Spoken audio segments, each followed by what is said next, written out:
Test, test.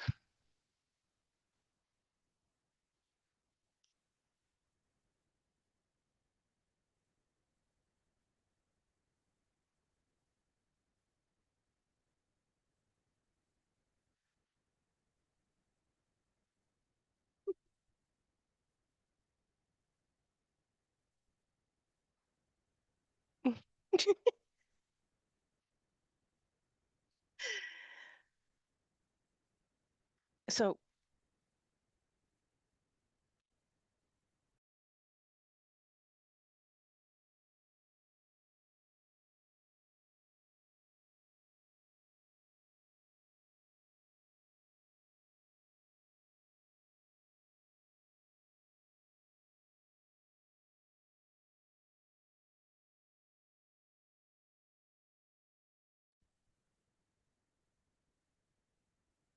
test, test.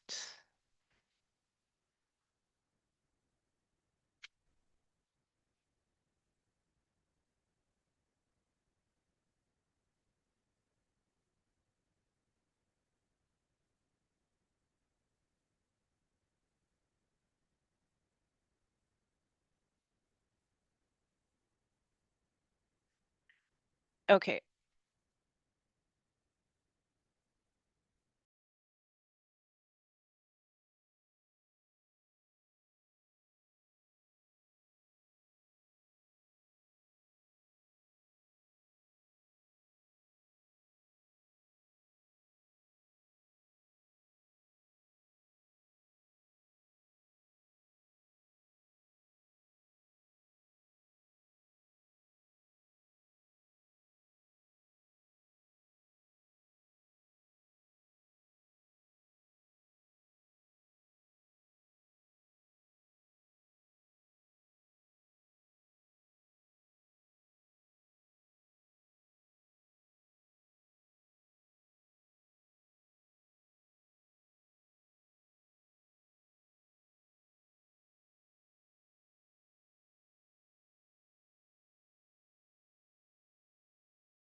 Good morning, everyone. This is Nicole. Just please. So it is the weekend. Why? Electricity. Because I know you are home and you can't do anything about it. So You know what? Actually, I am home and I'll be right out. I know that's a lie because your car's not here. What is going on? It's maybe 6. You better get ready because I'm coming. So, and what are you doing?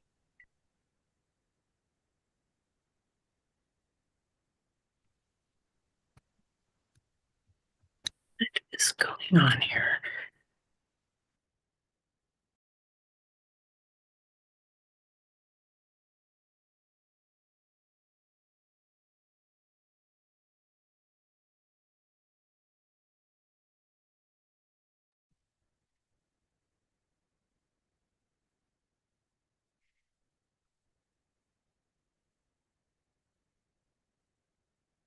There we go. That should do it.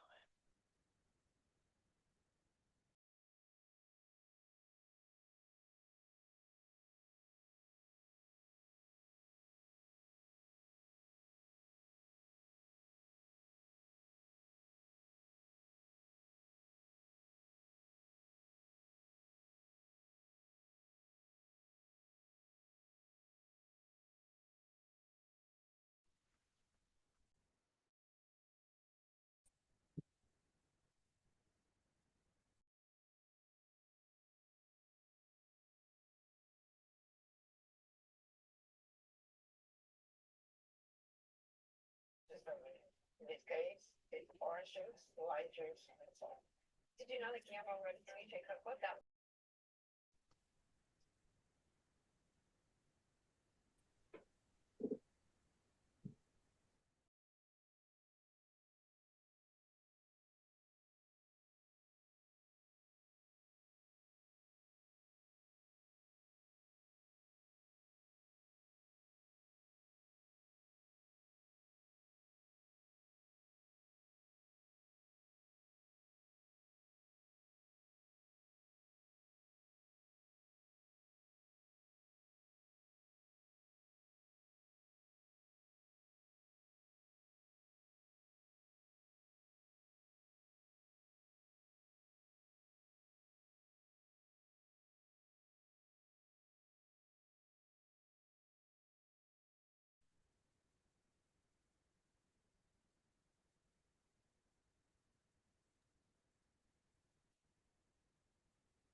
How are we doing for attendance, Nicole? Yeah, we are just about ready to get started here, President Minot. I do not see a senator here. Would someone like to start us off with some opening good words or a prayer? Yeah, we'll just hang on just for a second, Nicole. I want to make sure all our board members are on. Do we have all the board members on? I can't see everybody, so. I believe, let's see, I believe Carmen or Chair Carrier is just having some difficulties getting in. But we are working on it.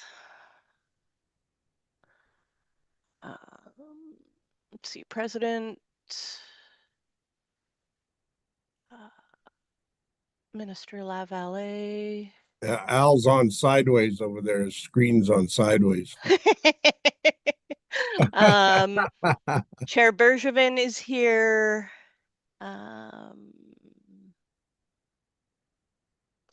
Chair DeJager, Vice President Allard, Minister Harriet, Minister Gervais. So we have enough to get started here. Dean's here as well. Yep. Thanks, Minister Gladue. So yeah, like I said, we don't have someone from the Senate. Would someone like to conduct an opening prayer? Is Renee on? I think Minister Gervais is here. Yep. Renee or Deb, would either one of you like to do the honors of the opening prayer? I can if Renee's not on, yeah. Okay, thank you, Deb. Creator, thank you for the gift of life today and every day thus forward. I ask that you bring us together and be with us today. Stand beside us, behind us, in front of us, and guide us to make the right decisions for our nation. I ask that you please be with those that are sick and weak and struggling today. I ask that you consider being with us as well as a nation, bringing us the wisdom of our forefathers and our ancestors to do the right thing, especially for our children. Everything that we do is about our children. I ask that you please be with those that are sick, especially our elders and our children right now. Thank you.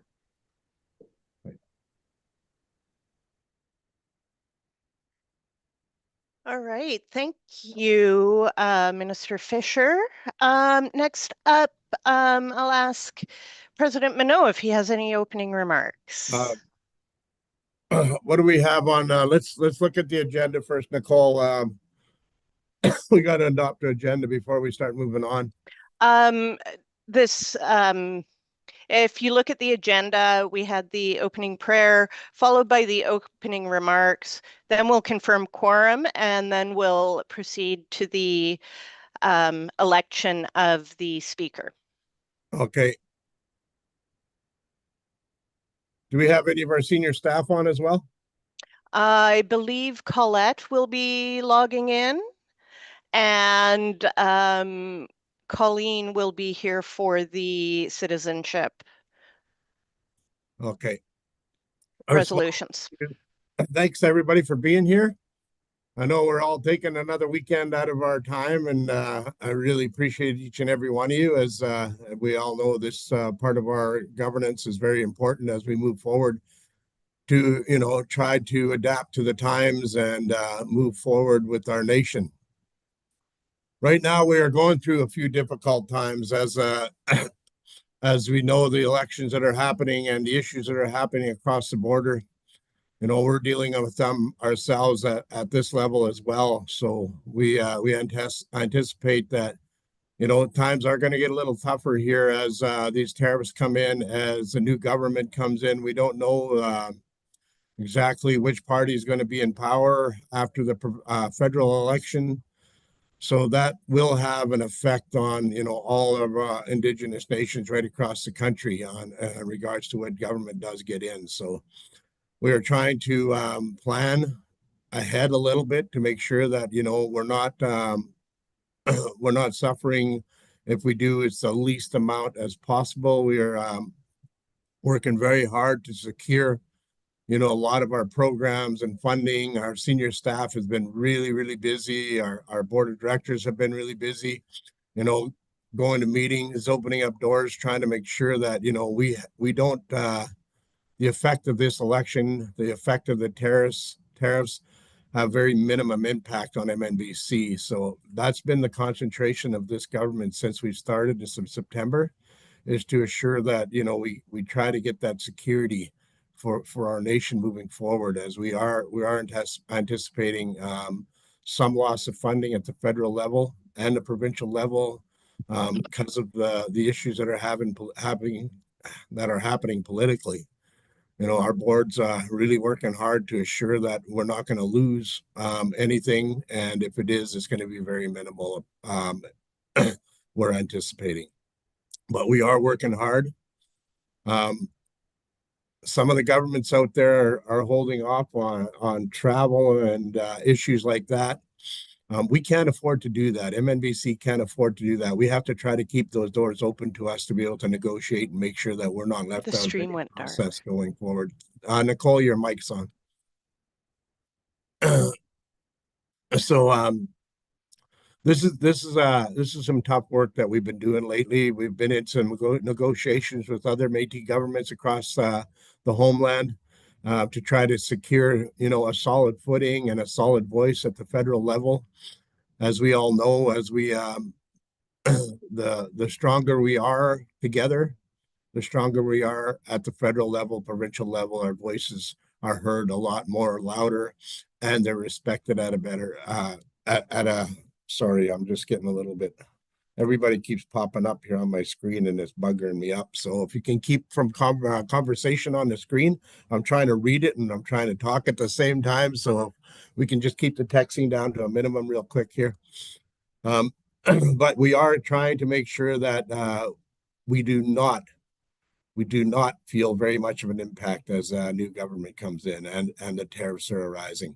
So we are communicating heavy with provincial and federal government at all times. We are communicating with the other national Indigenous governments, not just in our province, but in other provinces as well. We've been meeting with setting up meeting with certain First Nations groups. Matter of fact, we have one happening on Monday to just to create another relationship. What we like to do is we like to set up these friendships with all these organizations and other Indigenous groups and governments to assure those doors are going to stay open to us at all times. We managed to do a lot of lobbying last week with the provincial government. We've opened a lot of doors in that area, and we're looking forward to a lot more negotiations going forward, and to hopefully get more support from our provincial government moving forward as well. Our federal government, we've been been delayed a little bit on some of our communications with them. As we all know, the federal elections coming around, the Liberal elections happening March 9th before they can put in a new prime minister. So after the new prime minister is in, we are planning on hopefully meeting with him and his constituents, and to be able to hopefully keep them doors open for MNBC moving forward. Our rights issues, our rights research is just going to be getting completed here in the next couple of weeks. After that, it will be handed down to our legal team, and our legal team will do what they need to do with it and that document, put together a legal argument to put forward with the federal government. We're anticipating a long process in that, but we are going to try to push it as quick as we can and speed it up as much as we can possibly do on our end. But in a lot of these cases, it comes down to the federal government moving these issues forward. But we will be pushing to make sure that our research and our legal team's documentation is being looked at by the federal government, hopefully expediently. And we're anticipating, a good result from that research. The research has proven a lot of issues here in BC in regards to rights assertion for Métis citizens in British Columbia. So we're anticipating a great outcome from that. Other than that, we've been really busy trying to keep our doors open, keep making sure that, our reports are in. Our senior staff have been really busy making sure that all the reports, everything are in regards to the programs that we have, and making sure that our funding doesn't get cut short. We are going to possibly lose some of our funding next year and the year after that, because some of the programs are expiring, but we will continue to negotiate and continue to fight to keep those programs going and moving forward, if not trying to replace them with other program dollars if we can. So we will definitely be working hard to make sure that MNBC and our citizens and our communities aren't going to be impacted too much with the new government, a new atmosphere that surrounds us today. Other than that, we've been really busy. We've had some provincial meetings in the last few months to try to address some of the concerns, not just of our citizens and our communities, but at the provincial level as well. So there's a lot of work going on right now, and a lot of it is prevention work, just to assure that we need to keep everything we got going and keep our government and our structure strong. So that is the biggest battle we have right now, and we're continuing to fight it. So we might be, again, like I've said to communities in last few meetings, we might be looking at our communities to support us on some of these initiatives by, sending out documentation at times where we might need some signatures here and there to support some of these initiatives going forward. So thank you guys so much for being here again, and I will give you the floor again, Nicole, to get us moving on the next item. Thank you, President Minot. We will start with a roll call. President Minot. Here. Okay. Vice President Allard. Here. Chairperson Carriere. Present. Great, thank you. I see you made it in. Chairperson Bergevin. Morning. Good morning. Chairperson DeJager. Good morning. Good morning. Director Harriet. Bon matin. Good morning. Director Lavallee. Good morning. Director Gladu, Ganze. Good morning. Director Fisher,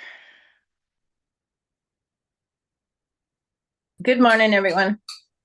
Director Gervais, Good morning, present. Director Hooper, Good morning.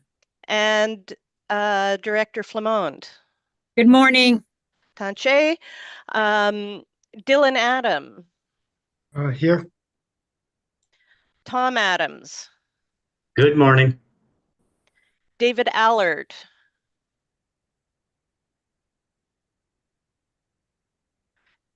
Dave?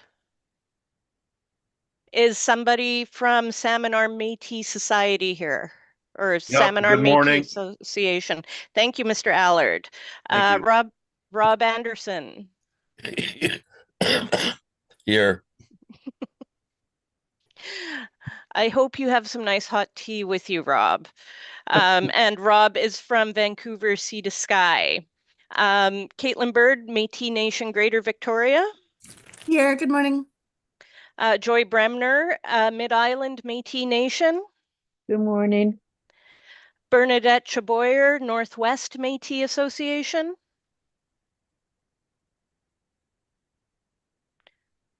Bernadette or another representative from Northwest. Okay. Alana Copeland, Fort St. John. Here. Nicole Corson, West Kootenay. Present. Okay, Jeff Crozier, Rocky Mountain Métis Association. Good morning. Betty Deck, Moccasin Flats. Is not logged in. Is anyone else here from Moccasin Flats? No. Nicole, Leanne McFeeters is trying to get in, but she doesn't have the link. So I think Judith maybe just sent it or they're texting to each other. We don't have Leanne registered. Betty Deck registered. So Yeah, but Betty wasn't able to make it. So Leanne reached out to me yesterday. So anyway. Okay, we can sort that out. It'll just take us a few minutes. Yeah, see if we can get her in there. She is the president from Moccasin Flats. So. Yeah. Sylvia DeRoche, Prince George.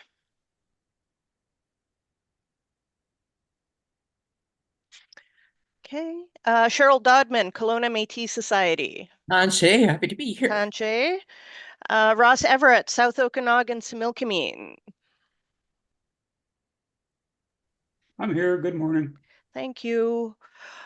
Alicia Fernando, Tri-River Métis Association. Present. Okay. Feb Goulet, Columbia Valley. Tanche. Tony Goulet, North Caribou.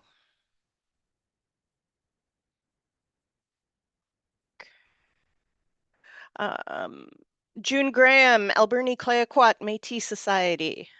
Good morning. Okay. Travis Jobin, Métis Nation, Columbia River.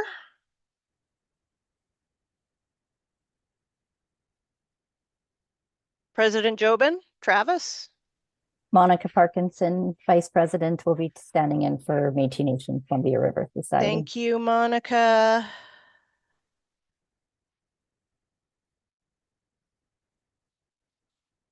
Okay. Anthony Crelo, Surrey Delta Métis Association. Present. Good morning. Good morning. Richard Lewis, Cowichan Valley. Good morning. Good morning. Tyler Massey, North Island. Good morning. Nicola Valley, Betty Ann MacDonnell. Good morning. Good morning. Anya McVeigh, Two Rivers. Good morning. Good morning. Valerie Pace, River of the Peace.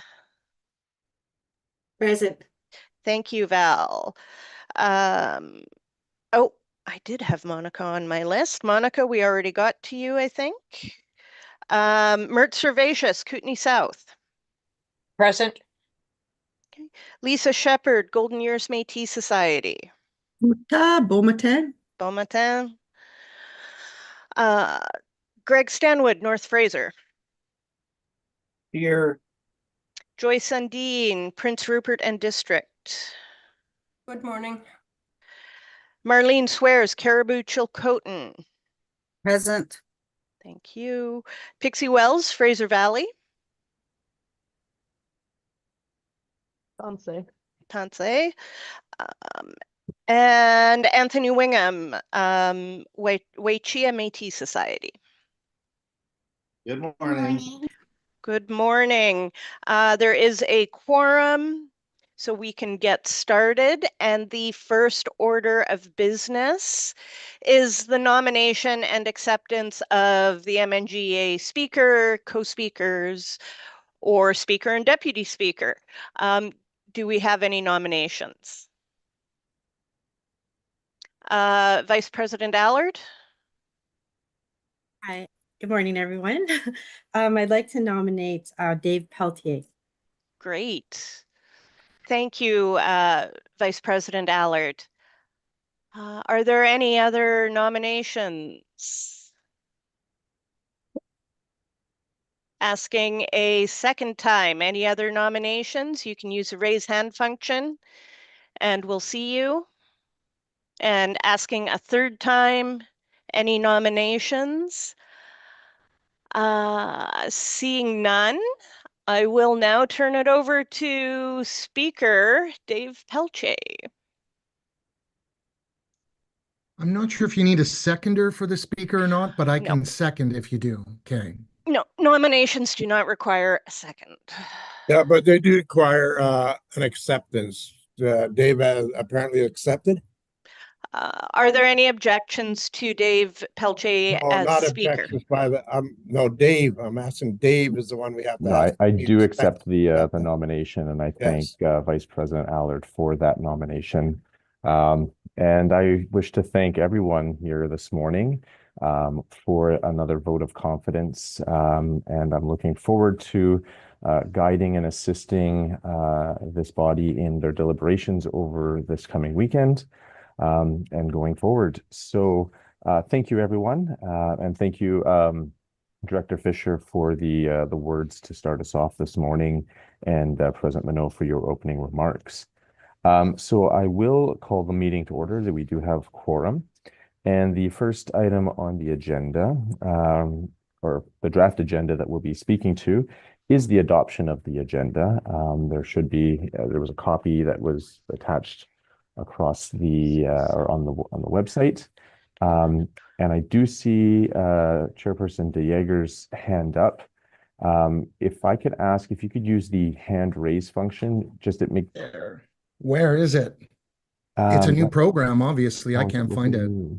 If you go to the React, it looks like for me, it's showing a picture of a heart. And then when you click React, I see there's where you can use raise hands. Hopefully everyone has that as well. That's new for me as well, but that's where I see it. And then lots of thumbs up there. That's fun. Yes, and thank you. That does assist when I see the hand raise, because then it automatically brings those individuals to the forefront so that I can keep track of whose name that I see popping up. So the first hand I do see is Director Fisher. And no, that was me. I wasn't done. So you were wanting to, okay, thank you. Yeah, what I wanted to do was see if we could switch resolution 6 and 5, only because I think it's going to make resolution 5 a lot easier and quicker to get through once we get past the transparency part. Okay, so you're suggesting then on the second page, or I guess it's the third page, for the Sunday, March 2nd, changing or switching resolution 5 and 6. Is that correct? Okay, I'm seeing you nodding your head. Are there any issues or discussion on that with regards to changing that? So I see President Allard and President Bremner raising their hands. Before I turn back to Director Fisher, I assume it's not in relation to what Chairperson. Okay, thank you. I'll turn to President Allard. Yeah, hi, good morning, David Allard, Salmon Métis Association. As one of the co-submitters of the resolution, I think the order they're in is fine. Thank you. Thank you very much. President Bremner. Yes, I'd like to ask if it would be possible to have me speak on behalf of the Mid-Island Métis Nation and during the community report period on the agenda. Okay, I will, when we get to that, I think that's something we can do, and I'll just make a note.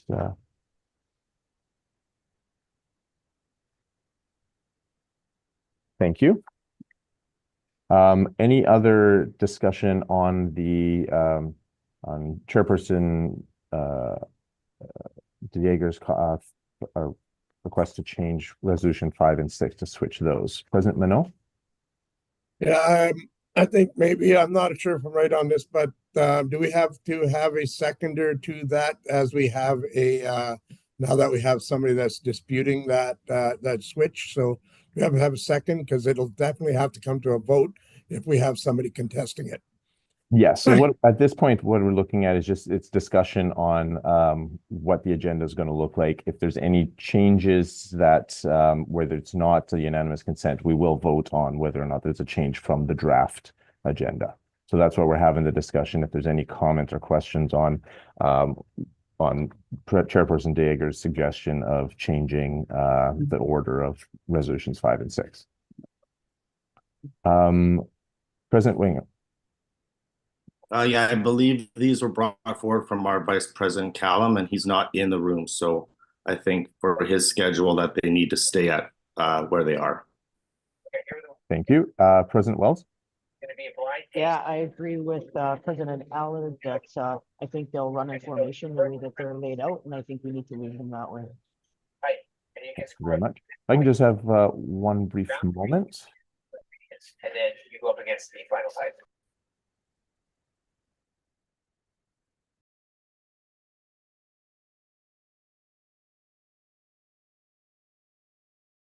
Thank you very much. Is there any other discussion or anyone wishing to speak to the suggestion of switching resolutions 5 and 6 in the order in which they're spoken to on Sunday? All right. So not seeing any. And just before we will proceed by way of a poll vote whether or not to switch 5 and 6. That'll just take a couple of minutes or a minute or so just to prepare that. Can I address this? I had tried to put my hand up there when you yes, asked, go ahead, but I President couldn't, Minot. having a hard time finding this hand thing. Go ahead. I'm just wondering, Mr.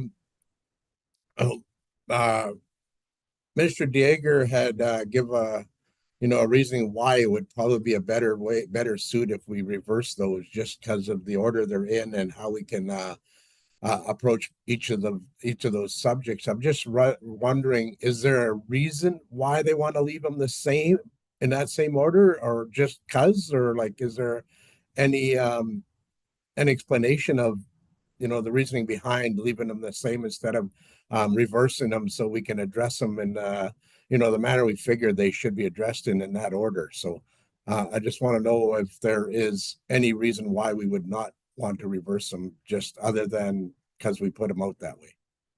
Yes. So my understanding from the first speaker, President Allard, that it was his preference, as well as that of President Wells, and I think it was Anthony, or no, sorry. Yes, Anthony Wingham advised that his vice president, who may be, I think, planning on speaking to it tomorrow, if that, and please correct me if I was wrong, but saying that that worked, the current schedule worked better for him to be able to do that tomorrow. And so I think that was the scheduling when his vice president might be able to speak to it, seeing as they were the part of the individuals who forwarded it for consideration. Did I accurately reflect that, President Wingham? Yeah, the idea was to talk about the funding allocation and then lead into the report, is what Callum's saying. Thank you. So I believe those are the reasons why those who have spoken in favor of keeping it as is have done so. Okay, I just didn't understand why. I was just checking. Thank you. All right, so what I'll do is we'll open a poll. This would be to change the order, so basically switching resolutions 5 and 6. When it comes up, if you are in favor of switching the resolutions, vote in favor. If you're opposed and wish to leave it the same, vote opposed, and you may abstain if you wish. So please enter your votes.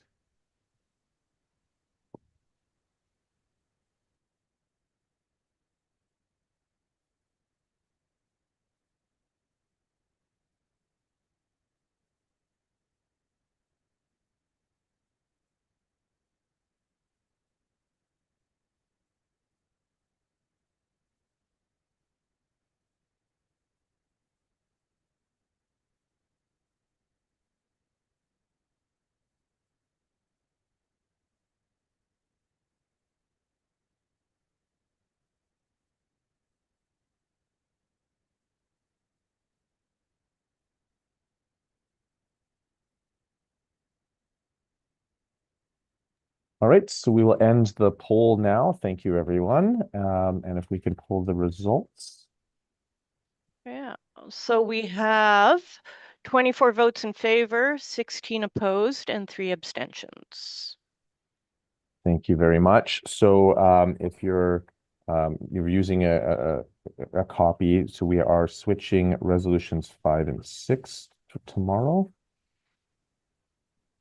They might not necessarily be tomorrow, Dave. If we finish today, they'll be done Well, of today. course, it's the order in which it's as of right now, it's on there. And of course, if we are that efficient, which I always hope we are, then we'll just get to where we can.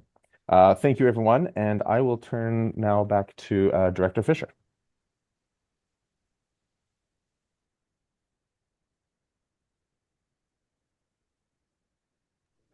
Oh, this one is a little testy. I'm on my iPad and it's just like not as fast as the other one. Yes, I would like to add, if we could please bring forward a wonderful young lady, Charlie DeFrau, for Region 4 Youth Representative to be approved by the MNGA. Thank you. And so I just want to clarify. So this is an additional motion, so similar to motions 1, 2, and 3 that are already there for the essentially the appointment of, and in this case, a Region 4 representative. Correct. And it's because when we had our the timing of our regional governance meeting, we weren't able to get it in on time. Sure. Thank you very much. So I will ask, is there any objection to adding in motion 4, which will be similar to, and I think we got it here, to allow the appointment of the interim or the interim position. Any objection to that, adding that there? And I presume that would be to add it right after motion 3. So dealing with all the same kind of issue at the same time. And I'm seeing nodding head. Thank you very much. Any objection? If there's any objection, just please use the raise hand function. It's the easiest way for me to see that. I'll give a second because I do note it's a bit different. They've changed the way it works. Give 5 more seconds.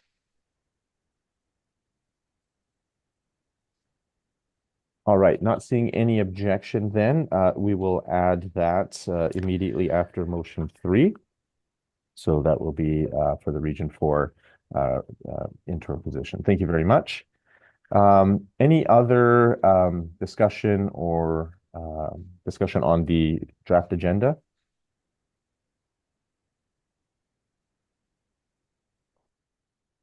I'm not seeing any. All right, what I will look for is if we have unanimous consent to adopt the agenda with that change. Dave, can I ask, has that agenda been read out? Has everybody seen the agenda before we even adopt it? Like, I don't think it was read out. No, and we generally don't read out the agenda.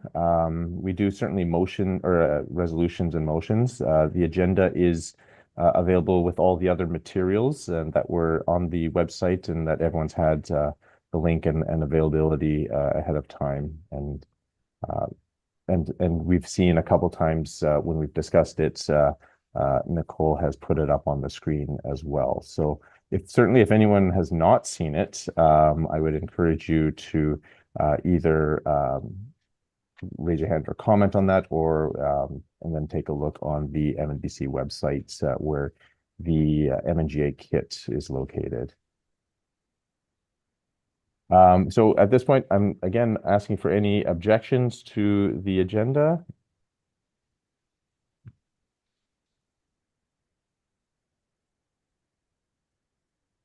All right, not seeing any, then we will have the agenda, we will adopt the agenda for the spring 2025 MNGA. And I thank everyone for that. And we will now work off this. The next thing on the agenda is the adoption of draft minutes from the 2024 December MNGA. So I'll look for a mover and a seconder for the adoption of the agenda, the minutes. And I see President Crozier. Is that to move? I will so move. Thank you very much. Do we have a seconder?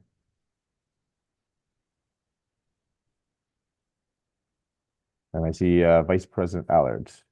Thank you very much. Seconding the draft minutes. So we have the draft minutes of the 2024 December MNGA. Is there any discussion, corrections that are required? Hopefully everyone's had a chance to go through them and review those for any errors or corrections that required changing.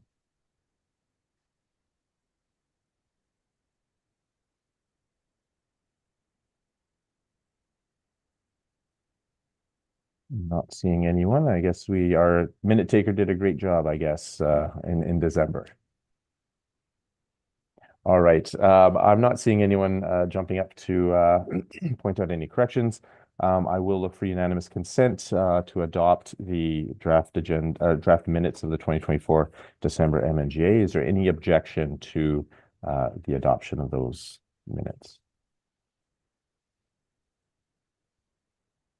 I'm not seeing any.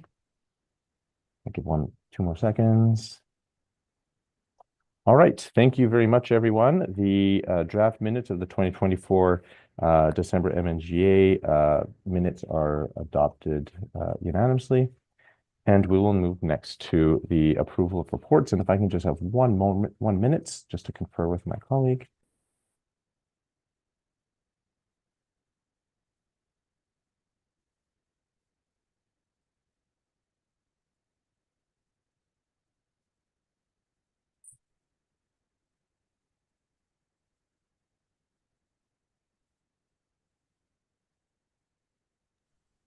All right, thank you very much. So next on the agenda, we have the approval of reports. One thing I want to point out that has been pointed out to me, numbers 3 and 4, the secretary report and the treasury report, you'll see, I understand they're actually not included in the kit with all the other reports. I'm just speaking with Nicole. I understand they were not able to be finalized in time, and I'm told they will be present or included in the June, or I guess end of May MNGA. So those are not there. And I noted that President Bremner wished to speak on behalf of our community with regards to the community reports. My proposal is to accept or look for approval of the reports en masse and deal with it all at once. So before we deal with that, I will turn it over to President Bremner to speak to the community reports, and I'll certainly open it to anyone else for doing the same or any discussion with regards to the approval of reports. So I will turn it over to President Bremner first. I did not expect to get on quite this quickly. Thank you, Dave.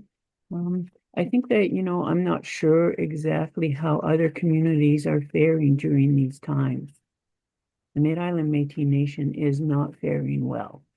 And a number of the current board members of MNBC had been present and seen the hostility that we're experiencing in our office. And that hostility, a lot of it is around their citizenship and that kind of thing. And we do our best to, dispel that hostility, but it carries over in a variety of other ways. And, even from our own board on occasion, it gets very heated and a lot of it is word of mouth without ever having witnessed any of the activities that are being suggested are occurring. And I think, for us, we've now arrived at, a really precarious position, and with, and I think really we're looking at what happens when, you get board members come on and the actual reality of what may be necessary for them to participate in and assist with is beyond what they're able to do. And that's understandable on many levels. I think, even, there has been some unfortunate communication with one of our funders that now is looking at, the possibility of that no longer existing for us. That kind of thing is so disruptive and damaging to the community and community members. And even if you're trying to identify and place all the blame on one individual, that's not accurate and it's unfair. And the damage that can be occurring coming into our next fiscal year right now is huge. And so Mid-Island Métis Nation may not look the same come April going forward.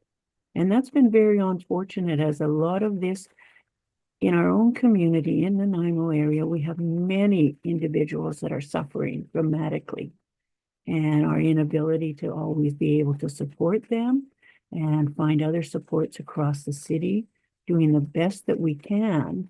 It's really unfortunate how that sort of menacing attitude is building in our community, in our city. And I don't know if other communities, boards are facing this on any level. Our own Mid-Island Métis Nation, I mean, we have a huge influx of individuals from everywhere. And so that connection even to the community is quite laborious on occasion. MNBC has many citizens that live here in our area and are not our members. And yet they will come for certain reasons and supposed supports and programming that we're offering, but they're actually not our membership. And then when we're applying for other funding and that sort of thing, it puts us in jeopardy, because the reality is there's over 2,000 individuals that have identified in our area, and it's only 1,600 that are ours. And so when we're trying to our very best to accommodate everybody and, do the best that we can, and with this hostility, and again, part of this is MNBC is simply unable to assist us in trying to deal with this. And, I've been now going to the BC societies, because we are a legitimate society, nonprofit society, and looking at various ways in which to, try and keep people settled and understanding and looking realistically at everything that's going on. And it is difficult for sure at various times. And, very much looking at our bylaws, because having to rely on those in order to try and keep things on a more settled platform as we go forward. And, and reaching out and looking at funding and reaching out to different areas that could be of assistance to the community. And with everything going on with our school districts, all of that, there are a lot of hardships for many. And so looking at the hostilities come from so many different areas, and I really challenge any of us, to be able to handle and assist within our boards and our communities. It's very difficult. And those individuals continue to come forward because, of course, their lifestyles are in jeopardy. People losing their homes, unable to pay hydro during that cold winter weather. It's been very serious. And so I'm not sure if, other communities, you're welcome, please connect with me if you have any thoughts or suggestions around this. you know what, and some coping mechanisms in terms of looking at the overall challenges. Because even if an individual is upset about one area of what's happening, there are 50 to 100 other areas that are happening and challenging our boards at the same time. And I know within our own office, we have contact between 50 and 70 of our community members every single month. And that's astronomical in looking at the past, what we had been able to do. And we're minimal staff hours, you know, and a couple of volunteers, which is fantastic, but it's also very limited and it's very challenging for those of us that are attempting to do so. So yeah, I'd welcome any thoughts coming back from anybody, you know, and hopefully it's with something that, if nothing else, just encouragement to continue going forward. But yeah, our fiscal year at Mid-Island Métis Nation is going to look very different as this has continued over this last year. So I appreciate the opportunity to speak and thank you very much. Thank you very much, President Bremner, and for pointing out some of the concerns your community is facing. So thank you very much. Is there any other discussion or comments with regards to the approval of the reports that anyone wishes to raise? And while, excuse me, while we may be waiting for anyone else who wishes to, I will remind, because I did have someone raise with regard to the standing rules and whether we adopted those, just to remind people that we have actually included that into our MNGA kind of our legislation or the policies. So that is there. We will be using the same standing rules that we've been using now for a number of years. And as a reminder, we will try to keep discussion or when someone's speaking to about 3 minutes if we can, just so that we can make sure we get through everything. But thank you very much, President Bremner, for your comments there. I'm not seeing anyone else wishing to speak, so I will ask for a mover and a seconder for the approval of the reports. And I see President Dodman and President Massey, and I just want to confirm that's for moving in second. Pink thumbs up. I love that. Thank you very much. And so I don't think there was any more discussion. I will look for unanimous consent to adopt the approval or the approval of the reports. Is there any objection to the approval of the reports? And again, if you're following in the agenda, the secretary report and the treasurer report are not included within that, but will be forthcoming in the May MNGA. Any objection? Not seeing any. Thank you very much. The reports as presented are approved. Thank you very much, everybody. And we will move right on now to motion number 1, and I will turn it over to Nicole to read out that motion. Hopefully we'll have it put up on the screen as well. Okay, great. Thank you, Mr. Speaker. So motion 1 is the interim appointments for Region 5 women and Region and youth representatives. It does not affect any legislation. It was submitted by the Region 5 director in consultation with the Region 5 Regional Governance Council, submitted to me on January 17th, 2025, and requires a majority vote for approval. Whereas the Métis Nation British Columbia general elections conducted in 2024 and the by-elections in 2025 did not yield any candidates for the Region 5 women's and youth representative positions. The Region 5 community leaders engaged in community consultation and recruitment to fill the regional women's and youth representative positions. In accordance with Article 13.2 of the MNGA Act and Article 47.4 of the Constitution, regional governance councils may recommend candidates to the MNGA to fill the vacancies of regional representatives. On January 16th, 2025, the Region 5 RGC met and approved recommendations for the regional women and youth positions. Be it resolved that A, the MNGA appoints Denza Fung, preferred name Marcel, as the Region 5 Youth Representative, as per Region 5 Regional Governance Council's recommendation. And B, the MNGA appoints Donna Short as the Region 5 Women's Representative, as per Region 5 Regional Governance Council's recommendation. Thank you very much. And I will look for a mover and a seconder. And I presume those will be from Region 5.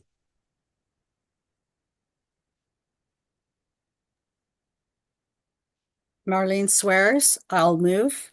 Thank you very much, President Swears. Do we have a seconder? I don't think there's anyone else from Region 5 except Rennie. Sylvia's online. Oh, is she online now? Okay.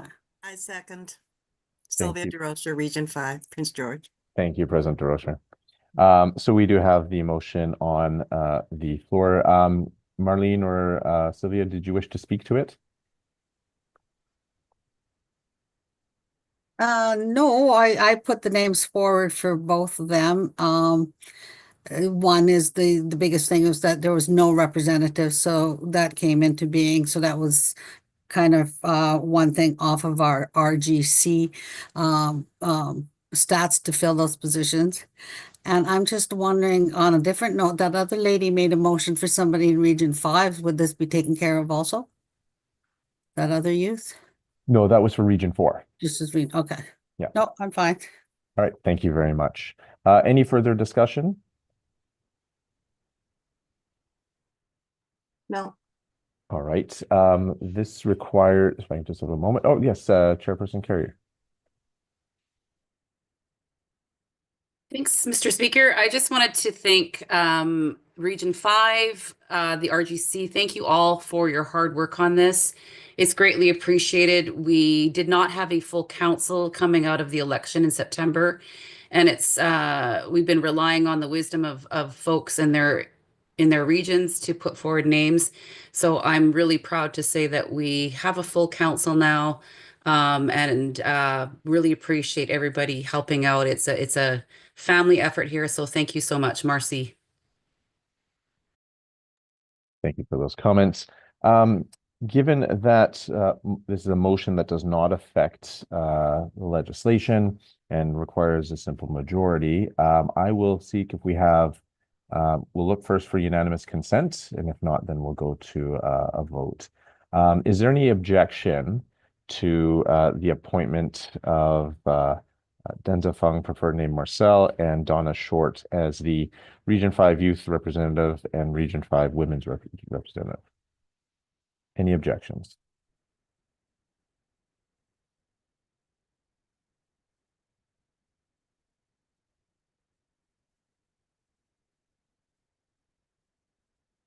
Not seeing any, then I'll declare motion 1 passes with unanimous consent. Thank you very much, everybody.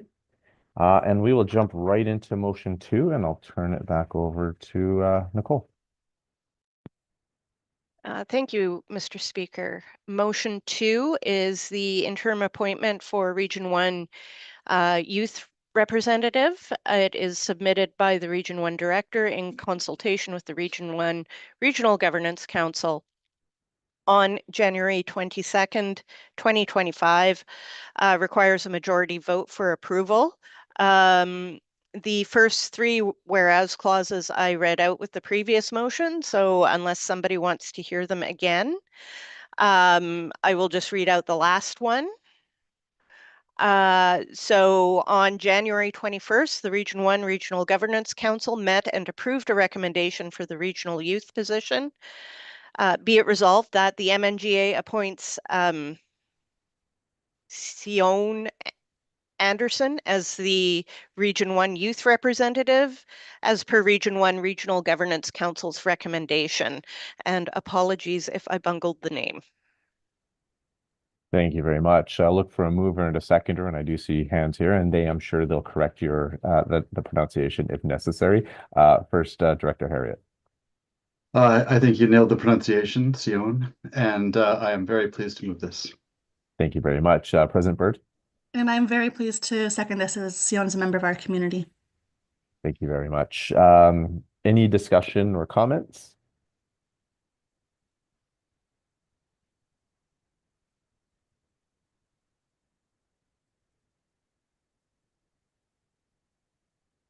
Not seeing any. And where's Jeff when you need to hear a call question, right? I will then at this point then look for whether we have unanimous consent for the appointment of Sion Anderson. Is there any objection to that appointment?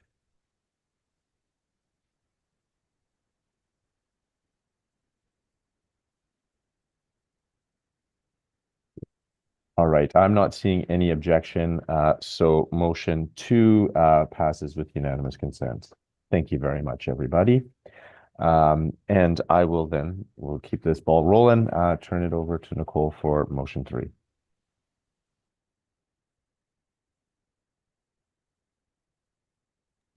Okay, so this this motion is about the Electoral Act committee membership, does not affect any legislation. It is submitted by the 2S LGBTQIA+ chairperson in consultation with the Electoral Act committee, submitted on January 20th, 2025, requires a majority vote for approval. Whereas the Electoral Act Committee was created by the MNGA in 2021 to review the governance and decision-making structures within MNBC and the MNGA. The current membership includes representatives from the MNBC board, regional representatives appointed by regional governance councils, and representatives from the Métis Women BC and Métis Youth BC. The 2S LGBTQIA+ Provincial Governance Council was created at the 2024 MNBC Annual General Meeting. And all governance entities of MNBC should have an opportunity to provide input into the Electoral Act. Be it resolved that A, the MNGA changed the membership of the Electoral Act Committee by adding one MNBC citizen member designated by the 2S LGBTQIA+ Provincial Governance Council. And subject to approval of the previous, the words 2S LGBTQIA+ Provincial Governance Council be added to the appointment section of the Electoral Act Committee Terms of Reference, so that it shall read as follows. The respective regional governance councils, the MWBC and MyBC provincial committees, the 2S LGBTQIA+ Provincial Governance Council, and the Board of Directors will select their representative to the Electoral Act Committee. Thank you very much, Nicole. And I will look for a mover and a seconder for motion 3. And if you could just use the raise hand function, especially when there's materials are on the board. Thank you very much. President Dodman. I totally agree with this, and thank you. Thank you very much. President Bird? Yeah, I second this. I support this. Thank you very much. So it's before the MNGA. Is there any discussion on this issue? I see, I don't know if President Bird, did you wish to? Any comments? No, thank you. Chairperson De Jager? New program. Yeah, this is great. This brings everything. We're starting to bring everything in line with the Métis Women of BC and the Métis Youth of BC. So this will be on our next meeting, our first meeting. Actually, we've only had one partial meeting to decide dates. So look forward to it and look forward to participating with everyone else. Thanks very much. Thank you very much. Any other comments or discussion?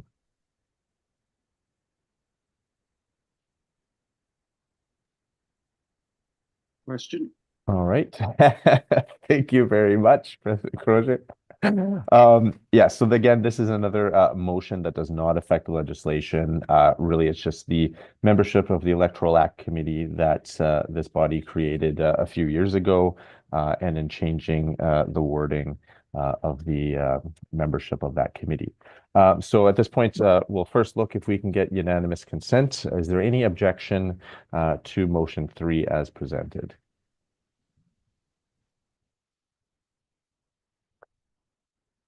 I'll give it a second. I do note, yes, it feels like it's a new program or a new version of Zoom.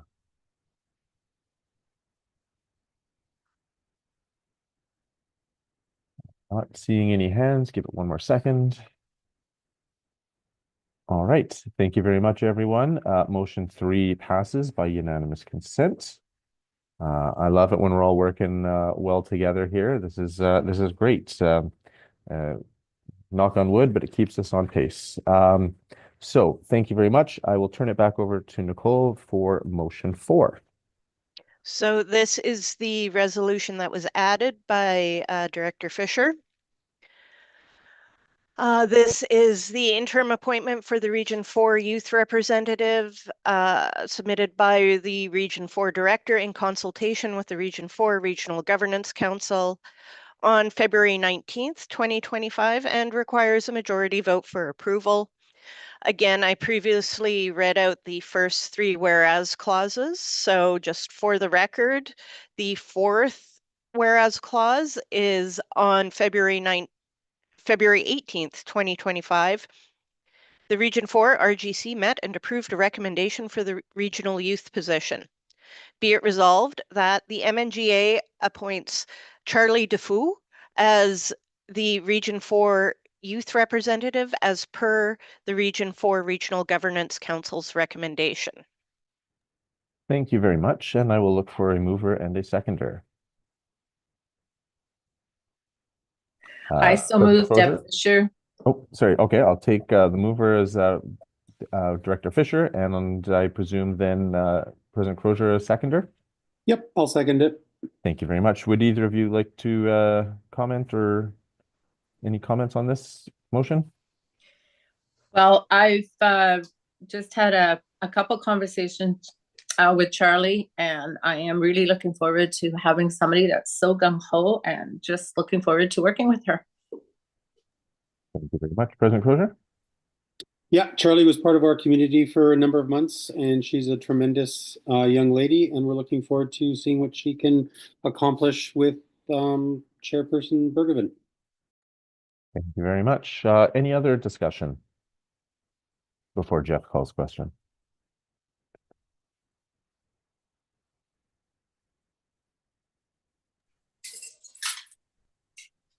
I'm not seeing any hands coming up. Question? All right, and I'm hearing question. I didn't know who that came from, but Dean beat me to it. That Dean? All right. Thank you very much, everyone. I will look for unanimous consent. Is there anyone opposed to the appointment of Charlie Defoe in motion 4?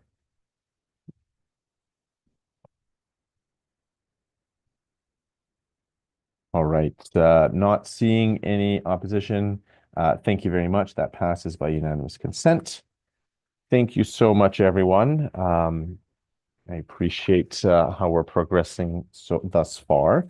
The next item on our agenda would be health break if it were 10:30 or 11:30 Mountain Time, but it's not yet. So let's jump right into resolution 1.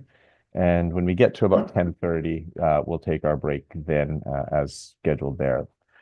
So I will turn it over to Nicole, and we will start with resolution number 1.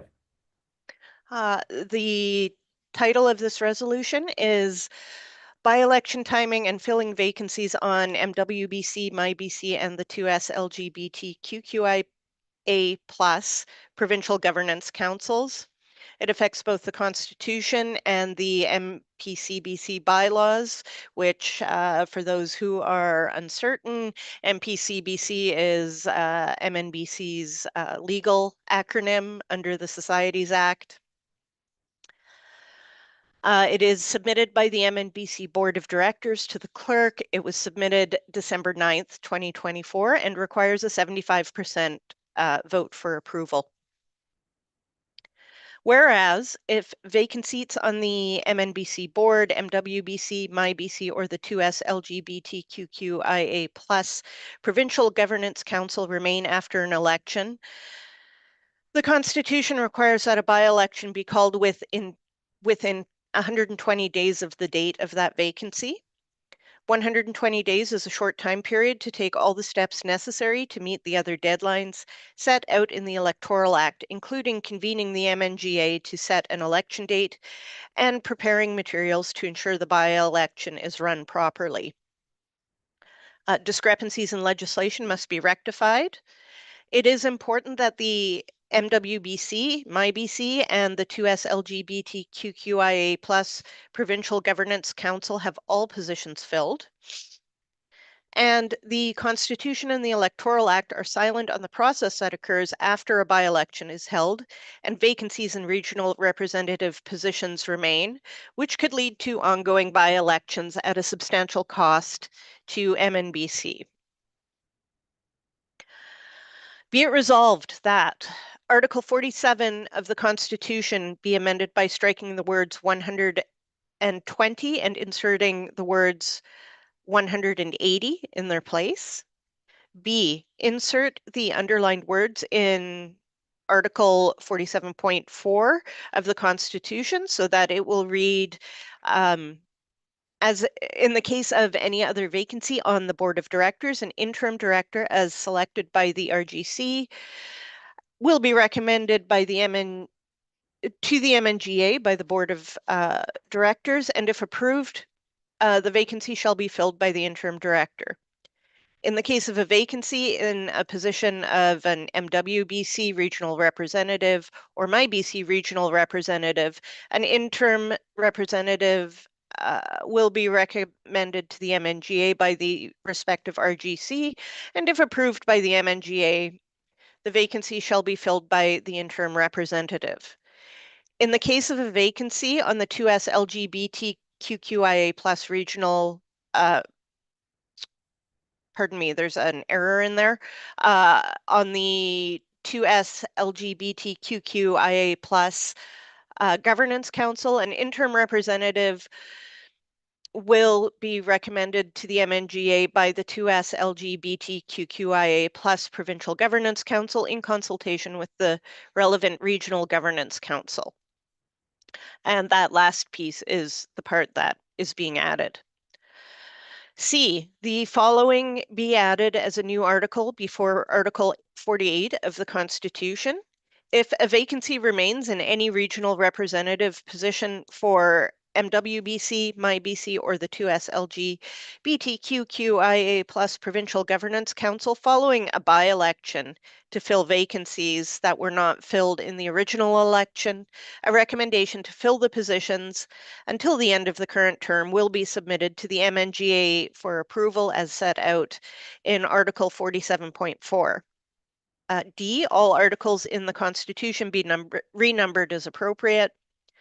E, Article 10.1 of the Electoral Act be amended by deleting the struck through text and inserting the underlined text so that it shall read, if after the close of nominations, there are offices that remain without candidates or without persons elected by acclamation, the Chief Electoral Officer shall set another date for the receipt of nominations for the remaining offices subject to available funding.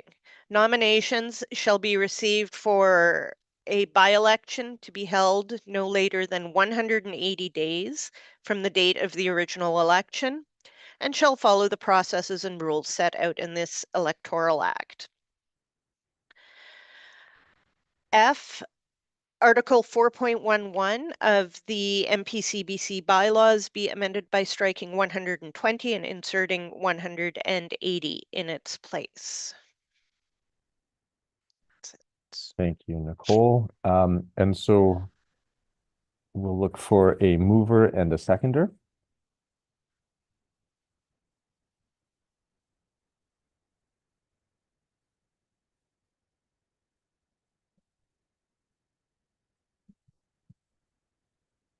Is that correct? Oh, thank you. Now I've got some hands that I can see.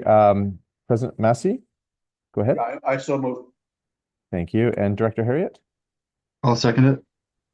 Thank you very much.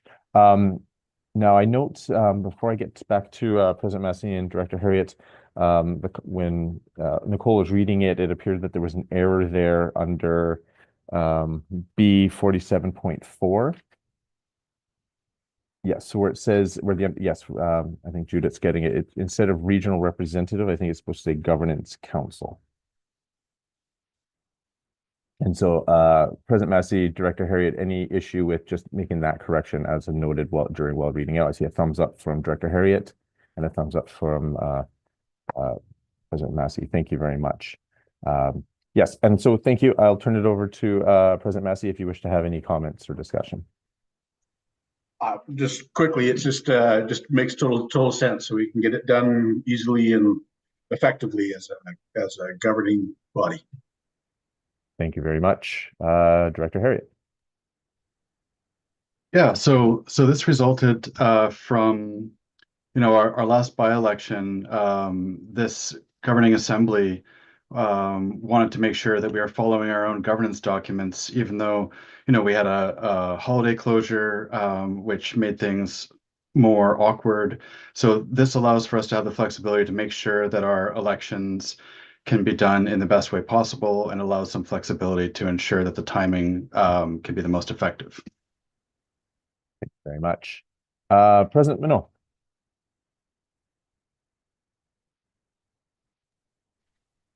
I'm just wondering if this resolution, if I'm reading it right or not, but will it allow regional RGCs to appoint an interim representative for each of those 3 seats? Say if there's 8 months left in the year and we lose one of the people, they resign or they step down. Are we going to run 2 elections in those 8 months? So is it going to be that, like, it's going to get costly if something like that happens? So is there any way we can reword that so within the last year of that role before elections that we can appoint somebody for the last year instead of running 2 elections? Is there because I can see that happening, that that we might have to run 2 elections within, say somebody resigns 8 months prior to an election, then we'd be bound to this 180 days having one election, then 2 months later having another one, putting them in there. So that wouldn't be very cost efficient. So is there any way we can prevent that from happening and be able to appoint somebody in the last year? Thank you very much. If I can just have a moment, President Minot, and then we may be able to respond to that.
Thank you, President Minot. We'll just taking a look into some of the legislation, but what I might perhaps then is turn next to President Graham for some comments, and we'll keep trying to get you the response to that, President Minot. Yeah, it was just a typo on number 5. Should there be a 2 TO in front of MNBC at the end of the line?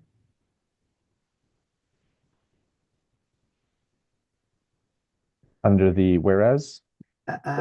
Yes, number 5 and at the end. Yep, and that's true. And just it's always good to have the correct stuff, but for whereas clauses, it's not quite as important because that wouldn't be any wording. That's more like the reasoning for it. So, Okay. but sharp eye there, June. Yeah, whatever, Dave. Chairperson Dieger. I always like to try to come to the table with some solutions or some ideas, but I'm wondering if the electoral council can take a look at after the close of nominations. Can there be a period if there is still a vacancy that position could be extended, say 4 days or 5 days or whatever the electoral council decides, that we could have another chance to fill those positions. Just like almost like a last minute call out. It would certainly be a solution to have multiple elections run one after the other. And it would also solve the problem of, if this happens in year 1 or year 2, I mean, do we go 3 and 4 with just an appointment, or what is the cap on an appointment, or what's, sort of that area? So I'd like to propose that it goes to either the governance committee or the electoral committee, and maybe we can find a simple solution to this. Thank you, Chairperson Dieger. I know there's a few Electoral Act members or committee members on here, so I think we'll make a note of that as one of the things certainly for future discussion on how we can address if after nominations close, there's no one that's forwarded a name for a particular position. So we'll take that, I think, if that's agreeable, Chairperson Dieger.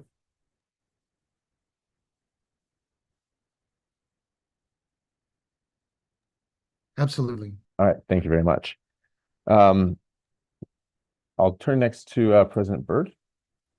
I'm not sure if I'm the fifth speaker, and so I can make an amendment, or if I have to wait for one more speaker before I can make an amendment. I'll look to you, Dave. All right, let me, President President Graham, you still have your hand up. Did you wish to? Okay.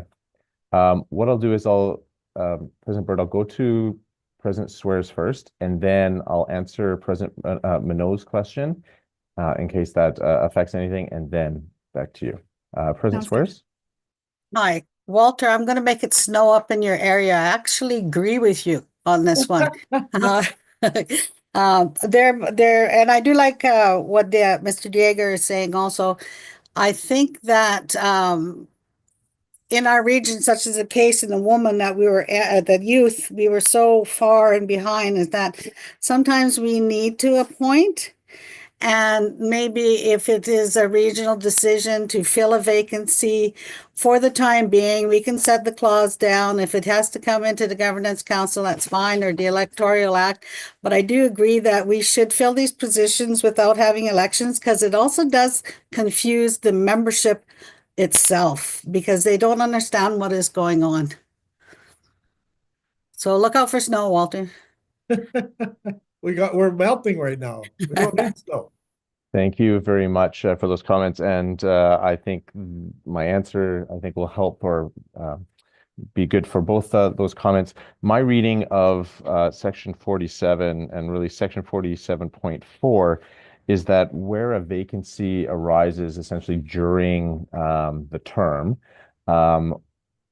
and depending on the specific vacancy, but let's use the youth regional position as an example, that such a vacancy can be filled by appointment, which is really essentially what we have just done today with a slightly different way in which the vacancy occurred. So the vacancy occurred after the previous election and by-election. There was still a vacancy, and so the RGC appointed an interim position, which would be ratified by the MNGA, which we just did this morning, for example.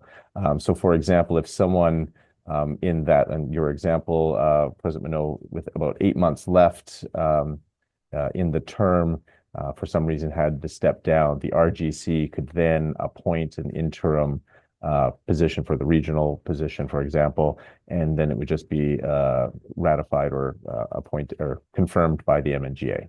So it wouldn't require the the election. So, for example, like in your example, a by-election to be immediately followed by a general election. Thank you very much. President Allard, sorry, no, President Byrd, and then President Allard.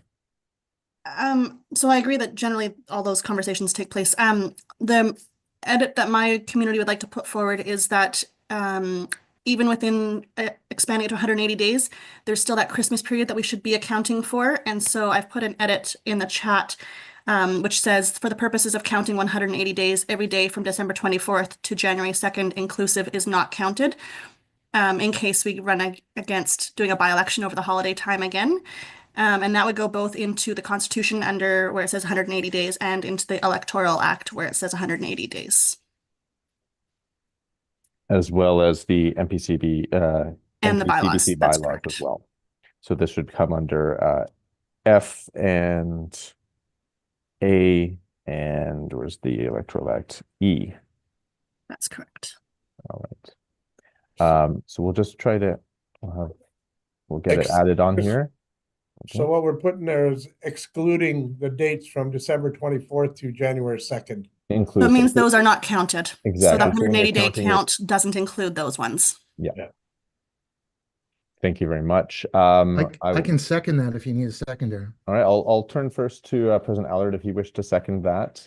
If not, I will note Chairperson Dieger. President Allard? Yeah, thank you, Chair Pelletier, David Allard, Salmon Arm Métis Association there. I have two quick comments, one on the fact that since we seem to be ahead of schedule and things are moving smoothly, I think we should absolutely try to finalize this resolution here at this time. Don't jinx us. We have the mind power and the wisdom. And in regards to potentially referring resolutions or action items to the MNGA Governance Committee, I see that as a sign of support of the good work we do. I would like to give people a heads up, though, that at our last in-person meeting, the group, the committee itself decided that our priority was going to be entirely focused on the chartered community agreements. So if anything would be referred to the MNGA Governance Committee, it would more than likely be not prioritized, and it wouldn't be looked at expediently. So I would just give people a heads up as to that reality. Thank you. Thank you. Thank you for those comments, and I think that's helpful for anyone who's contemplating, as a suggestion, moving something to the governance committee for assistance and the work that's currently being done. So I will accept Chairperson Dieger's second on the proposed amendment by President Byrd, and it looks like we've included it, and I think President Byrd quite helpfully explained the reasons for those additions. Is there any discussion on the proposed amendment to essentially not count the days from December 24th to January 2nd inclusive as part of the 180 days that's being proposed in the resolution? Any discussion?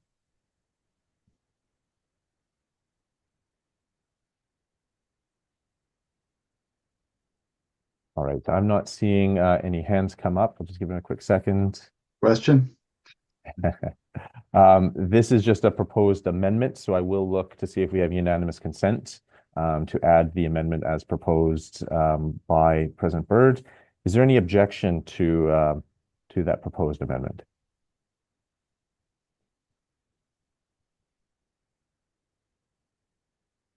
All right. Not seeing any, then we'll the amendment is passed by unanimous consent. And we are back to now then Resolution 1 as amended. Is there anyone who wished to have any further discussion on Resolution 1 as amended?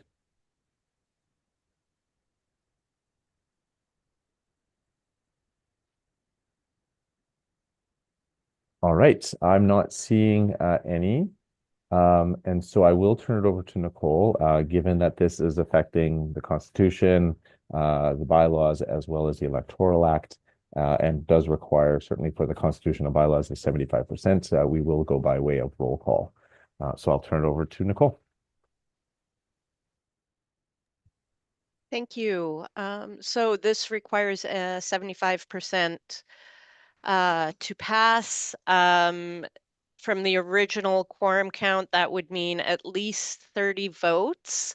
That may have increased, so I will provide a final tally at the end because I think we had a couple of members join us in the interim. Dylan Adam. In favor. Tom Adams. In favor. David Allard. In favor. Melanie Allard. In favor. Rob Anderson. In favor. Danielle Bergevin. In favor. Caitlin Bird.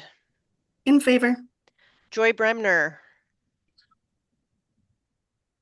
In favor. Carmen Carrier. In favor. Bernadette Chaboyer. In favor. Thank you. Alana Copeland.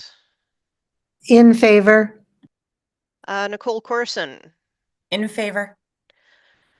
Jeff Crozier. In favor. Did Betty Deck make it in? Or Leanne? No. Okay. Louis DeJager. In favor. Sylvia DeRoche. In favor. Thank you. Cheryl Dodman. In favor. Ross Everett. In favor. Alicia Fernando. Alicia? Nope. In favor. Thank you. Deborah Fisher. In favor. Paulette Flamond. In favor. Rainy Gervais. In favor. Dean Gladieu. In favor. Feb Goulet. In favor. June Graham. In favor. Patrick Harriet. In favor. Susie Hooper. In favor. Travis Jobin. Oh, sorry, Monica Parkinson, I guess, is in. We will get there, Monica. Anthony Crelo. In favor. Alan Lavalle. In favor. Richard Lewis. In favor. Tyler Massey. In favor. Betty Ann McDonnell. In favor. Thank you. Anya McVeigh. In favor. Walter Minot. In favor. Val Pace. One more time, Val. In favor. Thank you. Monica Parkinson. In favor. Mert Servatius. In favor. Lisa Shepard. In favor. Greg Stanwood. In favor. Joyce and Dean. Sundin. In favor. Sundin. Apologies. Nope. In favor. Marlene Swears. In favor. Pixie Wells. In favor. Okay. Anthony Wingham. In favor. And that is carried unanimously. Thank you very much. By my count, that's 42 in favor. Great. So we are basically at 10:30 Pacific, 11:30 Mountain Time. We will break for a health break for 15 minutes, return at 10:45, and we will reestablish quorum and continue with resolution number 2. So everyone go stretch your legs, grab a drink, and we'll see you very shortly.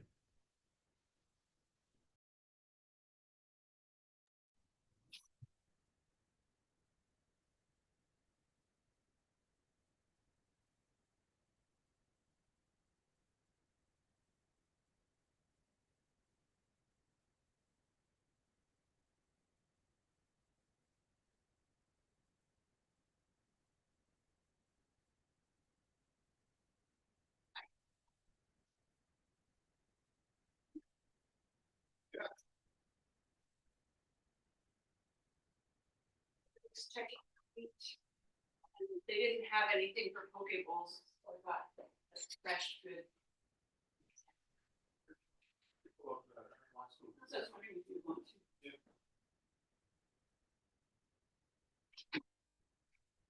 I thought I'll make buns and.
I didn't mute. Oh, shoot. Oh, crap.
All right, everyone, welcome back.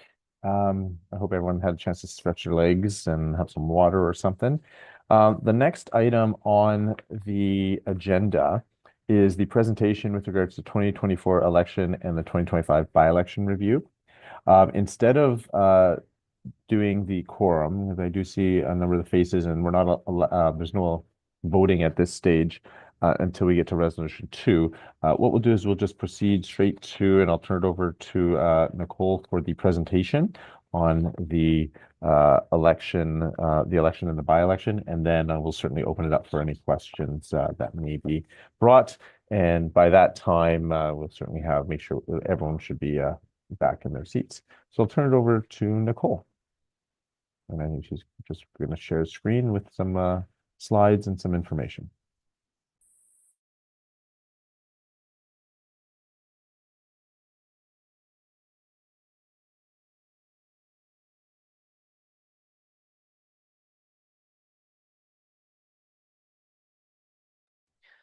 I am here. I'm just getting myself organized.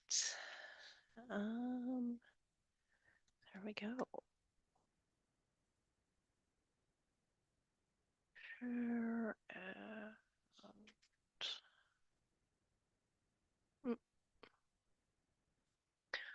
All right. I think everybody can see this. So this is the 2024 election and 2025 by-election results review. So welcome, Tanchi. Our last 2 elections have given us some interesting insights, and I'm looking forward to going through them with you today. And we should have some time for questions at the end. Otherwise, you can always send your questions by email to me or the Deputy Clerk, Judith Nagy. All right, so what we'll be covering today, we will go over some operational definitions so that we're all on the same page. We'll have a review of the election and by-election timelines, and we'll go through the 2 recent elections, then wrap up with some considerations for future work, mainly for the Electoral Act Committee. So these are summary definitions. The full wording is available in the noted sections of the Electoral Act. So I'm just reviewing these so that when I use certain terms, everybody knows what I'm talking about. So we'll be talking about electors versus population, and mail-in ballots, things like that. So just a quick review of this. So an election is a process by which your representatives are chosen. A by-election is to fill a vacancy on that occurs in the middle of a term. An elector is a Métis citizen who is eligible to vote during the election. They can also be referred to as a voter. Elector eligibility, for most of the positions, it's 18 years plus and has resided in BC for a minimum of 12 months. For the regional directors, 18 years plus, Métis citizen and resided in BC for a minimum of 6 months. For the 2S plus chair and regional representatives, MNBC citizens who identify as a member of the 2S plus community and are 18 years plus. For the MWBC chair and regional representatives, female MNBC citizens who are 18 years plus. And for the MyBC chair and reps, citizens between the ages of 15 to 30. Voting methods, so that's the difference between mail ballot, electronic, or at a polling station if one is available. Electronic voting refers in this case to the voting platform provided by the Chief Electoral Officer. And mail-in ballots are those that are distributed by mail by the Chief Electoral Officer, which are then returned either by citizens mailing them in or through a local secure ballot box. Both elections proceeded along the required timelines. in the Electoral Act. We had a couple of uncontrollable factors for the by-election, the Christmas holidays, and a Canada Post strike, and I will get into that a little bit later. The strike ended before Election Day, but with the backlog at Canada Post worsened by the holidays, there was a high risk that ballots would not have been returned in time to be counted. So in the interest of giving citizens the best opportunity to have their voices heard, a decision was made to go with just electronic voting. So for the general election, we're starting with some historical turnout compared to 2024. So in 2024, a total of 2,686 ballots were cast out of 20,881 voters for a turnout of just under 13%. This turnout was higher than the previous two by-elections, but still lower than the 2020 general election, which was just over 16%. And on the next slide, it shows that this pattern tracks with recent provincial election turnouts. So according to Elections BC, there was a high turnout of 61% in 2017, then about 54% in 2020, and 58.3% in 2024. So these are similar in that they're both returning from lows in immediately preceding elections. Who showed up at the polls? Out of the 2,686 ballots cast, 1,585 or 58% were from people identified as female on the voters list. And the rest were from our male representation. By region, the majority of votes cast were in regions 2 and 3, which were twice as many as region 1. And this just shows us that we have a lot of work to do in getting the vote out in more remote regions. This slide shows how many votes were cast in each region based against the electoral population. So again, it just mirrors the previous chart in that we really have some work to do in the more remote regions, and also just getting our people to vote more.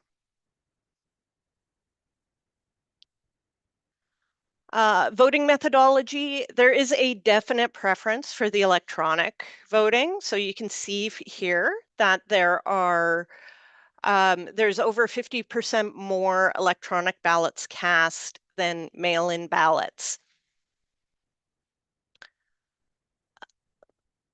And this continues across regions and genders. So definite preference for electronic voting, generally speaking.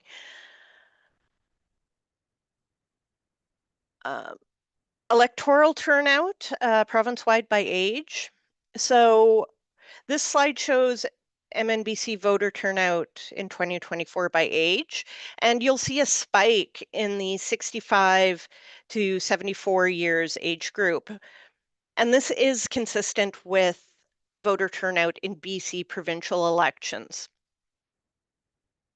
You can see the same spike in the 65 to 74 here in the BC electoral election turnouts.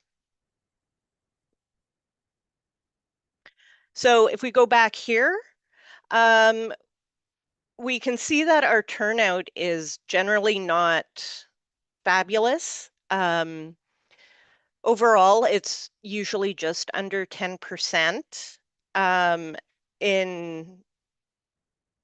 in each age bracket. So again, and at the risk of sounding like a broken record, we have a lot of work to do on turnout, particularly in the 18 to 24 and 25 to 34 age brackets, because you can see here that they are both larger than the 65 to 74 age group, but have much, much lower turnout. So this is definitely an issue. Next slide, turnout regionally by age. You can see that same spike happening generally across the regions in the 65 to 74 age group. There is one exception to this, and that is Region 7. And there was a spike in the 35 to 44 age group, which the poli-sci geek in me finds really interesting.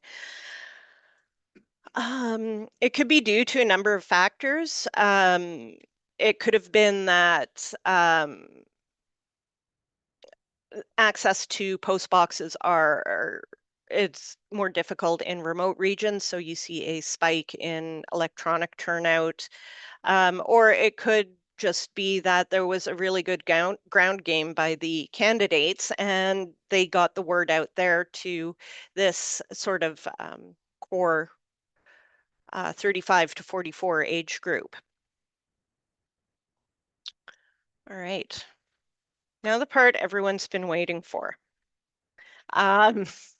The by-election. So before I start, I want to acknowledge that we know there were many issues with the 2S plus chair election. We've been receiving ongoing feedback from citizens and communities, and we're compiling it for the Electoral Act Committee. At today's meeting, which you just approved, there's a motion to change the membership of the Electoral Act Committee. So at the next meeting, the 2S Plus Council will consider an appointment to that committee.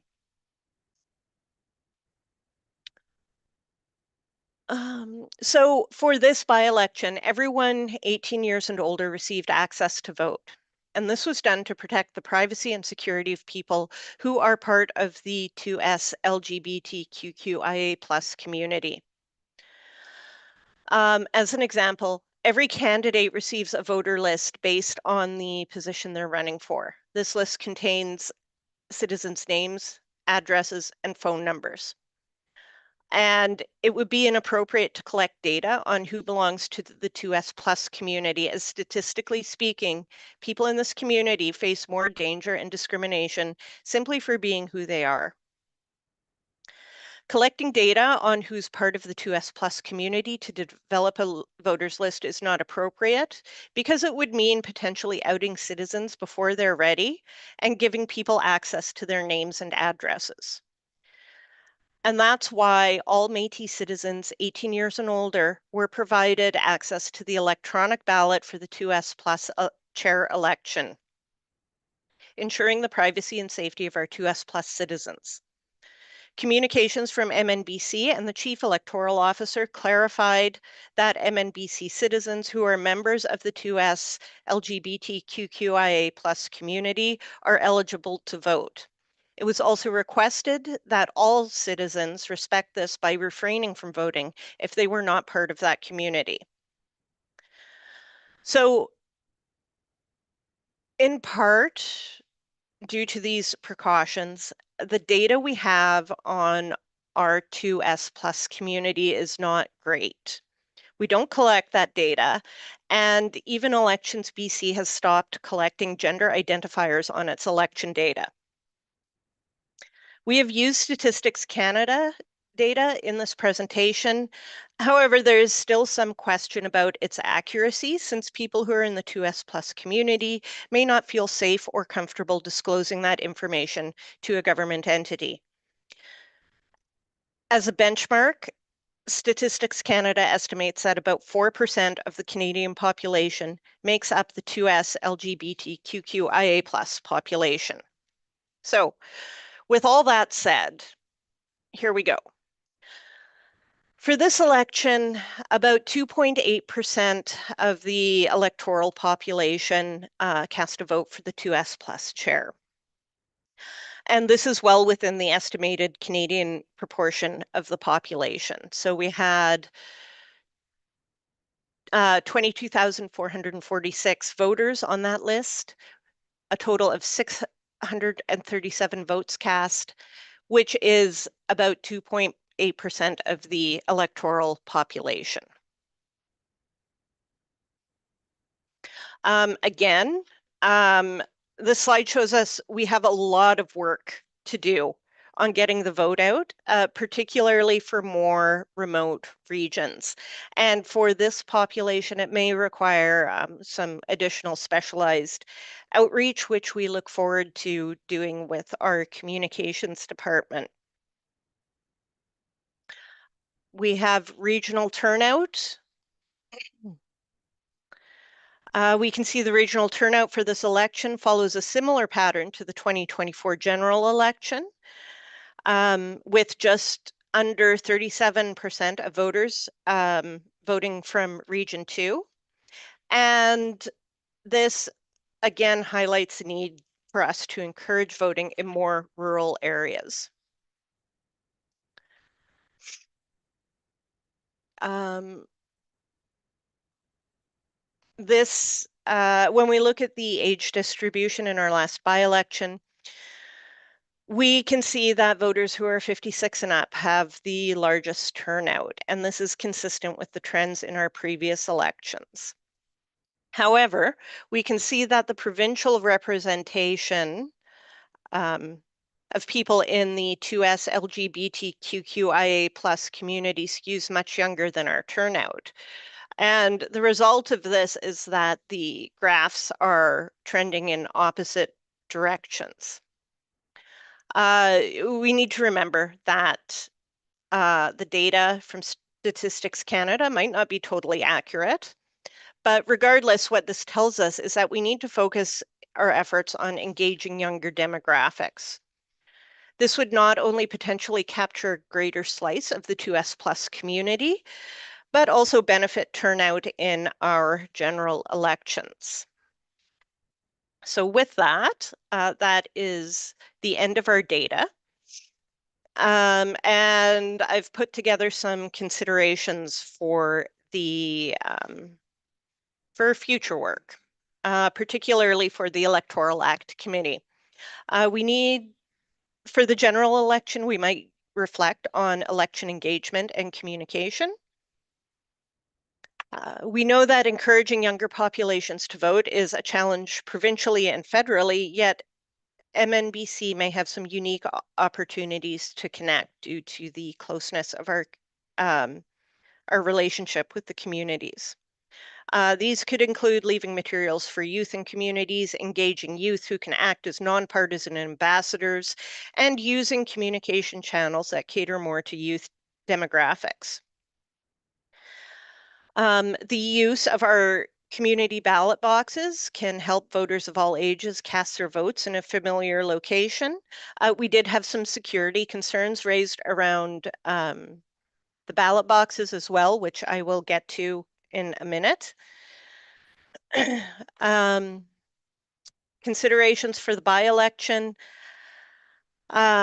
We couldn't use mail-in ballots due to the Canada Post labor action.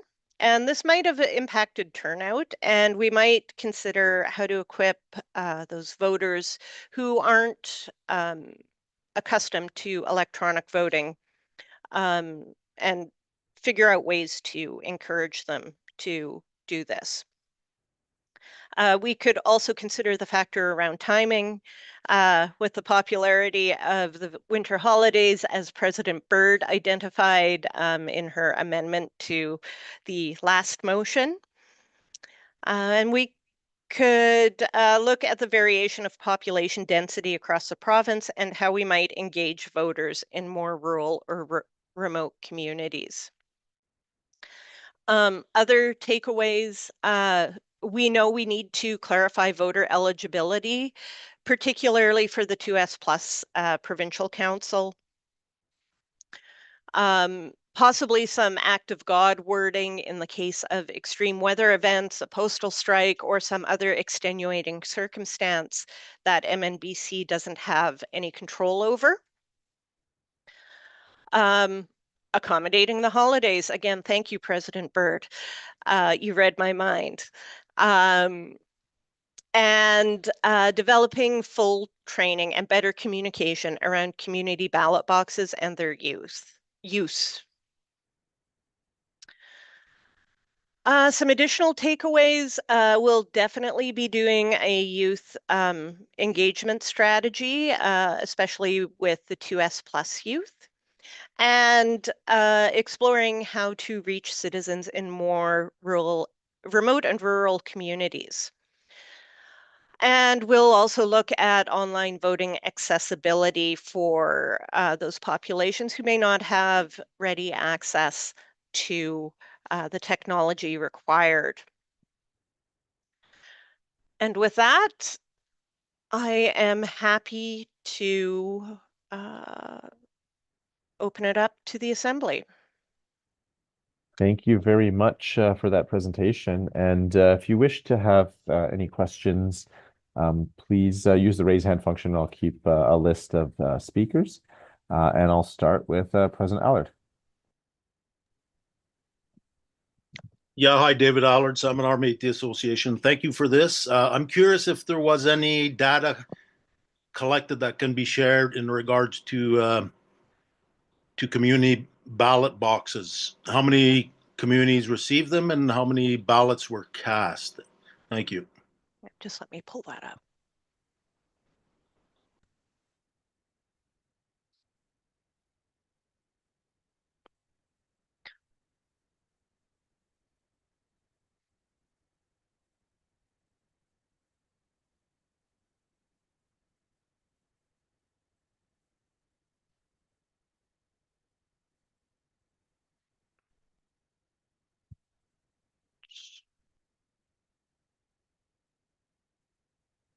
Thank you for your patience. We had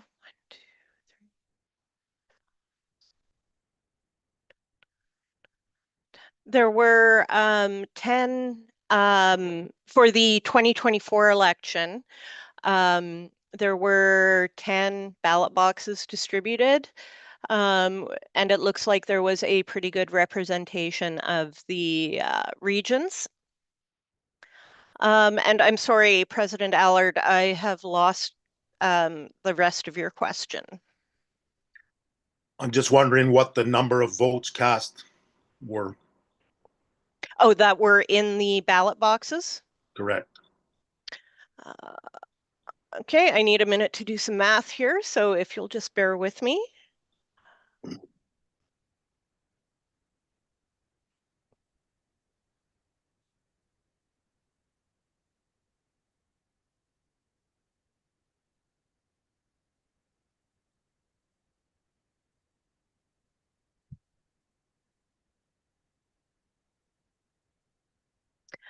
There were a total of 65 ballots across those 10 boxes in the 2024 general election. I spoke with the chief electoral officer and he indicated that a couple of ballot boxes had been sent out for the by-election as well. But since we didn't end up using mail-in ballots, the people who ordered the ballots were just requested to destroy the boxes. Thank you. Thank you very much. Chairperson Dieger, please go ahead. Yeah, thanks very much, Nicole. Very interesting. Mine was too, that percentage of ballots cast in the ballot box. That 65, I mean, that definitely is something to talk about. It's super low. I thought it'd be way, way higher than that. Also, I'm not too sure if the 2S Plus is really a great place to insert the ballot box, because then now people are visible when they're going to the ballot box. So again, that's a discussion. I'm sure that'll come up. And also the last thing was the process to change the rules in the middle of an election. The decision was made, and I don't know who makes those decisions, to say, okay, we're not going to do the ballots now because the Canada Post strike, which I was receiving mail way into like almost right away. So I'm not too sure where that backlog was, who makes those decisions. But I know in the past we've also had the date moved of the election. So just, I guess, some clarity on, those rules when we start an election, that they don't change and who changes them, that we can be consistent with an election in the front until we get the ballots and counted at the end. Yeah, so the decision to not use mail ballots, we looked at the timing and so the issue with our mail-in ballots is we can't order Canada Post to expedite these. For the provincial or federal elections, those levels of government can actually order Canada Post to expedite shipping government documents. We can't do that. And from the stories we were hearing in the news, it just seemed like the best bet this time around was to just stick with electronic voting. Pardon me. So yeah, I don't know. Mail delivery was inconsistent across the province. I think in more urban areas it continued for a while, but I know that in more remote areas, some areas just don't get mail delivery every day anymore because it's not cost effective for Canada Post.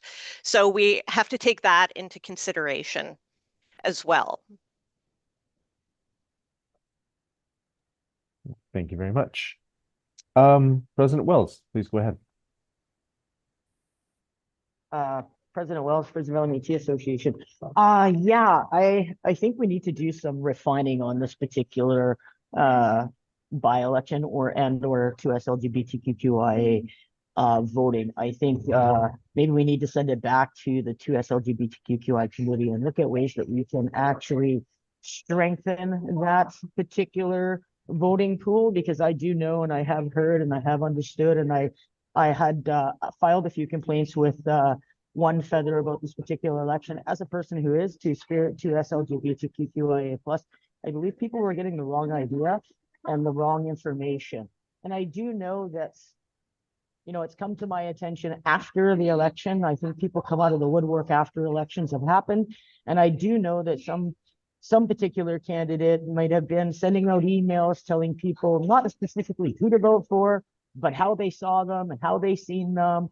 And, oh, I see you as a spiritual person, misleading people into what that identity is. And I think we really need to think about what that looks like, coming from a Two-Spirit actual perspective, not just, and also, I've also heard that some particular candidates may have even known that the voting pool was low. And I'd just like to know also at the same time, were both those candidates that were running for that chair position given that same opportunity to know the same information? Because I'm not sure if that's the case. But again, myself as a two-spirited person, I think the number was quite high, 637, considering of all the things that we've done in the province of British Columbia.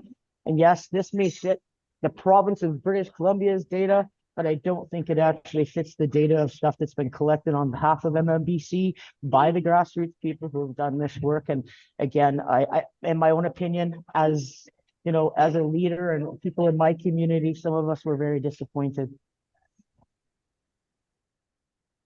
Thank you, President Wells, for your comments. President Byrd, please go ahead. Thank you. So that communities and us leaders can help support better voter turnout across the board. Generally, I'm curious on if we're able to get either like narrowed down regional data that is closer to us. I understand we can't have small sample size because that runs the risk of identifying people and whatnot. But I'm wondering if we can get a data pool that is broad enough to maintain people's privacy and not be able to identify folks, but small enough that we can know which demographics in our immediate areas are voting and which demographics are not, so that we can do some better targeted reach out as well. Yeah, we can send that data individually to community presidents. So look for that in the next month or so. Thank you very much. Director Gervais. Yes, thank you very much. Yeah, as we all know, ballot boxes in general, like for the elders, have had challenges in the past, and and also with the electronic voting. But I think it's got a lot to do with like not enough maybe support for technical computer skills and and and proper access to ballot boxes, like like having places with handicap equipped, to enter buildings and different things. But yeah, that can improve. I'd like to see that for now. Thanks. Thank you very much. And I'm not sure, is it President or Vice President McVeigh? Vice. Please go ahead. I'd like to, I suppose, echo some of what President Wells said with regards to the 2S election, in that the numbers really do seem to be off with regards to what we've seen in the community within BC at various groups, various discussion items, various get-togethers. The numbers seem very skewed, and I think there are better ways that any future elections with regards to the 2S Council can be carried out. For instance, things like having ballots be requested instead of it being an automatic availability. MNBC is collecting that data no matter what. So having an electronic ballot requested gives the opportunity to individuals who are 2S LGBTQIA+ to request their ballot while not making it immediately available to those who shouldn't be voting to have that option unless they actively move against the process. Thank you very much for those comments. And again, as was noted earlier, there are members of the Electoral Act Committee that are present today. So I think as noted in Nicole's presentation at the end, some of the things for consideration with the Electoral Act Committee, that's another thing that we added. Thank you for your comments. Chairperson Carrier, please go ahead. Thank you, Mr. Speaker. Thank you, Vice President McVeigh, for that comment. I think I love it when people come to the table with solutions here, and requesting a ballot, I think, is a great way to move forward. And I just want to underscore that let's try to keep the hearsay out of this conversation, because I think many of us here at this table knew going into this election that the governance had not yet caught up with what we needed to ensure that the 2S community was protected and that actual people who should have been voting in this election voted. So that is now the work of the 2S Council and I guess the Governance Committee, and then it'll come to the MNGA. So the exciting thing is we have this council now. It's going to be heavy lifting, but it's exciting that this work can be done now. So let's keep the hearsay out of it. The hearsay is not based in evidence. I'm hearing what everybody's saying, but I appreciate, as I said, what Vice President McVeigh had said about let's do solutions oriented, find ways where we can come alongside our 2S community to ensure that we have safe and legitimate and proper elections going forward. Thanks.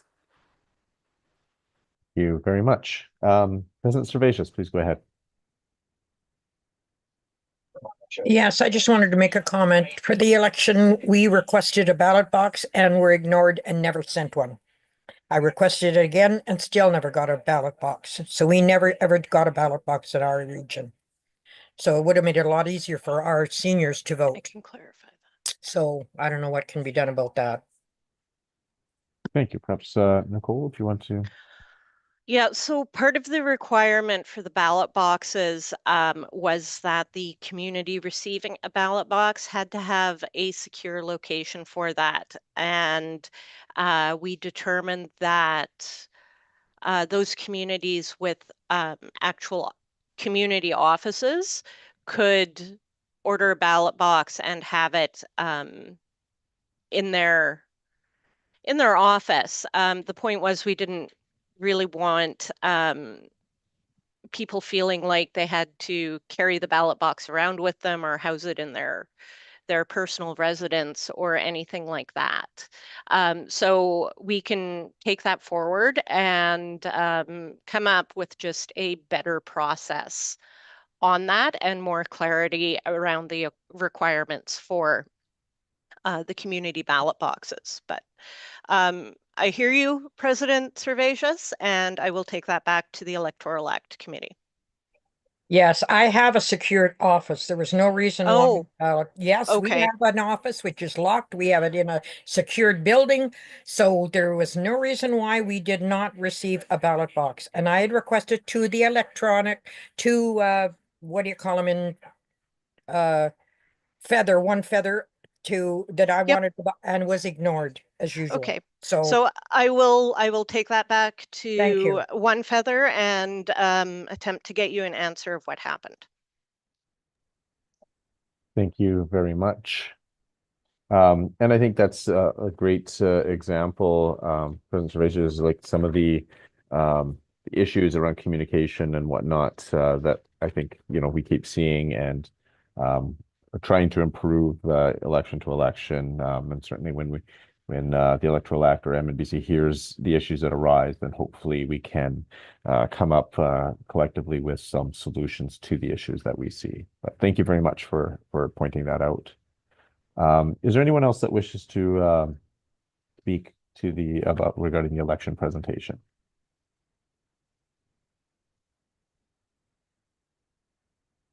All right, not seeing any other further hands. I want to thank Nicole for the presentation and compiling all that information so that all the members of the MNGA have that information. They can take it back to their communities, and then certainly I know, as I've said a couple times, the Electoral Act Committee will have some going forward. So thank you very much. So the next thing on, oh, sorry, Febule? Yeah, I guess I just got a text, and I guess our community, Columbia Valley Métis Association, also requested a ballot box, and we never received a response. Thank you very much. And we do have an office too. Thank you very much. Appreciate that. Vice President Allard. Sorry, I just noticed that there was also a couple questions in the chat that maybe they didn't get the opportunity to ask that we might want to answer. I think Joy Bremner had one, just kind of scanning through them. Yeah, so I'm not sure who answers those questions, but maybe somebody can answer them in the side chat.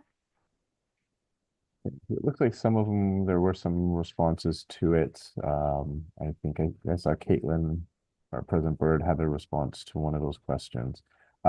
Certainly, it's helpful if people raise their hands so then I can see, and if there are questions, that way everyone can hear the questions if they're not if they don't have the chat on or are not observing that. But it did seem that some of those questions have been responded to. But thank you for pointing that out, Vice President Allard.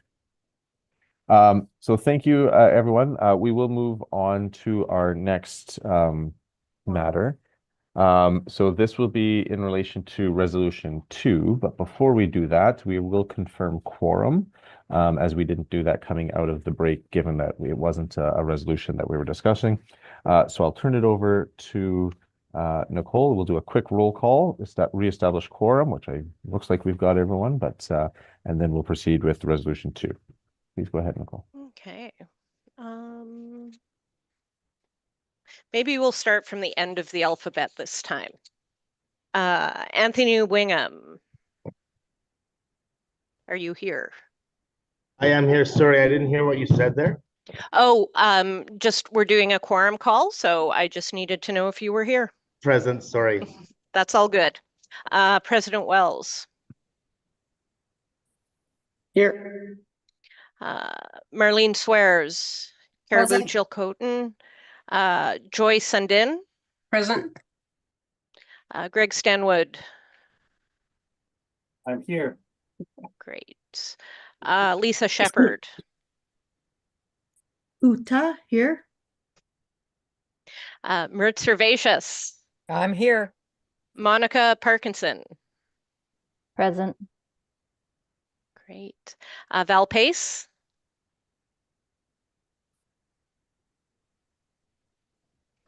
Anya McVeigh. Val's here. She just can't get her mic off. Okay. I'm Anya. McVeigh, present. Yes. Betty Ann McDonnell. Present. Tyler Massey.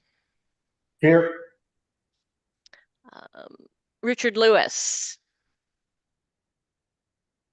Present. Thank you. Anthony Crelo.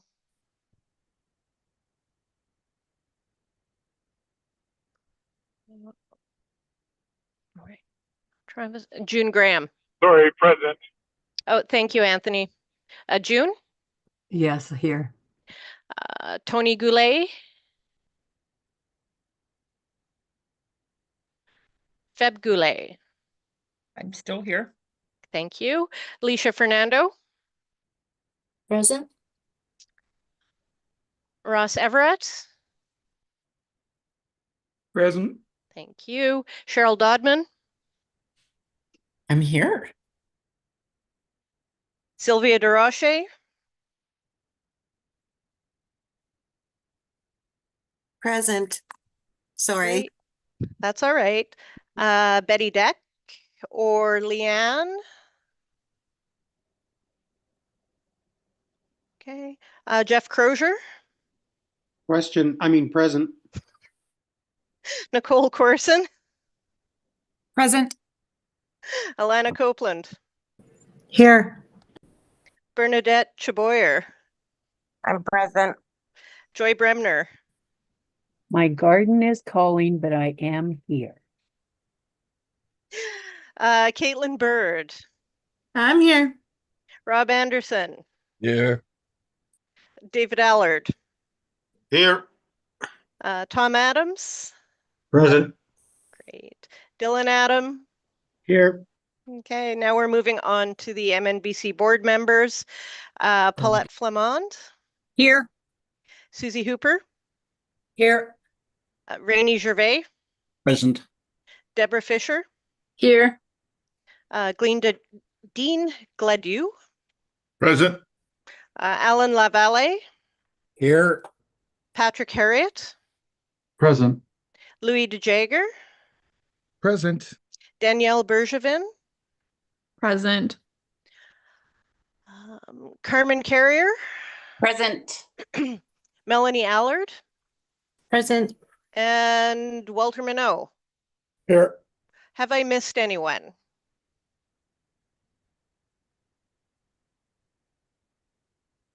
Is Zev Brewer here? Yep. Zeb Brewer, president of Thank Powell you. River Métis. Thank you. And Marlene, did Tony get on? Goulet? Tony never got on today. He has been resent the link, so we just need him to click it. So yeah, we have a quorum. I will just do a quick count here, if you'll give me a minute.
We have 42 people in attendance, and so that will help guide our votes.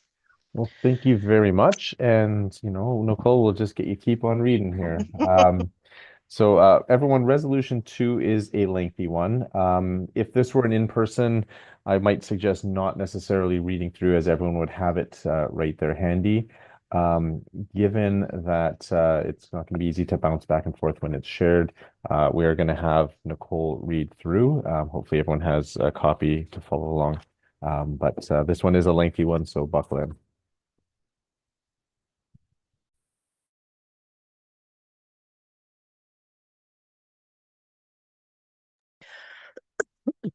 Pardon me.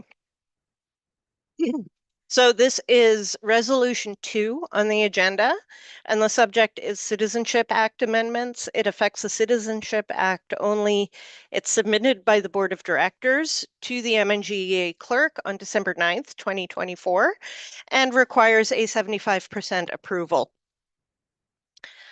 Whereas some of the language in the Citizenship Act is inconsistent and unclear, and so does not completely serve the needs of citizens and those applying for citizenship, the Ministry of Citizenship Staffing and Practices have evolved, and a general review of the Citizenship Act is necessary to ensure that legislation aligns with current practices. Legislation must be regularly reviewed to ensure consistency and clarity. Be it resolved that the Citizenship Act be amended as follows. A, strike the following definitions. 2.20, registration, and 2.26, registered. Amend the following definitions as indicated by deleting the struck through words and inserting the underlined words so that the definition for appeal will read, a written document submitted by an applicant who's been rejected entry in the Métis Nation British Columbia Citizen Registry, or a person whose citizenship has been revoked under Article 6 of this Act. Applicant means an individual who applies for an MNBC citizenship card by filing the necessary documentation with the Ministry of Citizenship.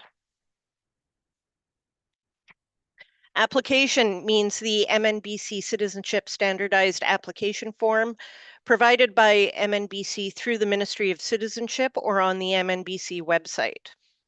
Citizenship Authority, the authority, means the office in the Ministry of Citizenship which processes, assesses, ensures chartered community acceptance is approved within the required time frame, and issues citizenship cards.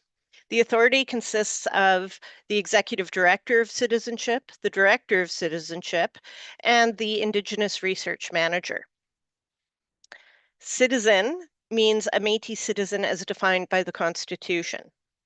Under review means a citizen whose citizenship is currently being reviewed by the Citizenship Authority following an audit of the Citizenship Registry. C, insert definitions as follows. Application process means the process to receive applications and determine Métis citizenship outlined in Article 4 of this Act, and that it is operationalized, maintained, and updated from time to time by the Ministry of Citizenship. Ministry of Citizenship means the ministry at MNBC that promotes Métis citizenship in British Columbia and supports people who self-identify as Métis through the citizenship application process while ensuring the integrity of the registry. D, amend Article 3.1 as indicated by deleting the struck through words and inserting the underlined words so that it will read, the MNBC shall accept an application for citizenship upon the applicant providing to the Ministry of Citizenship a written application together with sufficient genealogical evidence which, if accepted by the Citizenship Authority, is proof that the applicant is of Métis ancestry and that the applicant complies with the following conditions. E, this is not a condition, by the way, this is a next part of the resolution.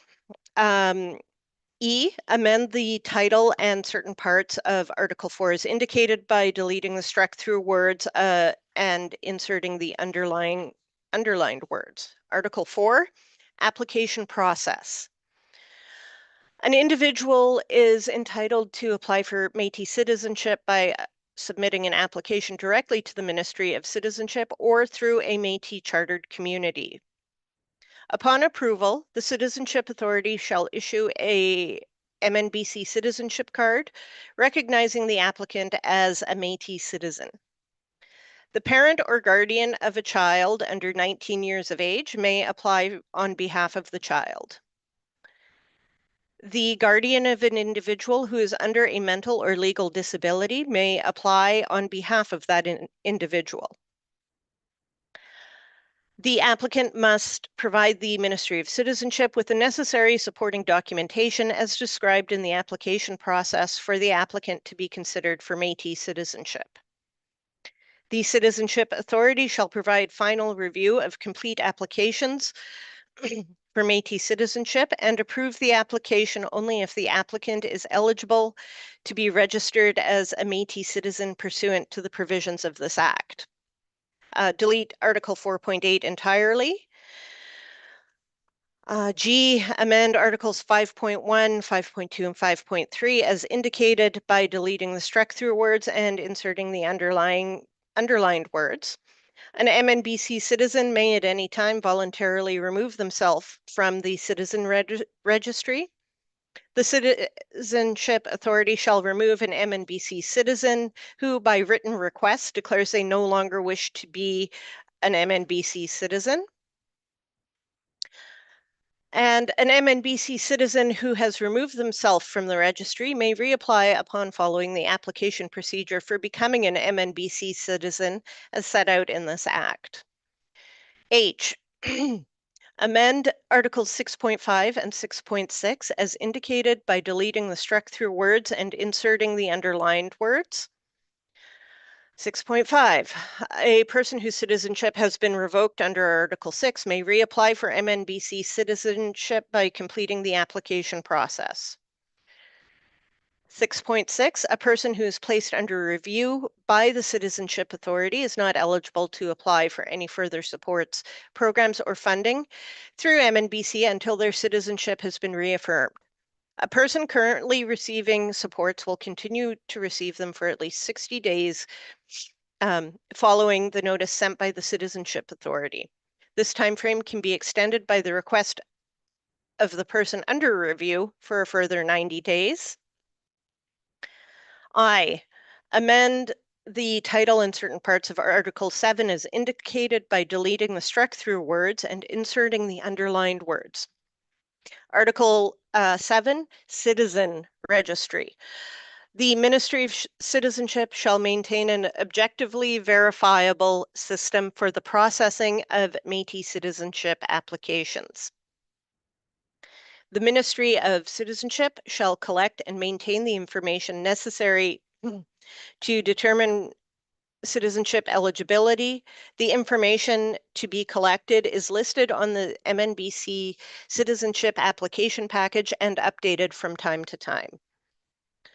The Ministry of Citizenship may collect and maintain additional demographic information about Métis citizens as in the Ministry of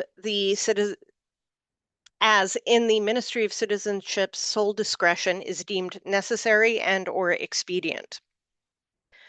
Applicants may apply for citizenship by written application through a chartered community or directly through the Ministry of Citizenship.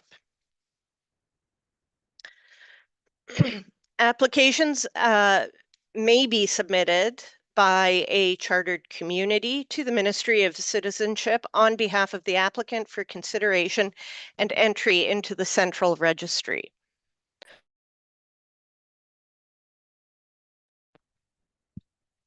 An applicant whose application the Citizenship Authority approves shall be issued an MNBC citizenship card by the Ministry of Citizenship. J, strike Article 7.11 because its purpose is covered in 7.10. K, strike the title and the Article 8 Registry Office because its purpose is covered by Article 7. L, amend Article 9 as indicated by deleting the struck through words and inserting the underlined words. Receive and review 9.2, receive and review applications for citizenship submitted by an applicant on the MNBC standardized citizenship application form and shall render a decision whether a person is entitled to be a Métis citizen. Maintain the citizen registry in a suitable and proper manner. Provide a written decision to the applicant as may be appropriate under the circumstances concerning an application. Applicants whose applications are not approved for citizenship may appeal such decision to the Senate. M, delete Articles 9.8 and 9.12 entirely. N, strike all remaining instances of the following words and phrases and insert the words and phrases indicated throughout the Citizenship Act in their places. Registry and Central Registry will be replaced by Citizen Registry. Provincial MNBC card will be replaced by MNBC Citizenship Card, as will Provincial Citizenship Card. Lowercase citizenship will be replaced by uppercase citizenship. And finally, O, reorganize and renumber all definitions so that they are in alphabetical order, renumber all articles and sub-articles as appropriate, and make all consequential changes within the articles due to renumbering.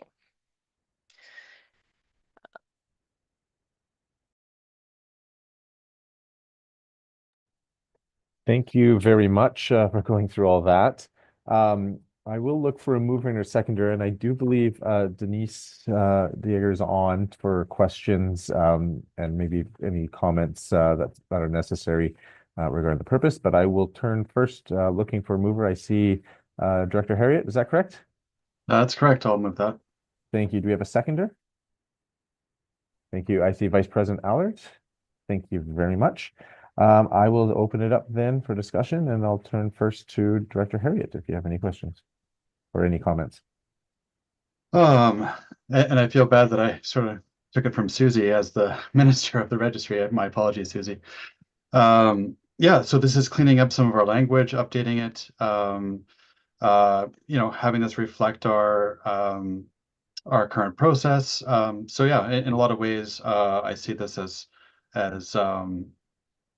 housekeeping in a lot of ways. Thank you very much. Vice President Allard, did you wish to any comments? I'm sorry, I apologize to Susie too. If she would like to comment, I'd let her go ahead, but I'm in agreement. A lot of it is housekeeping. Thank you very much. I'll go, your hand was up earlier, so I'll go Director Hooper. So I just agree with exactly what Patrick said. It's I would kind of class this as housekeeping, but it's it's a big, and I'd like to commend Nicole for reading it all. Thank you for doing that. So yeah, no, I'm in favor of this. It's just improving and what work we have done previously and putting it into our act. So we're just cleaning things up and improving it. So thank you, and I'm in favor. Thank you. Thank you very much. Director Gervais, please go ahead. Yeah, I just want to say that I approve this resolution. We do need some improvements in certain areas, but that can be done by the committee. Yeah, looks pretty good so far. Thanks. Thank you very much. Anyone else wishing to speak to Resolution 2?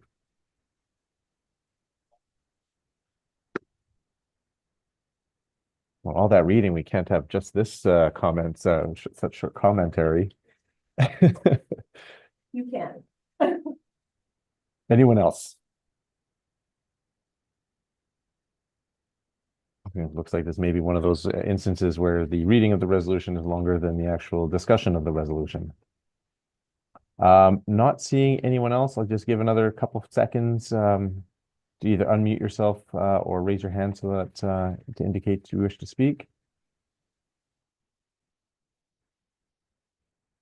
All right, seeing none, I will turn it back to Nicole and we will go through a roll call vote, given this does require a 75% vote and approval in order to pass. Nicole, please go ahead. Okay, we will be going through regular alphabetic order. Dylan Adam, In favor. Tom Adams, In favor.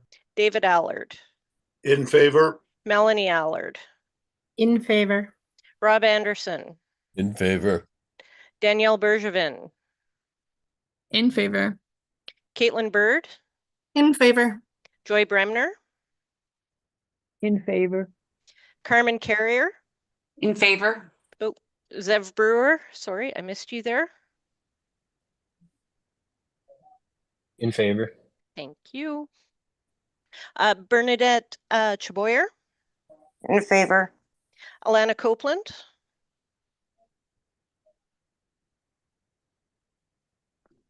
Alana,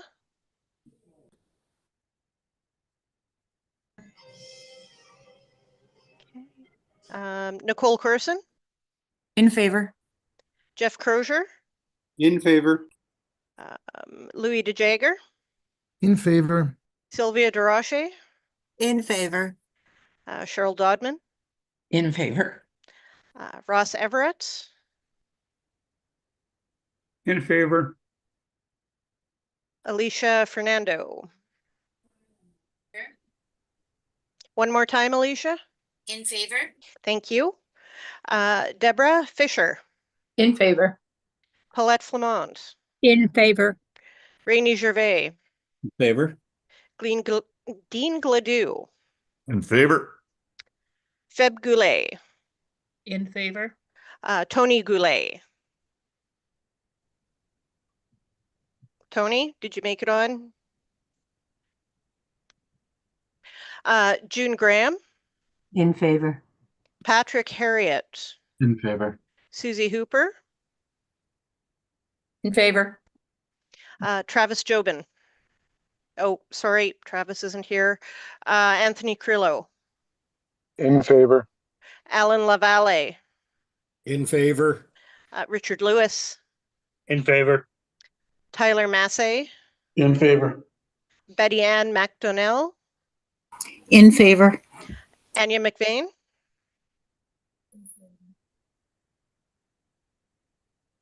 one more time, Anya. In favor. Thank you. Walter Minot, In favor. Val Pace, In favor. thank you. Monica Parkinson, In favor. Mert Servatius, In favor. Lisa Shepherd, Favor. Greg Stanwood, In favor. Joyce Sundin, In favor. Marlene Swears, In favor. Pixie Wells, In favor. thank you. Anthony Wingham. In favor. Did I miss anybody? Seeing none, that is a unanimous vote, so the resolution passes. Thank you very much, everybody. And thank you, Nicole, for reading through all that. Well-deserved break coming up here. So I have 11:49. I'm going to suggest we take 10 or 11 minutes early for lunch. We'll return at 1 o'clock Pacific, 2 o'clock Mountain. And when we return, we will do quorum and proceed right to Resolution 3 regarding the adoption clause. So we will see you all at 1 o'clock. Oh, before we all leave, can you guys give me like 2 minutes? Just I wanted to let everybody know that Métis Nation of Saskatchewan had just got an amazing ruling in regards to inserting their rights to be able to take part in anything that's happening within their territories. They have to be consulted on. They just won a ruling from the Supreme Court of Canada. So this is going to set a precedent for all Métis, First Nations, Inuit throughout the throughout that province, but also help us with our battle here in BC. And I also want to send our president, McCullen, would like to say thank everybody for all their support from British Columbia, and also wishes us a very prosperous and welcoming MNGA here today, and hopefully we can get everything going properly and comfortably. I'm trying to use his words. I'm trying to remember his words, but he also said to thank everybody and thank our board of directors for the support for his nation, and he's looking forward to working together with MNBC in the future. Thank you, Walter, and that is great news. So everyone, we'll see you at 1 o'clock Pacific, 2 o'clock Mountain, and we will deal with quorum and moving on. Thank you, everyone. Have a good lunch. Joy, go take care of your garden. And I'm going to mute my mic this time. Thanks, everyone.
Good afternoon, everyone.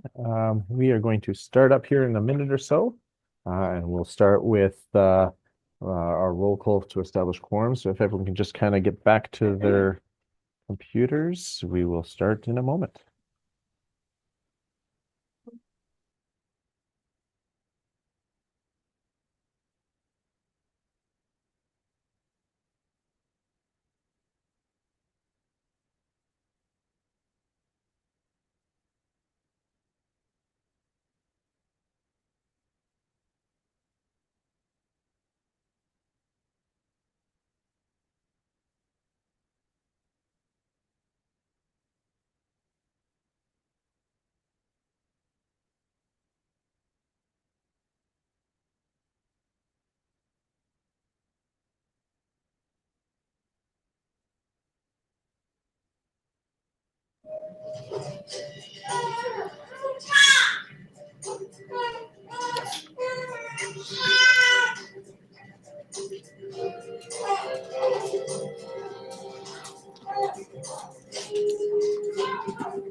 Hey, Dave, is your mic on? Okay, I'm going through some things right now. Just give me a second, all right? I think it's Alana's. Oh, you're right. My granddaughter was crying. Sorry. No worries. That happens. It's the weekend.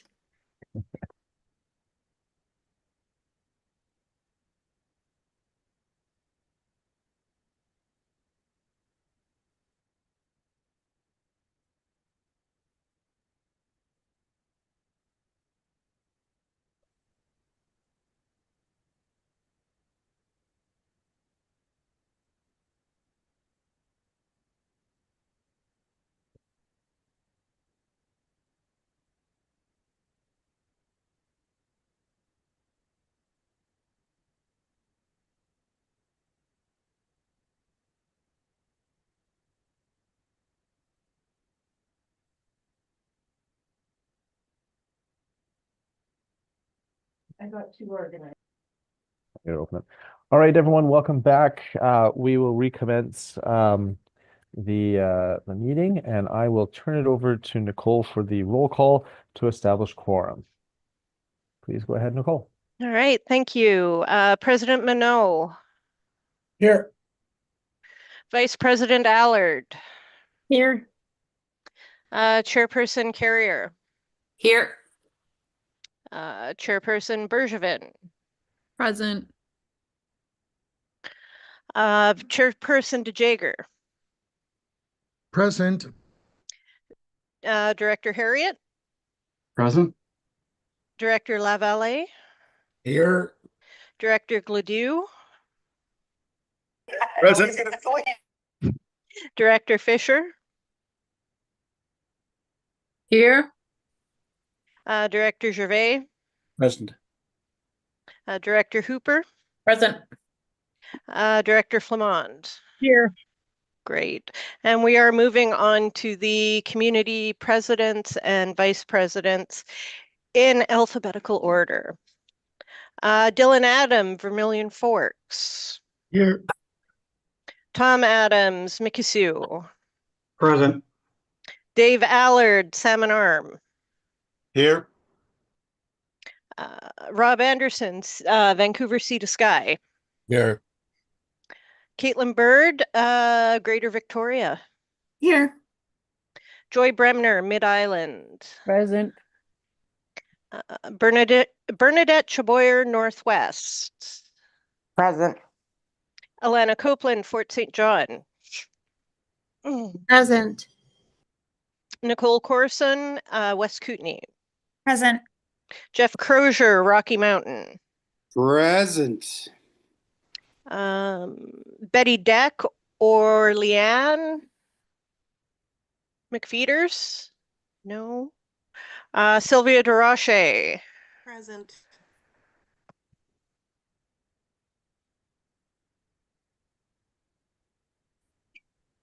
Cheryl Dodman, Kelowna. I'm here. Ross Everett, South Okanagan, Similkameen. Give me, I'm here. Thank you. Alicia Fernando, Tri-River.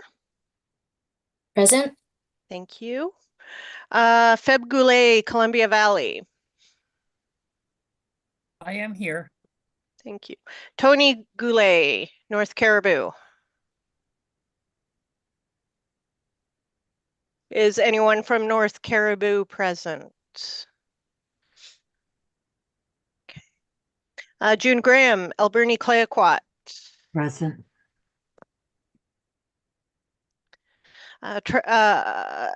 Travis Jobin, Columbia River. Monica Parkinson, Columbia River. We'll try that. Present.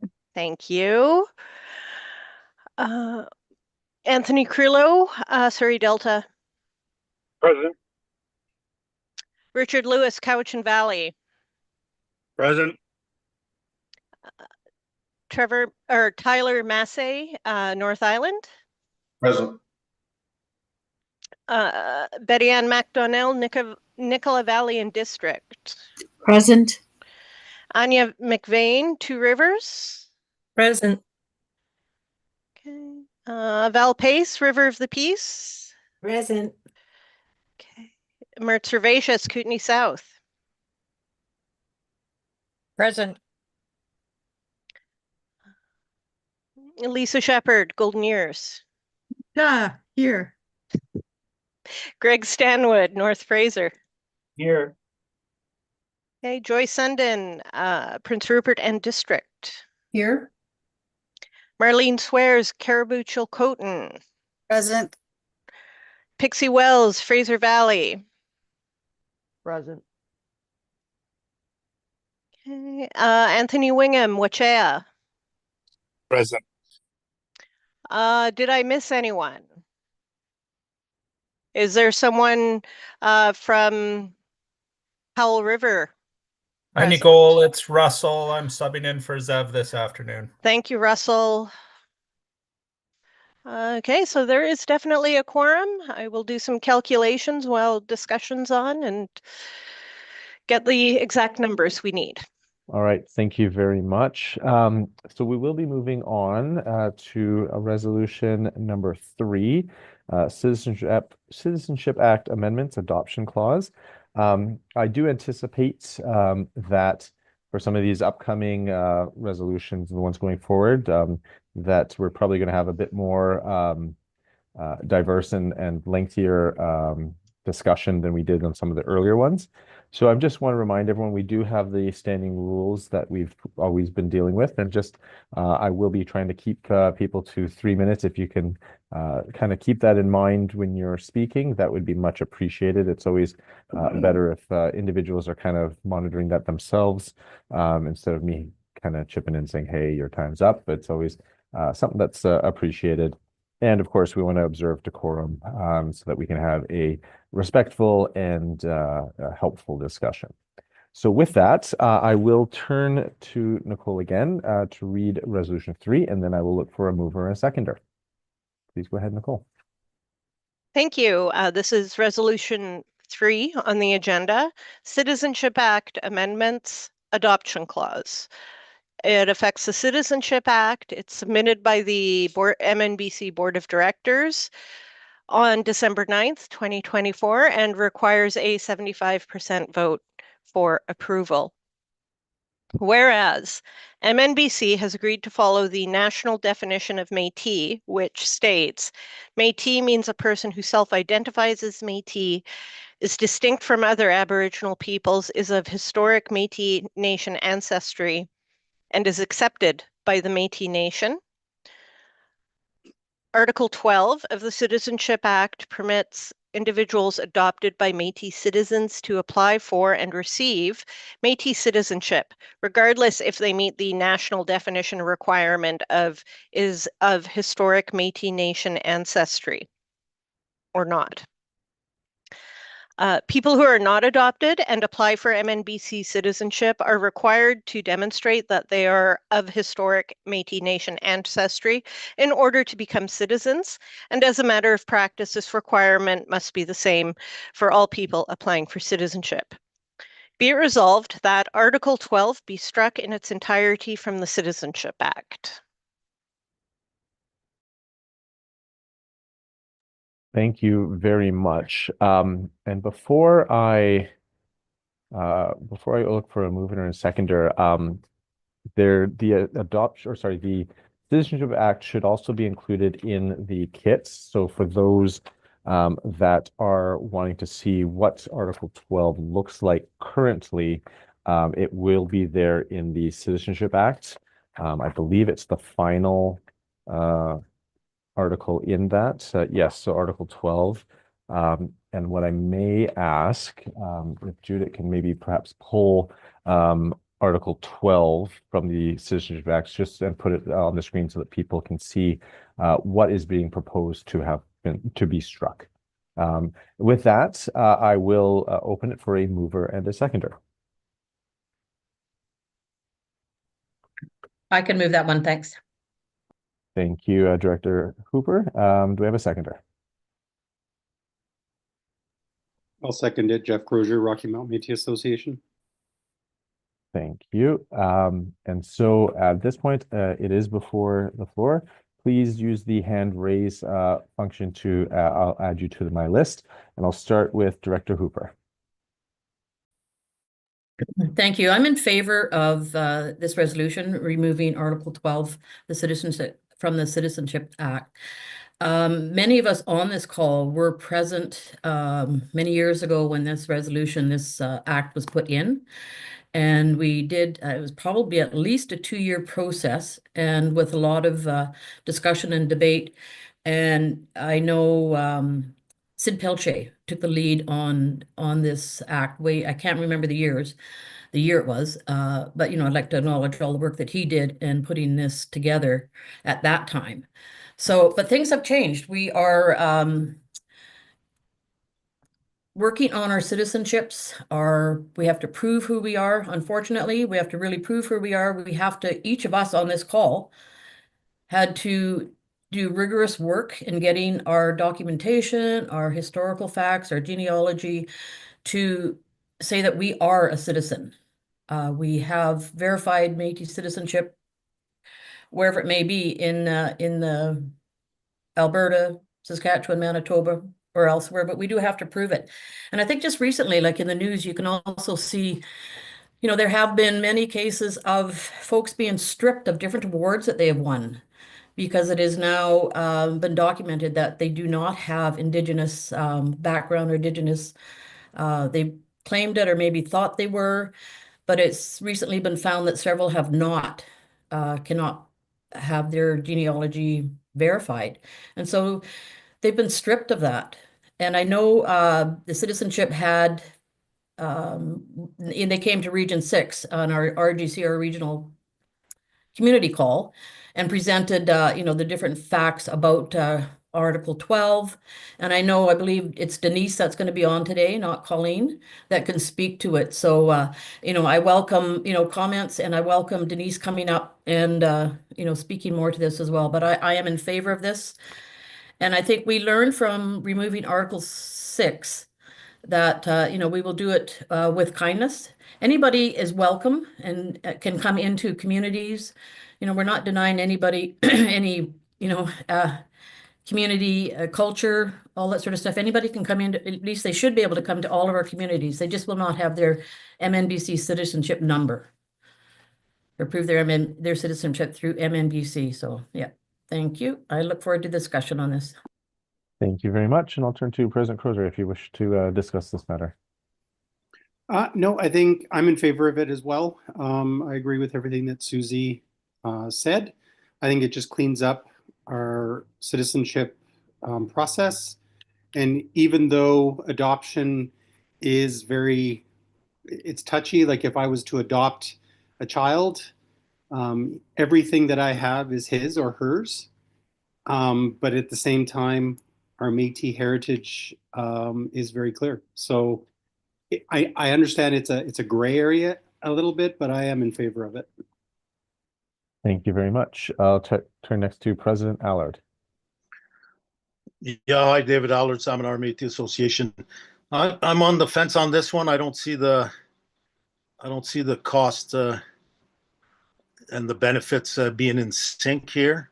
That being said, I was reached out recently by a Region 3 citizen, Sid Peltier. He asked me to read read something, and I agreed to do that there, and that's quite timely, Minister Hooper, that you refer to him as being part of this there. So he was the chair of that ad hoc committee over 10 years ago, and he just wanted to share some thoughts on it, which I'll do right at this moment. His intent is to help with debate. Article 12 of the Citizenship Act allowed non-Métis children adopted by Métis parents to hold citizenship for their life's duration. When that person died, their citizenship died with them. They were not able to pass along their Métis citizenship to their children unless they married a Métis spouse. Now, this resolution wishes to align itself with the accepted Métis definition put forward in 1982. The reason for Article 12 was to allow children adopted by Métis who were not Métis but were brought up learning Métis culture to have the benefits given to Métis citizens, with the understanding that their citizenship would terminate upon their death. Métis parents who have adopted non-Métis children will have to explain to their children that their brothers and sisters may enjoy benefits while they may not. Some parents may not have told their children that they are adopted and will have to face a reality both the parents and child will have to accept. I can understand the rationale of the resolution, but I find it hard to accept the harm that it brings when this has no impact on the definition of Métis. An adopted Métis child who is not Métis and has been brought up in the culture of their parents has accepted their parents' culture and self-identifies as Métis and has been accepted by the Métis community. While this still does not allow the child to be Métis, this person is able to belong and be part of a culture that is inclusive and welcoming. Parents who have adopted a child who is not Métis but for their lifetime can enjoy the benefits given to Métis children, i.e. education that is subsidized by our nation, will help parents who may not be able to pay for an expensive education Métis children will benefit from. I am almost certain that there are parents watching this assembly who are the proud parents of non-Métis children who are concerned as to the outcome of this vote. If it is the will of Métis citizens to exclude adopted children who are not Métis from belonging and being included in Métis cultures and the values our ancestors taught us, then I belong to an older generation who held these values dear to our people. So those are the words of Mr. Peltier, and I'm on the fence personally at this stage. I'm looking forward to the discussion. Thank you very much. Thank you very much. I next have Leader McDonnell.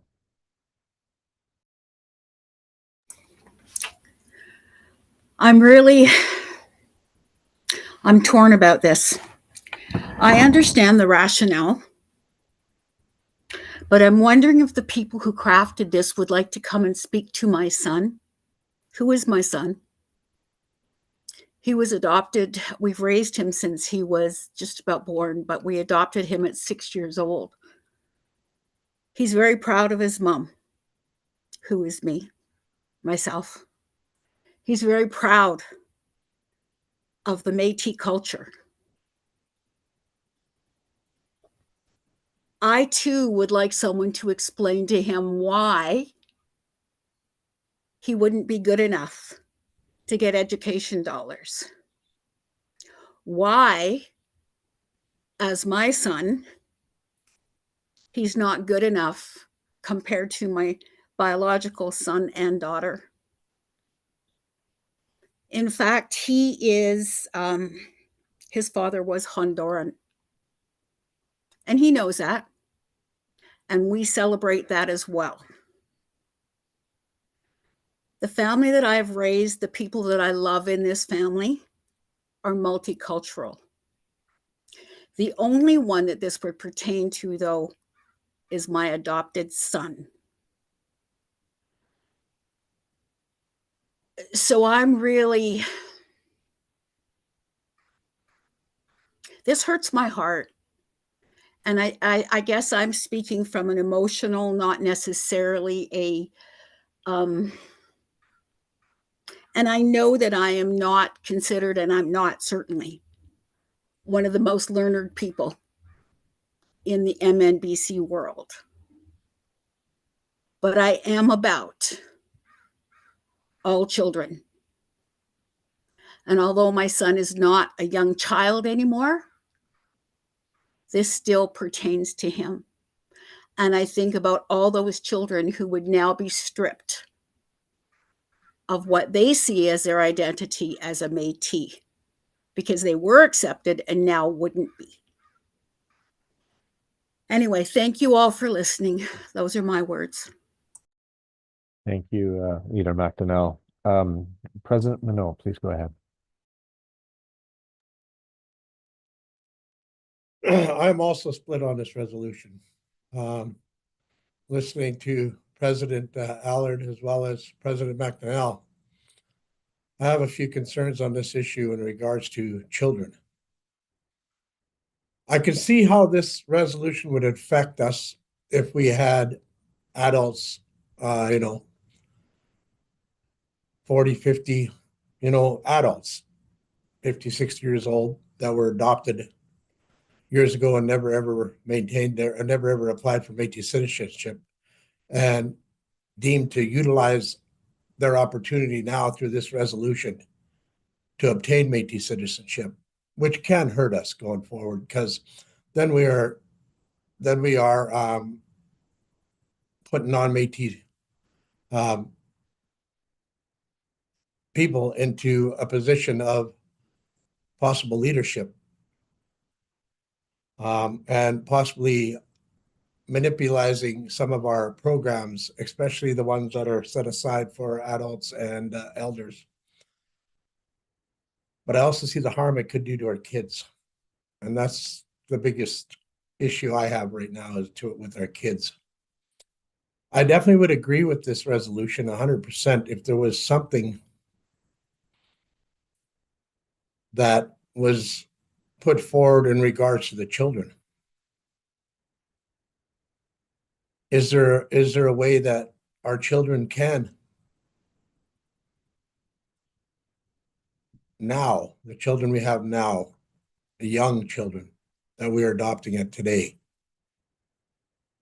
have an opportunity to, not just be adopted by a Métis family, live the Métis culture, live the Métis life. It's really these are the kind of situations that I wanted to get away from. President McDonnell had said, I'm talking on my emotions. But most of the decisions we make in life are made up on our emotions. That's how we know that we believe in it. And that's what allows us to speak on those issues even stronger than we would without any emotions involved. But I'm just thinking of how can we protect the children on this resolution? Is there a clause that we could put in that states if you are adopted in a certain time, like even if we went back to 2020 September, that you would be able to be eligible for citizenship as a child, talking as a child, and then still maintain that citizenship for the rest of your life, but would not be able to be carried on to your children unless you married a Métis citizen. I don't like putting children and families in a situation where it might hurt somebody, or it might take away from their sense of belonging within that family. This is a good resolution to protect our nation, to protect our people, and protect, our Métis citizenship. But we also have to protect the children that are involved in Métis families as well. So I'm torn on this resolution, and I wish we had something like a Bill C-31 resolution bringing forward to be able to adopt maybe at a later date to cover those children that we are adopting now today for their lives. Thank you. Sorry, I was taking so long. Go ahead. No, thank you. Chairperson DeYeger, please. Yeah, I'll go as fast as I can because I know there's a line up there. I mean, it's so close to home. Of course it is. It's my grandparents and the lives that they had, and thank God for adoption. It's sacred to us. It was, it's how they survived and were able to get a good start on life. So this was also brought forward by like the Chilliwack Métis Association. If anyone remembers, it was Les Mitchell. And like his dying wish, because he was adopted and grew up as a Métis person, was to be Métis, and Bruce Dumont granted him that, and so did the Assembly, and he was forever grateful. So I see a lot of those benefits. And also, I want to speak as a 2S chairperson, even though we haven't had any official meetings. The council's only been, they've taken their oath just 10 days ago, but it affects a lot of our families.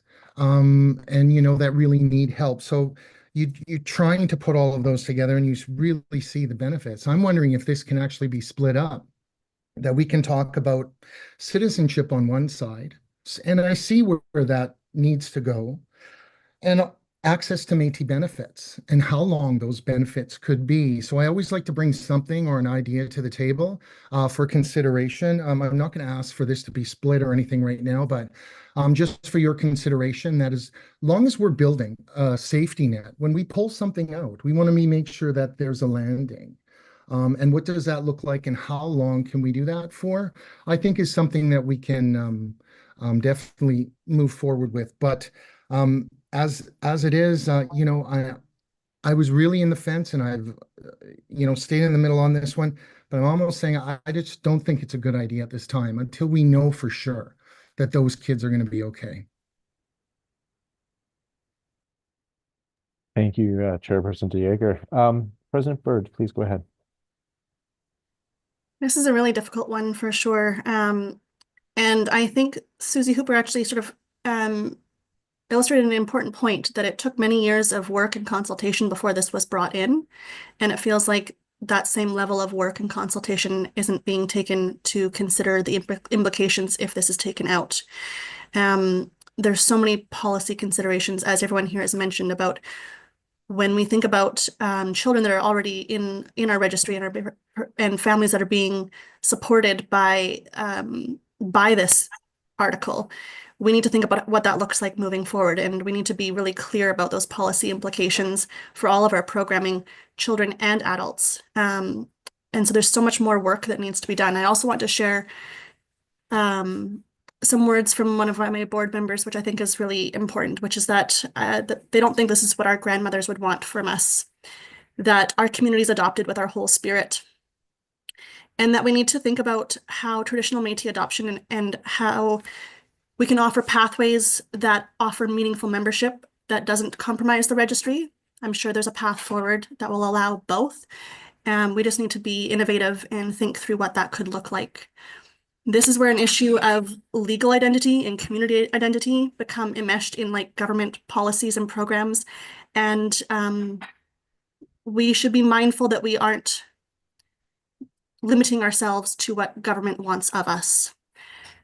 I think the other piece that's sort of connected to this, distinct from, but also connected to, are our children and families who have both Métis heritage and First Nations heritage and must choose between one or the other. And how can they have access to meaningful cultural programming to acknowledge their Métis ancestry and their Métis families without having to choose which box they apply for or which registry they apply for? So I think we need to have more fulsome discussion, more fulsome conversation about how we can have meaningful membership and meaningful access for those who are adopted into our communities, those who are born into our communities. That doesn't necessarily compromise the registry in any way. And so I think this is a bit premature to be bringing forward, and we need to have some fulsome discussion on it and looking at all the impacts and all the nuances related to this. Thank you. Thank you very much, President Byrd. I next have Chairperson Carrier, please. Thank you, Mr. Speaker. Thank you, President Byrd. I agree with what you've outlined and sharing what your board has expressed.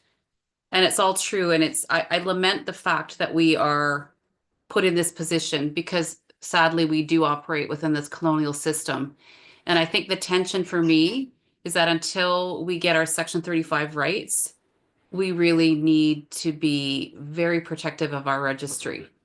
Um, and and for Leader McNamel, I heard you speaking about your son, and you use the word not good enough. And I just want to say he's more than good enough. You know, being Métis does not, being Métis does not make you not good enough. So I just want to say, you know, I hope that your son is embraced by community. Um, in terms of what, just piggybacking on what Leader or Bird said, you know, the legal and the community identity, I think there is a real opportunity here for our communities to step up and embrace children that find themselves in this gray area that are adopted by Métis families. But as it stands, I do think we need to protect our registry. The flip side is my children who go to post-secondary are mired with issues of folks who are taking up space, claiming to be Indigenous when they are not, claiming to be Métis when they are, taking up resources, taking up space. So there's that flip side where we need to hold our identity and our citizenship as sacred. Thank you. Thank you very much, Chairperson Carrier. Go ahead, President Adams. I'm really torn on this also because as a foster parent who has adopted children, my daughter, who's 26 years old now, came to us when she was 12 weeks old, and we adopted her when she was a year old. We couldn't find out her Métis heritage. We couldn't find out any heritage for her because of the privacy that the ministry put against us. So we raised her as a Métis child, and she still believes she's Métis. She does not have her Métis citizenship because I didn't believe that was the way to go. But then I've had foster parents that are foster kids that have been Métis and that have been adopted by First Nation families, and they're no longer practicing their Métis heritage because they're now First Nations.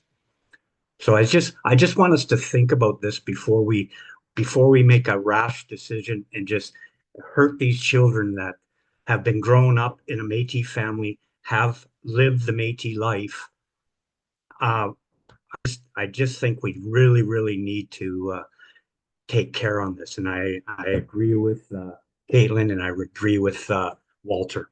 Thank you. Thank you very much. Director Fisher, please go ahead. So speaking on with a couple hats on here, been a foster parent. I was seconded by the Minister of Children and Family years ago to work on a project that was across the province with Métis and First Nations on what was called customary adoption or custom adoption or custom care. So I come with a background of that. I also, as the Minister of Children and Family, my job is to advocate and protect and do whatever I can to protect our children. And I do that as much as I possibly can. But then I also wear a political hat. And that political hat is that my job is to also protect my nation. And the only way we can protect our nation is through our citizenship.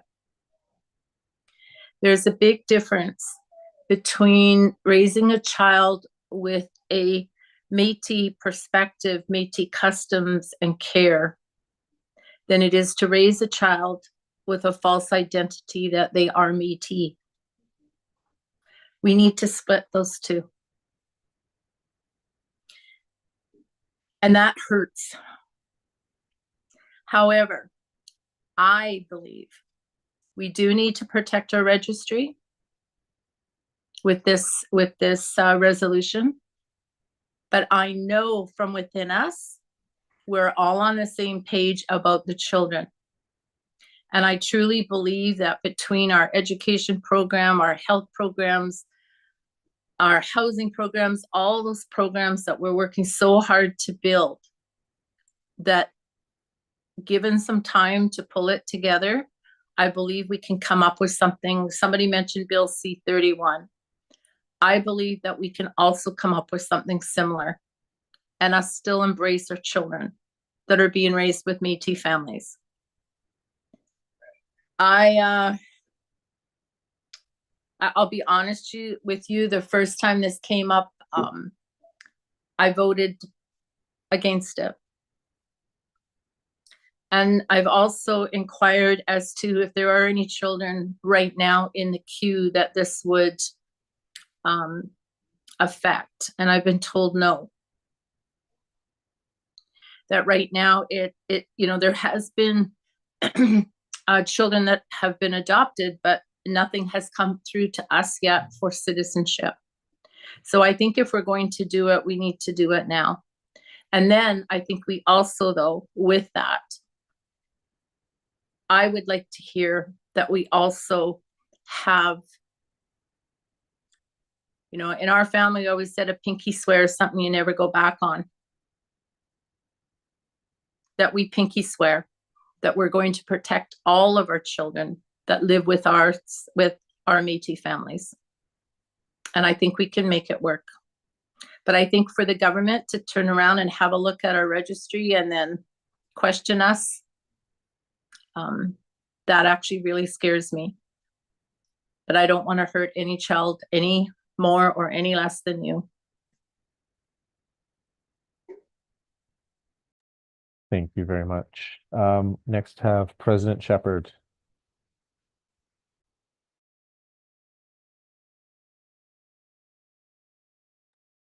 Forgive me, sorry, the microphone disappeared there for a second. So I'm also very torn by this.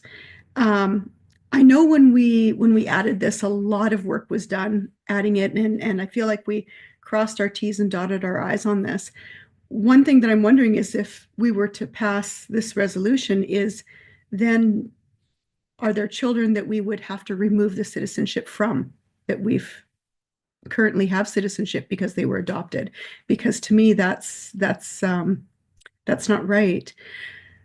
I feel like this resolution, my knee-jerk reaction was to feel like this resolution is bringing us in line with a colonial way of thinking about benefits instead of our traditional way, which is just to fully accept a child that's without parents into a family. And so I kind of wonder how many adopted children have received citizenship under this. Are we talking hundreds? Are we talking a dozen? I'd kind of like to know that. I do fully agree with protecting our registry. I'm fiercely protective of our registry. And I feel that there's so much work to do to protect our registry, but I'm not convinced that it's here with children that are without families. I think about kids that are age 0 to 5 and how it's such a fundamental age in forming identity, and to tell a child that they're not enough, you bring them into your family and then to turn around and tell them that they're not enough to be fully embraced, into the family's way, into their cultural way, I think can just cause lifelong harm that would be hard to undo. I'm kind of curious about what is driving this. I really appreciate and respect the words of Minister Fisher.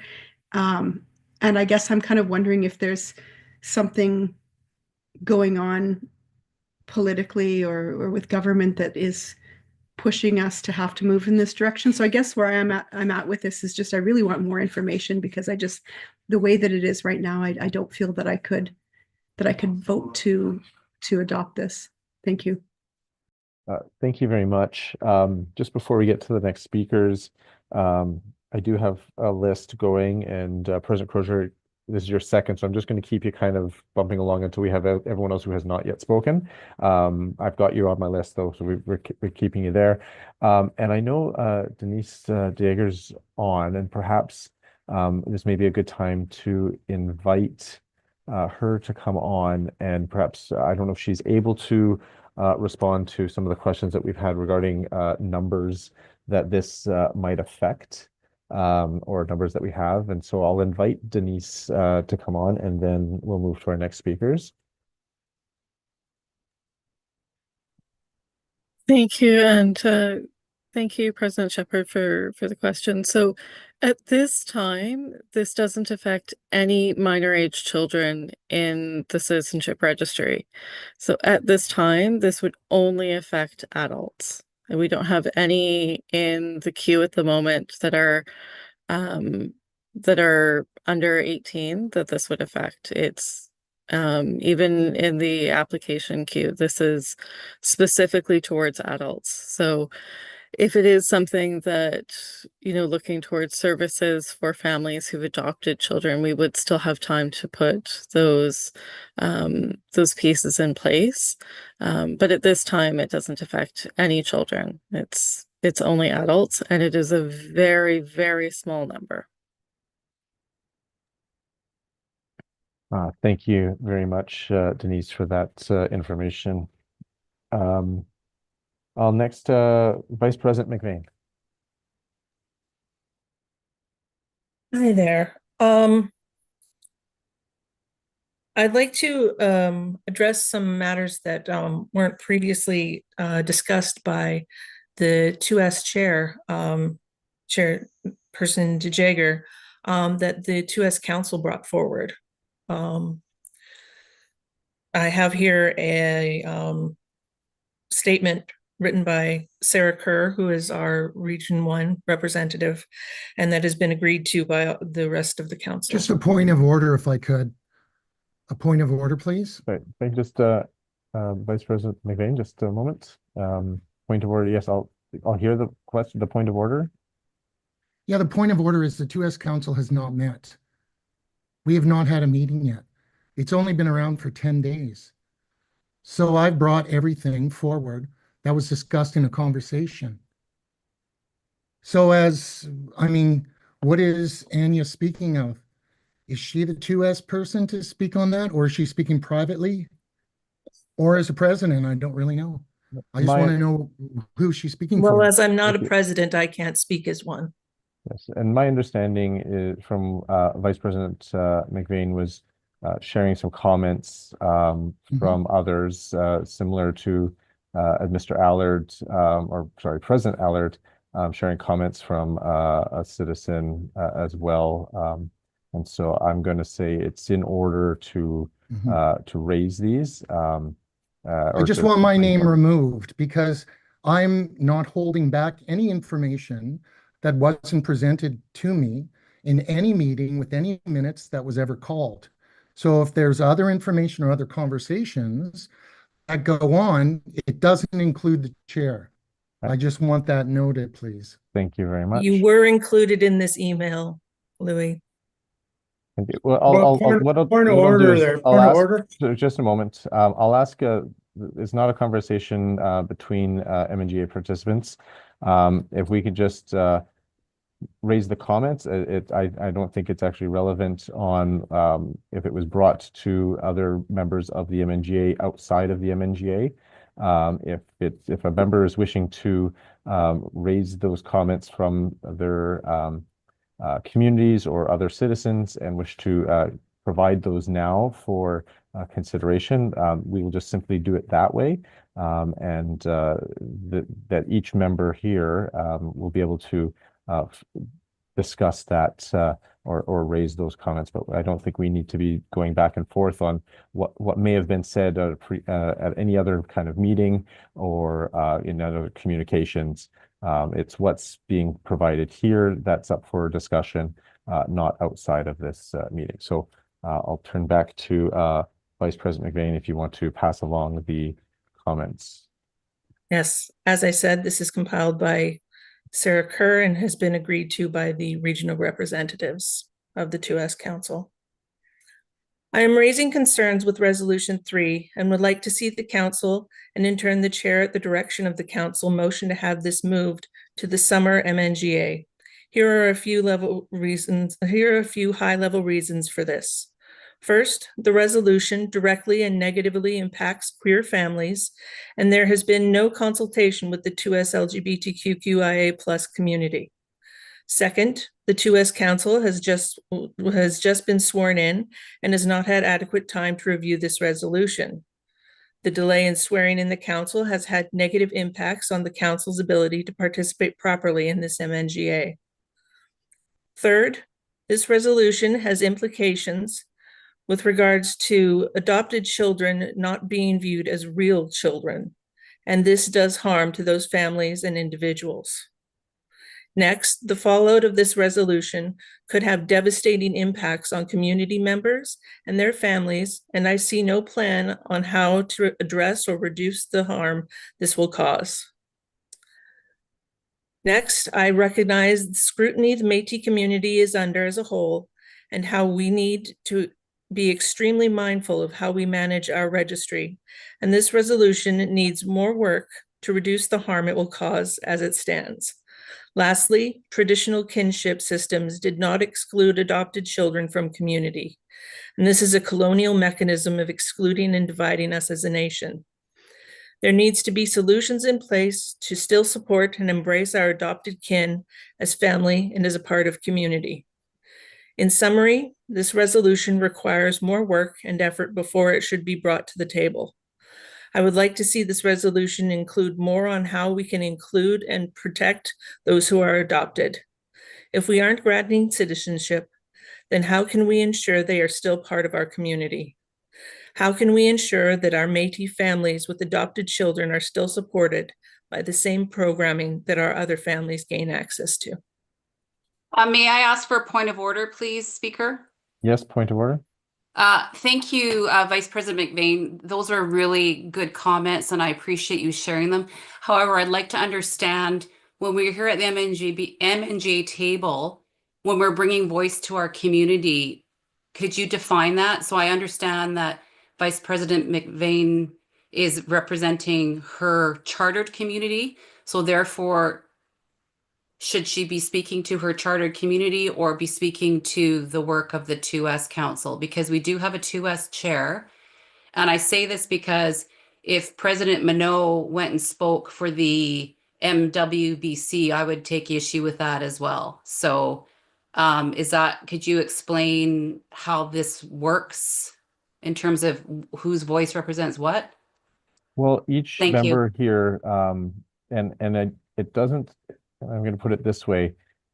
The way I understood and heard the words that Vice President McVeigh provided, that there were community members, whether of her community, if we're looking at geographic community of Two Rivers, or as within the larger province and community, of sharing concerns or thoughts that had been provided to Vice President McVeigh, that she shared those for discussion. It's not so different, I would suggest, than again what was done by President Allard in passing along words of a citizen who I believe is not a member of the specific geographic community that for which President Allard is the president. It sounds like it's, of course, any MNGA member is entitled to canvass with whomever they wish to, but they're bringing their position as a member of the community for which they are representing, and so it is certainly up to Vice President McVeigh as the representative of Two Rivers to present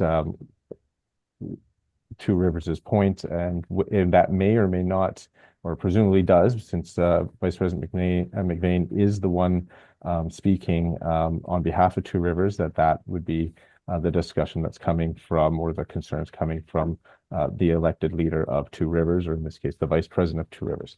So I am going to accept the comments that have been put forward. They have been put forward for discussion, and certainly any member of the MNGA is entitled to provide their thoughts and opinions, which are presumably from with their thoughts on behalf of their constituents, but where and what might influence those thoughts could certainly go beyond what may have specifically come from their specific constituent that they're representing, if I can put it that way, similar to what President Allard did earlier. Okay, thank you so much for that clarification, and I do appreciate the comments. And I will get back in the queue to follow up. Thank you so much, Yes. and thank you for sharing. Thank you. I have a point of order, Chair. So yes, One more point of order, please. What's your point of order? What do you? Just that I just would like the statement at the beginning of that presentation to be stricken from the recording, where she stated that it was the 2S committee that put this together. That was the very first statement made, but then she changed, or she corrected that later on and stated it was regional. Yes, and that's what I Chair. understood, that after the comment, the point of order raised by Chairperson DeJager, that Vice President McVeigh did clarify that.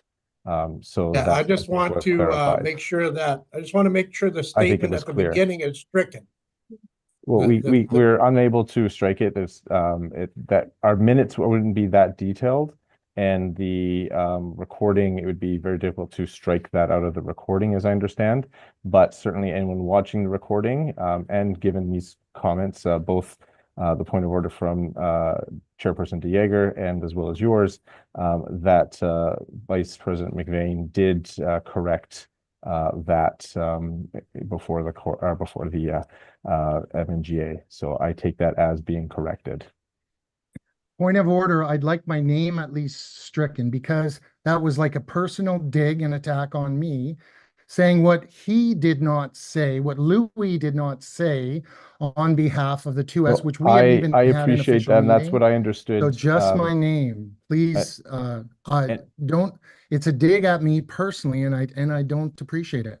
No, and I appreciate that, and that's why when you spoke, I asked that we restrict the comments and to finish to end essentially that back and forth, so that it is not reflected. And I understood Vice President McVeigh after that that initial request to then correct what she said was essentially the source of the comments and how it was raised to her. So as I understand it, it was not as part of the council, but it was members of the regional members that had forwarded that information. And I think it's quite clear from your comments as well that this is that you had not withheld comments that were raised at the council during the meeting that you described when you spoke earlier. Thank you, everyone. The next speaker I have is President Bremner, please. And obviously, this is a very heartfelt move that's being made, and I have to appreciate pieces of what everyone has said, because everyone has touched on things that are very valid and important. You know, and I think one of the things, even as an adult, when we're unable to provide the documentation necessary, we then, you know, Mid-Island, for instance, 18 years ago, first time I was on the board, simply as a secretary, they were not requiring citizenship to be on the boards, which was fine. And then later on, when I became president, a number of years later, they were also not requiring citizenship from MNBC for that. And so then our vice president, it was interesting, as I had to be informed, I could not be accommodated to sit on at the MNGA table. And, you know, and a piece of it was simply one piece of documentation I could not locate.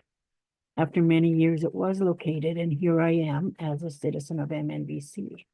But I also, you know, like, one of my concerns that I really wanted to express is that in November of 2024, the school district at their Indigenous leadership meeting had a staff person from the local school district come, simply stating it was seriously being considered that all Métis children were going to have to prove their identity, their status. And so myself, I am definitely going absolutely against that, because many of our citizens do not start to identify their children in in kindergarten and grade 1. So, and that's not a requirement for First Nations. So at that point, their self-identification when they're signing into the district is a priority, and their local community supporting that is really important. And so I don't know, even in terms of the adoption of a child is checking that box. I can't speak to that because I don't know many of those that are adopted, but I think it's really important children in the districts, school districts, and that level of education, it's important that we have a method of supporting them without their citizenship being present at that time. And I think that's the major thing I want to say about this, because I know how serious and how heartfelt this is and devastating for some. But I also really respect the registry of MNBC. And I think it is an important aspect of who we are. And I, been proud to stand it, knowing I was Métis all along. Even if MNBC officially could not, state that. But thank you, it's community acceptance is so important around community involvement for many children. And so I think that's a part for us all to reflect on as we go forward. But hands up to everybody saying their piece here. And it is a really hard decision we're undertaking. Thank you. Thank you very much, President Bremner. President Fernando, please go ahead.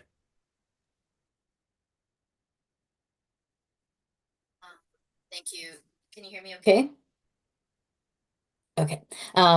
Yeah, well, I won't repeat because there's lots of great comments so far, especially as how we identify as Métis within adoption, which is, I think, really personal to everybody, and definitely to myself. I think one thing we need to consider and separate out, and I like how Director Fisher explained the complexities, is if we have a non Métis person potentially running for, especially our executive positions. I know there's concerns within our community that that's a possibility as it is currently written. So just wondered about that. And especially right now, it was good to hear that it's not affecting any children currently. And maybe we also think about separating out how in the future we are still able to provide benefits to those adopted family that's not blood but is family. Thank you very much. President Goulet. I'm actually torn on making a decision on this one, and I have adopted children. However, I mean, 4 of them were status, so they kept their status. One was Métis to begin with, so he kept his Métis identity, but not all of the adopted children are the same like that. So I mean, they were because they were raised in a Métis household, so they took part in all the Métis events, the culture, in fact, one of the ones that was First Nation says, "Can I change and be Métis instead?" Just because he liked attending the cultural part of it. So it's hard. It's a tough one, just because if they're raised in the Métis culture and then all of a sudden, because they don't have that ancestry, then they're not. I don't know what the answer is. Thank you. Thank you for your comments. I next have Director Harriet, please go ahead. Yeah, what a topic. So I firmly believe that we need to protect the integrity of the registry. Like I really have no doubts about that. I also feel, coming from the very inclusive community, that that I take a lot of my values from, and the reason that I do this work, that we're very inclusive. People don't need citizenship to come and to be part of that culture and our community and share with us. I think that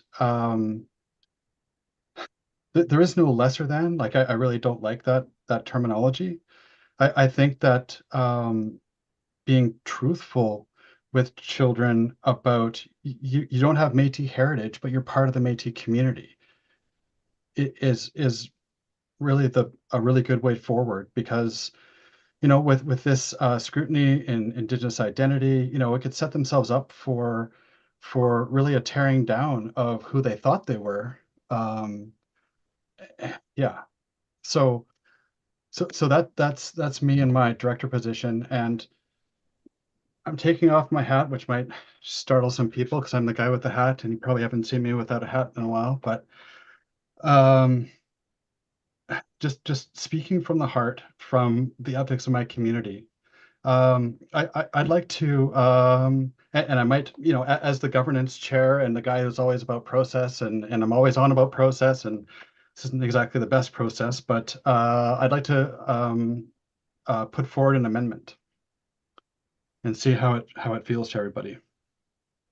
So my amendment is that children adopted by an MNBC citizen before the age of 12 shall have access to MNBC programs and services until they are no longer a youth as defined by MNBC legislation. And what that does is Métis families, because it's about helping Métis families. Those children, whether or not they're of Métis ancestry, they're part of a Métis family and a Métis community. And I believe in supporting our Métis families, and that means all their children. And that would not hopefully give them a false sense of identity that they are of Métis ancestry, but they are being wrapped around by their Métis community and by the Métis Nation as part of a Métis family. And I can put the suggested wording in the chat, and I'll put my hat back on. Thank you.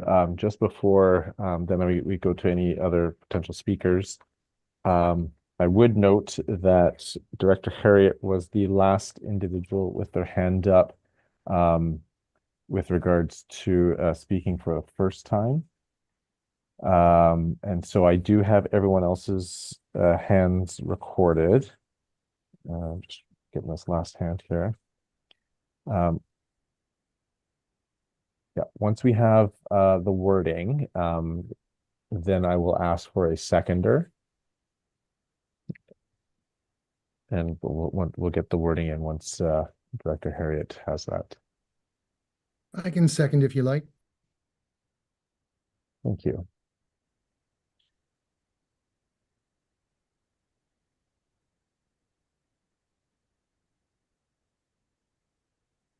And thank you, Director Harris put that in. And so we'll get the wording there, but because the current resolution is to strike Article 12 in its entirety, it may be having to strike all but. So let's just see where this is best. I'm wondering if it's a strike and replace kind of thing. Yeah, and Judith's already ahead of both of us.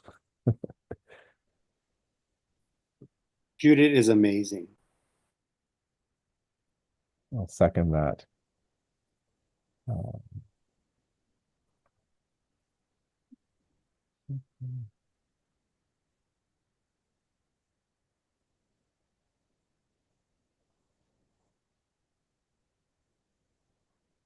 Just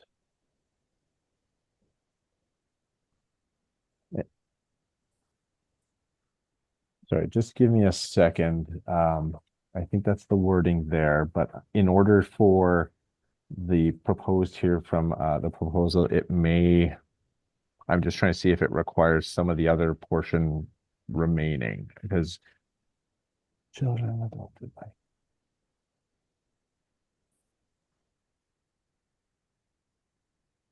And so perhaps, Director Harriet, if you can come back on, just so that I can make sure we're getting everything exactly as you're intending.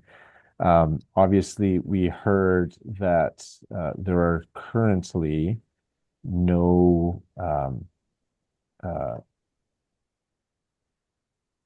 no children that are affected by this, that it would only be individuals who are currently adults, but they may still be, I'm not sure if that means beyond what MNBC defines as a youth or otherwise.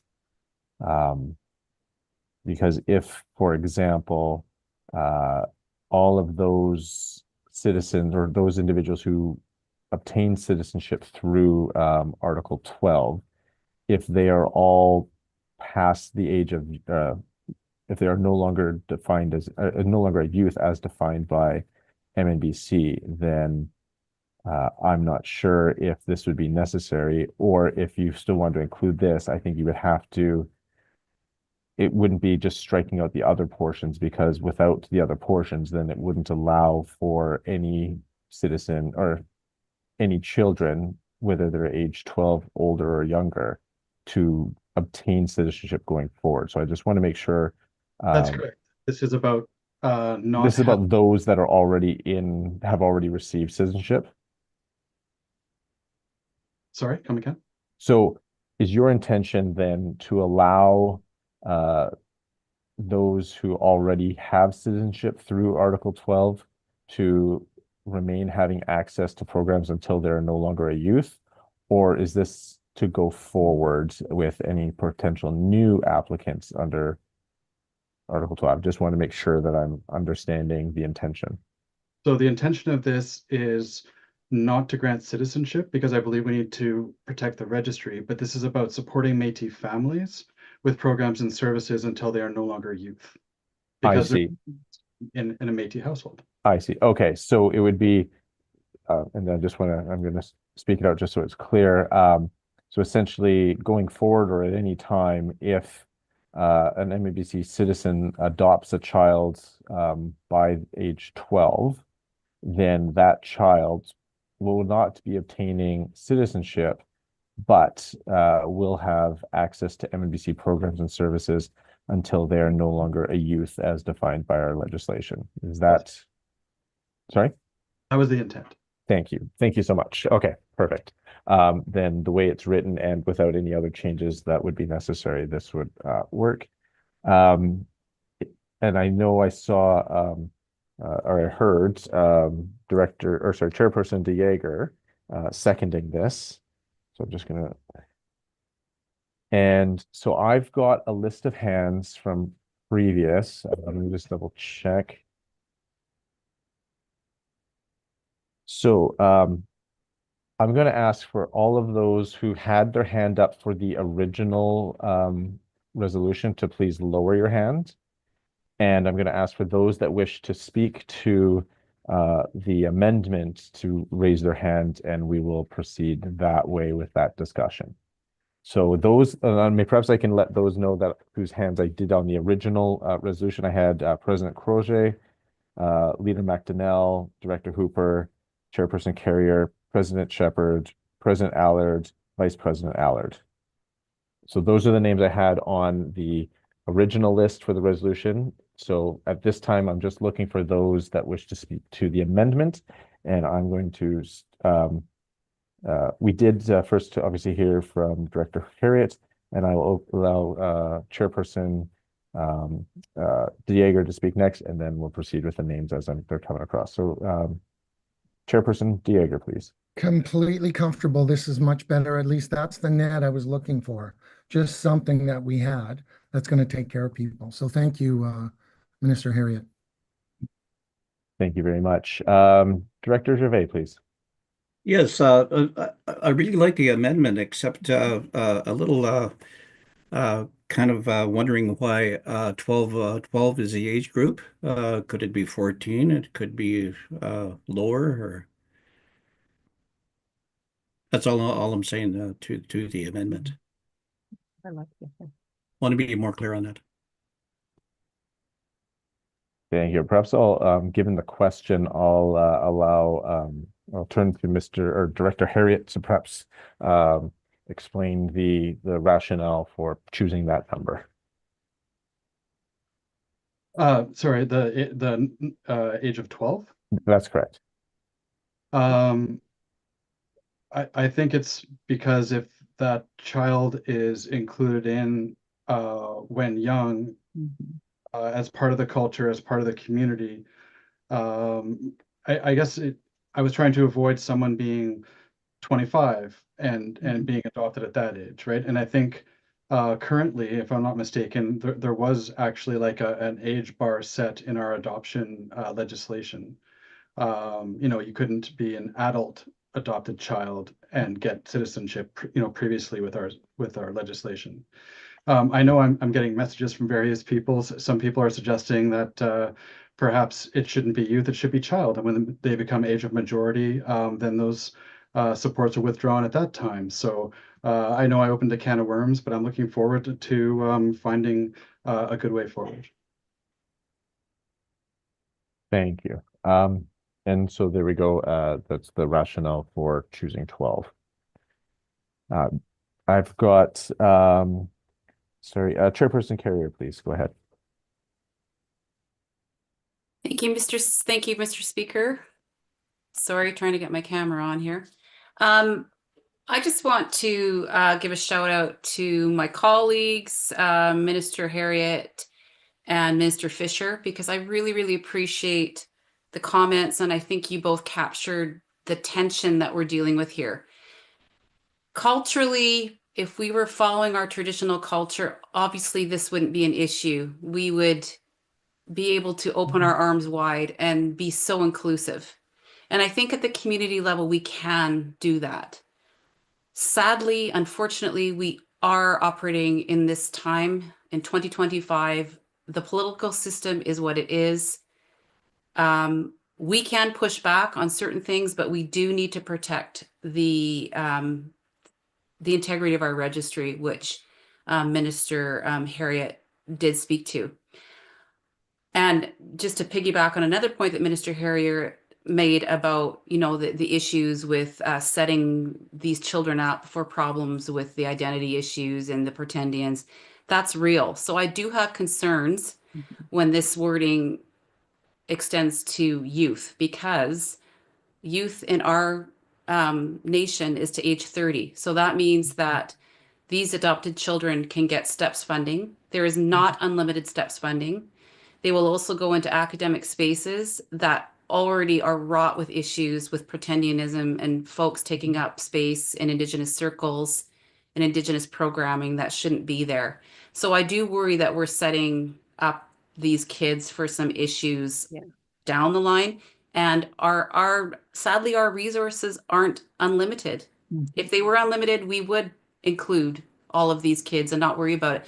But the STEPS funding it's not a bottomless pit. So I would propose that we drop the age to the age of majority.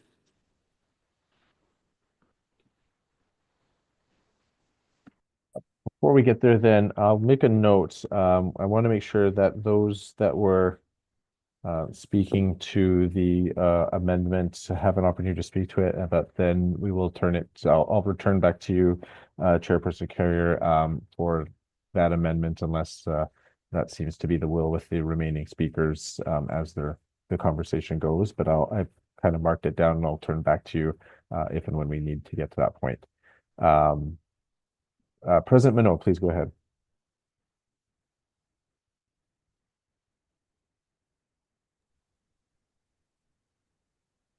Actually, I was going to address some similar as what Minister Carrier had just stated, and I just wanted to actually second that and make the amendment to MNGA programs and services until they are at the age of 18. And then that allows the children to grow with other children, to take part in our daycares, take part in youth activities through the communities, which they probably do anyway as it is. I know we don't discourage any of our youth to take part in any of our activities within our communities.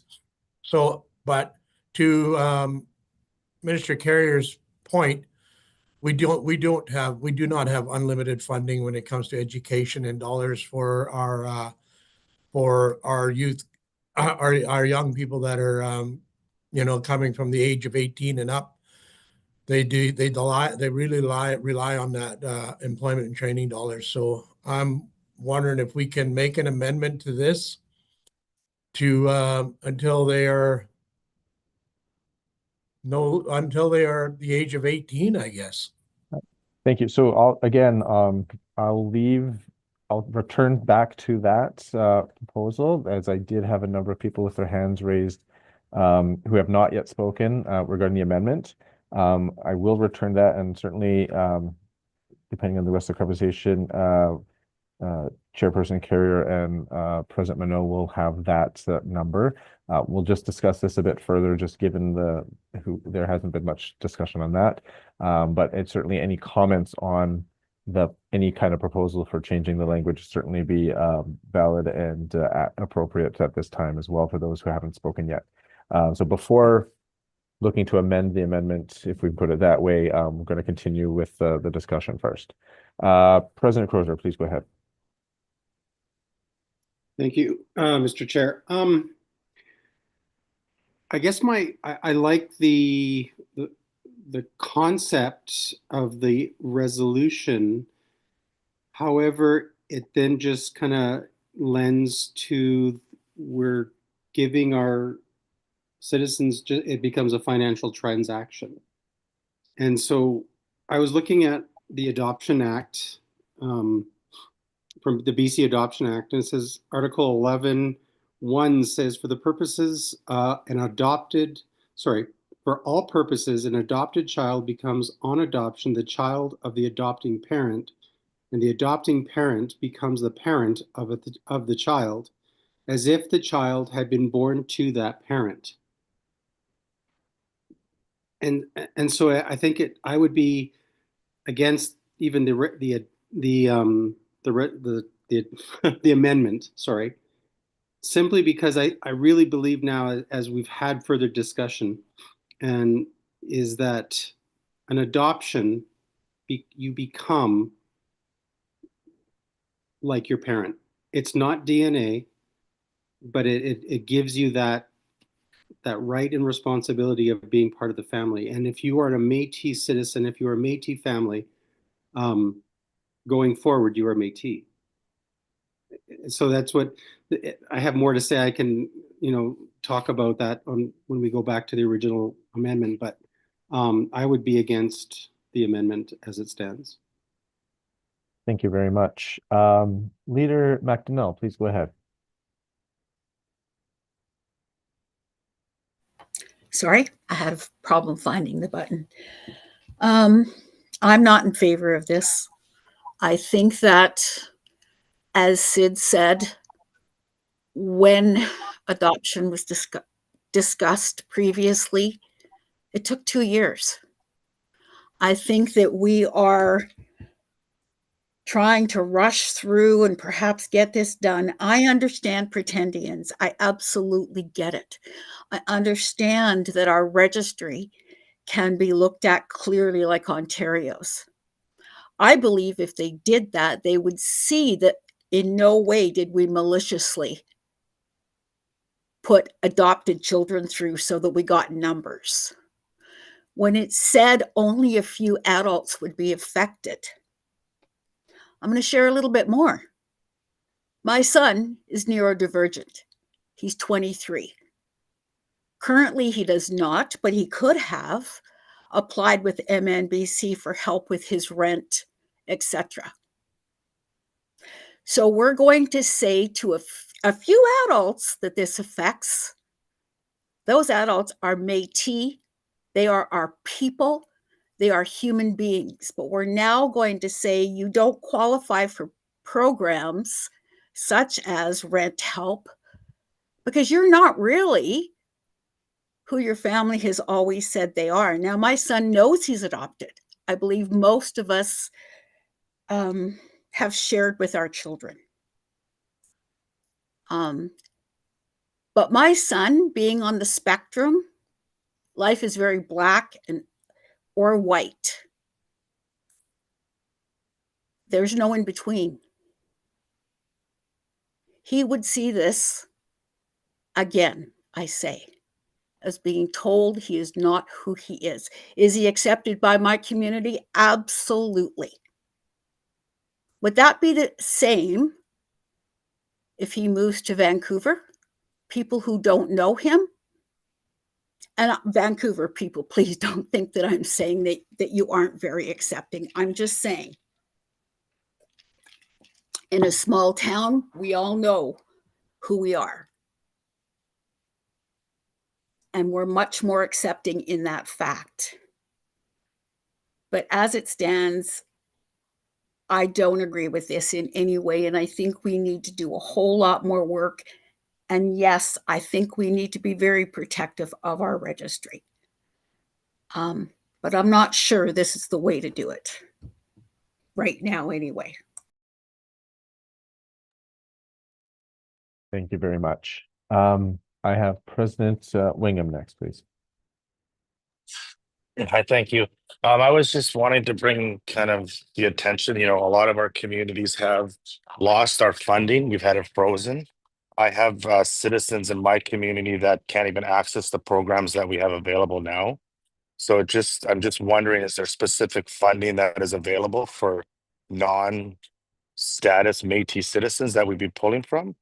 I mean, if we're looking at, the first message we got from our president that things are tightening up and the government's changing, I just want to make sure that we're actually able to take care of the citizens we have now before we start, having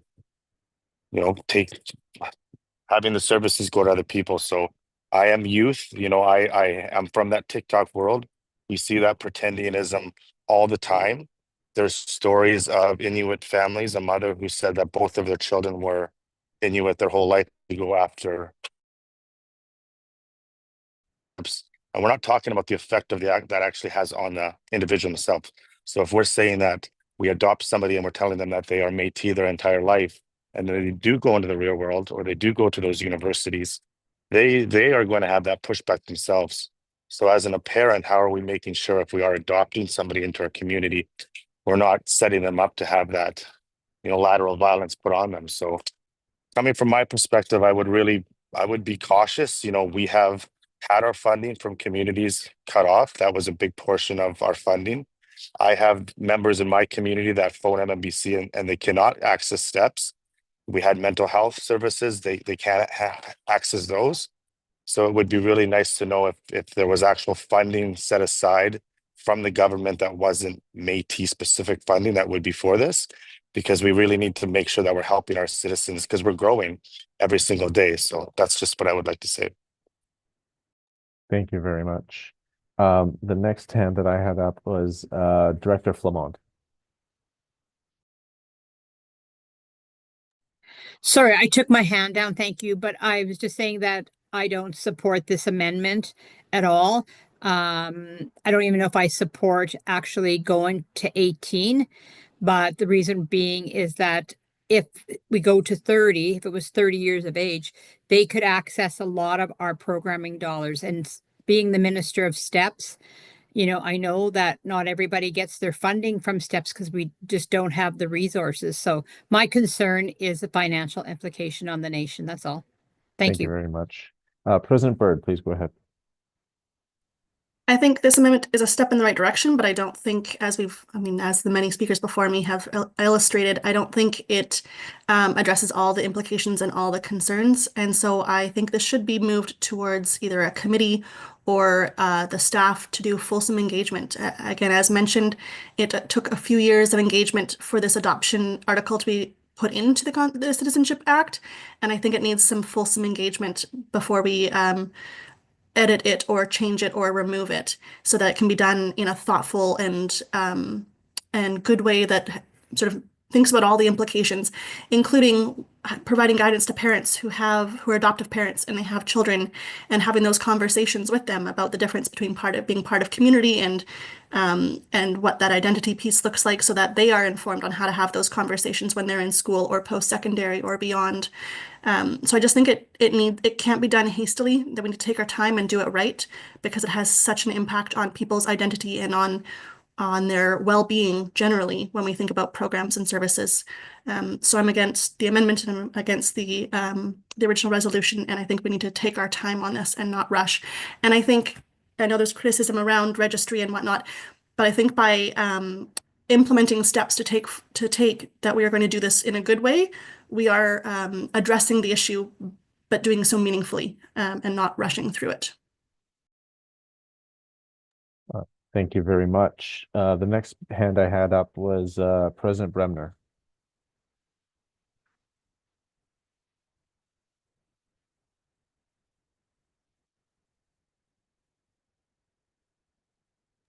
Sorry about that. I thought I lowered my hand. All right, no problem. And you have. I just wanted to make, because I know some people raise them and then will sometimes lower, so I just wanted to confirm. The next for speaker has not yet spoken on the amendment. President Shepherd, please go ahead. Thank you. I'm speaking against this amendment. The reason being is I feel it's doing the same thing that the original resolution is trying to prevent, which is targeted funding being used for those not born as Métis. Only it's actually saying that we are agreeing to use targeted funding for non-citizens, which I think opens us up to all kinds of expectations. I feel we need to just decide on the resolution. Do we extend citizenship to adopted non-Métis children? And what I think would be helpful is if we had more time. I'm wondering if this could be expanded upon at the Provincial Forum for Métis Children and Families that's coming up March 13th, 14th, where all presidents of all the communities have been invited to participate. I don't want to add to probably what is already a really full agenda, but maybe it could extend into an evening with some kind of a question and answer or a talking circle or something like that. But I think that this is really important. I'm still quite torn, although I have to say that we do need to be very protective of our registry. But I need to have an opportunity to ask a lot more questions and to have deeper conversation that I don't think we can afford much more of here. Thank you. Thank you very much. Another speaker has not yet spoken. President Wells, please go ahead. Yeah, I'm having a hard time with this one myself. As a two-spirit individual, knowing that if I wanted to have a child, chances of me being able to do that would have been by vitro, and not necessarily my own child. Technically, I may not have carried that child. However, I would have raised that child. So again, I think we need to do a lot more work before we do some harm here. And I really like Lisa's suggestion as, you know, we have all the presidents in one area, and maybe the ones that are very, very interested in this particular topic would take the time out of their own time to sit in a circle and have this conversation with some of the leaders of MMBC. But also, I do think we need some more consultation within communities, and especially with our 2S LGBTQI kin who look at other ways sometimes to either adopt children or have children that may not necessarily be biologically there. So again, I think we need to look at those avenues. So thank you. Thank you very much. So here's where I'm at, and I will look for direction from the assembly here. I have two speakers who have previously spoken on the amendment. I also have the intentions and the comments from Chairperson Carrier and President Minot on perhaps amending the wording or the for how long essentially this amendment would apply. And then we also have some of the comments that have developed here as essentially, if I'm going to put it this way, kind of maybe putting it off to the summer MNGA to allow for some of the further discussions to happen. So there's a few different ways in which this can go. And so I'm just going to want to try to, with the assembly, trying to get the will of what it should be looking like. So what I'm going to suggest is that we vote on the proposed amendment by Director Harriet and Chairperson DeJager. So to use the wording until they are no longer a youth. And then if that passes, I will look to Chairperson Carrier and President Minot if there is an appetite to change the wording. So whether it's so up until 18 years of age or whatever the wording might be, and then to approach it that way with a vote there. And then getting back to the original, the amended resolution. I see a question in the chat. If the resolution does not pass, the original resolution, so this will be maybe a couple steps, then it can be resubmitted for the summer. That is, again, one of the other possibilities. So as I said, I had two speakers, President Minot and Director Harriet, on the amendment. So I will turn to both of them as our last two speakers because it may influence on which way is presumed best to go, given that Director Harriet is the one who brought the amendment and President Minot is one who was suggesting to second the potential change. So I'll invite first President Minot and then Director Harriet. Thank you. This resolution, the original resolution, is very important, I think.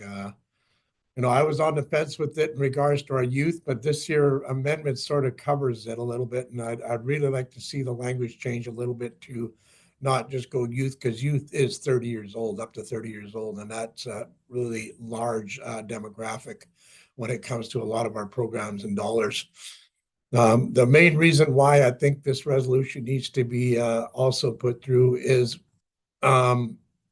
protect our registry is a big thing, because there is a loophole in there right now that allows people that are 40, 50, 60 years old that were adopted by a Métis family, and that Métis family have just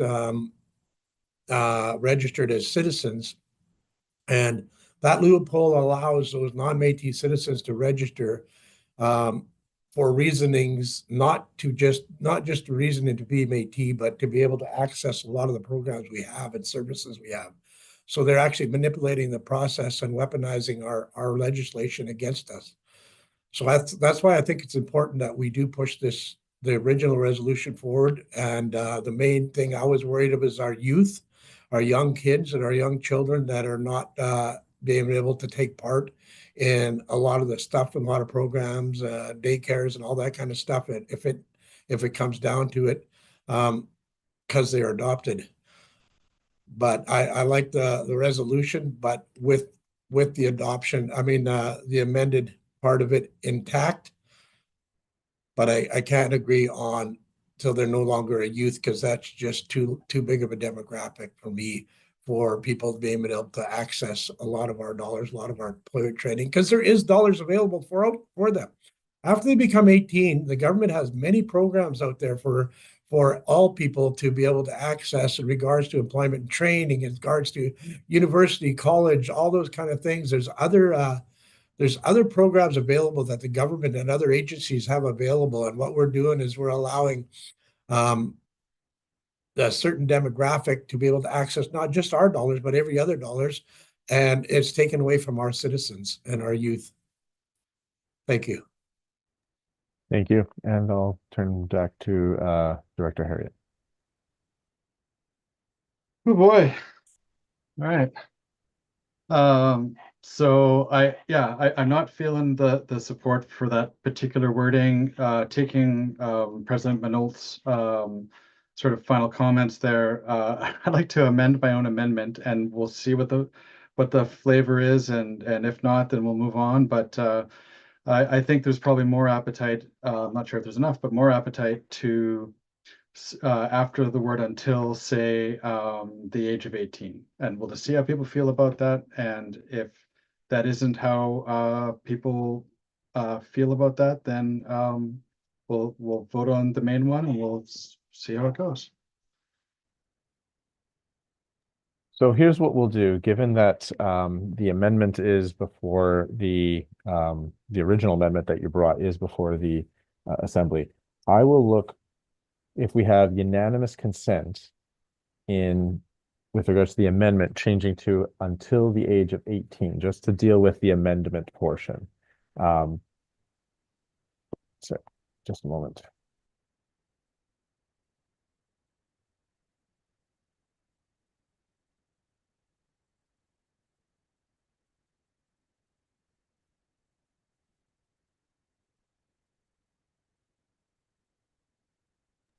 Perfect. Thank you very much. To do this to amend this amendment, we can go as far as this too. So I will need a seconder. Do I have a seconder for the? Yeah, you got a proposal? seconder, Walter. Thank you very much. Oh, I thought it was still me. Sorry. Oh, it's because now we were amending what had already previously been brought forward. So it's a new amendment, if I can put it that way. So at this point, what I'll be looking for is whether or not we have unanimous consent into changing the wording that had been proposed of until they're no longer a youth as defined in the MNBC legislation to until the age of 18. So that's the only portion that we're looking at now, not whether or not to pass the whole thing. It's just essentially the age at which they would no longer have access for the purposes of the wording. Is there any objection to changing the wording from up to a youth and instead changing it to until the age of 18? Is there any objection to that? Please raise your hand if so.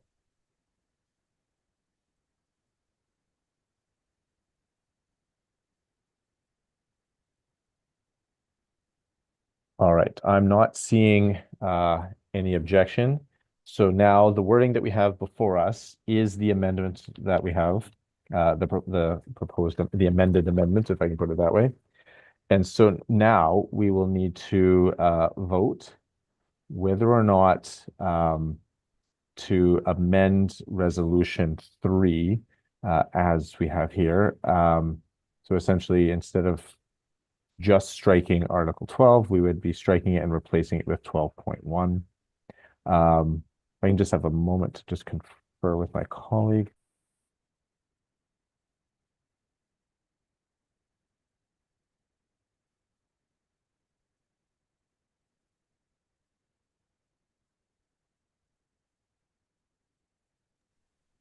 Thank you.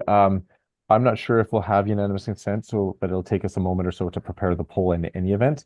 But so what I'll do is I'll look, do we have unanimous consent to amend Resolution 3 from what was originally provided and what had originally been read out by Nicole to adding to this amendment brought by Director Harriet and Chairperson DeJager? Is there any objection to amending Resolution 3? And I do see a hand. Thank you very much, President Allard and others. Thank you very much. So you can lower your hands. And what we will do is we're just preparing a poll. And so what you'll be voting for is in favor of the amendment. So the words in the wording in red, changing from the original Resolution 3 to the proposed the amendment in red. So when that is ready, I will ask Judith to put that forward and ask those here to indicate whether they're in favor, opposed, or wish to abstain from that amendment. Please go ahead. Sorry, can I just have a point of clarification? Yes, go ahead. I just want to verify that if this does not pass, we'll still be voting We're on back the to the original. original Resolution 3, correct? Okay, thank you. You're welcome.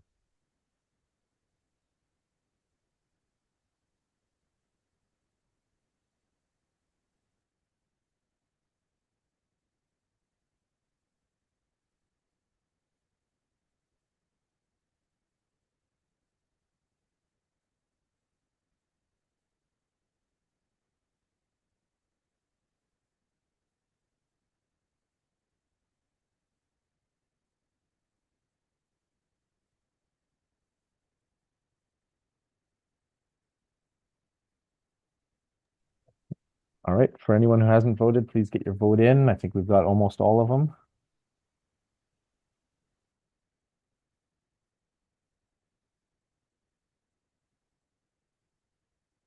All right, I think we are there. I'm going to close voting and I'll turn it to Nicole for the results.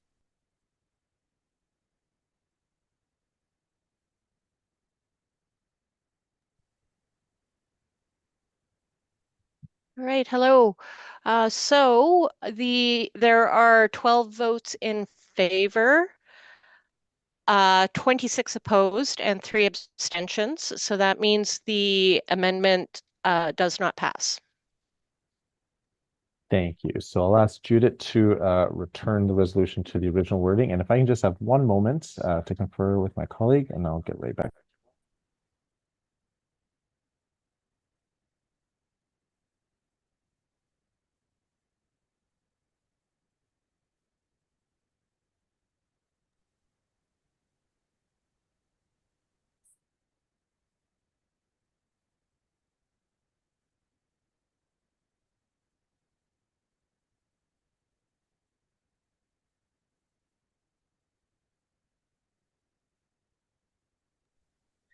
Thank you so much, everyone. And so anticipating what some questions or things that may come up, and before I get to, and as I said, I do have a number of hands from before, and I will do that. There's a couple ways we can proceed. I will read out the names of the hands that I have previous, and we'll look for any, if we need any further discussion. I just wanted to provide some of the results of depending on what happens next, and things that, given the conversation that I've heard, may happen or may wish to be brought. If, for example, someone wishes to postpone the discussion of the resolution until, for example, the next MNGA, that is one option and will require a vote to do that. One thing that may happen is if we vote, or not me, but if the body votes on the resolution as it is now, and it is defeated, that would not preclude anyone from bringing a new resolution at the MNGA in the end of May, which might take into account the discussion and any discussion or in the interim before that. So kind of ending in the same point, if I can put it that way. And then, of course, there's always a chance for amendment, and which may change that. So some of the, just kind of where we're at. The names that I do see some hands up, and I will write those down in a moment. I have not yet gotten to that. So please just keep your hands up if for those that do have them. The names, so we're back to the original resolution. All but one of the names I had previously had written down had spoken before. And so in the order in which I've got that in would be Vice President Allard, President Crozier, Leader McDonnell, Director Hooper, Chairperson Carrier, President Shepherd, President Allard. I'm noting some new names that have not either have spoken, so it would be a second time, like Vice President McLean. I'm writing that down. And I've also got Vice President Parkinson, and I've got President Fernando. Sorry, I'm just writing that down. And I don't believe President Fernando spoke on the original resolution. Oh, yes, they have. Okay, so I'm just making notes of who's gone a second time before. So I'm going to start with Vice President Allard, and then Vice President Parkinson, and then go through those who have spoken previously and wish to speak a second time. So please go ahead, Vice President Allard, if you wish. Thank you, Mr. Speaker. Yes, so listening to everyone, it's such a heartfelt conversation to have, and I completely understand every side. But I was going through our Citizenship Act while all the conversations were happening. And I just want to note that in one part of this, Article 12 and 12.3, the adopted Métis citizen marries a citizen. Oh, yeah, okay, wrong one. Sorry. So 12.2, the adopted Métis citizenship is limited by a life estate termination unless they marry in. So my understanding, as part of our registry and protecting our registry, there are possibly some citizens that have been adopted and are in this process, but have since had children, and those children are looking to apply too. And I'd like to invite Denise DeJagger to maybe comment on that a little bit more, because I think it's another perspective we need to hear. And saying that as their lifetime estate that they have, they can also run for all positions within MMBC. So, Yes, thank you very much. And perhaps I'll thank you. open up for Ms. DeJager to comment on that. But certainly my reading of the of what you've just provided from the Citizenship Act is certainly their children can obtain citizenship, but only if the other parent is a Métis citizen and obtains it through that ancestry, if I can put it that Right, way. but we do have some that have citizenship and have been citizen Yep. all this time and now have children and want to have that for their children. Exactly, I and would that like would be to- something that would be precluded by the Citizenship Act, but I'll turn it to Denise DeJager for comment. Thank you, Vice President Allard. So yes, that is something that has come up. We have had questions in citizenship from grandparents or parents who the grandparent has adopted their child and now they have a grandchild that they would like to be a citizen. So the current Citizenship Act does prevent them from becoming citizens, but it is one of the things that we do need to be mindful of. You know, some of the other speakers have talked about harms that this creates. One of the harms by not having that separation of the culture and then the practicality of Section 35 rights and citizenship is that, yes, those adopted children could run for president. They can run for provincial or federal positions as a minister, and would identify as being Métis and would be able to verify that they're Métis that way.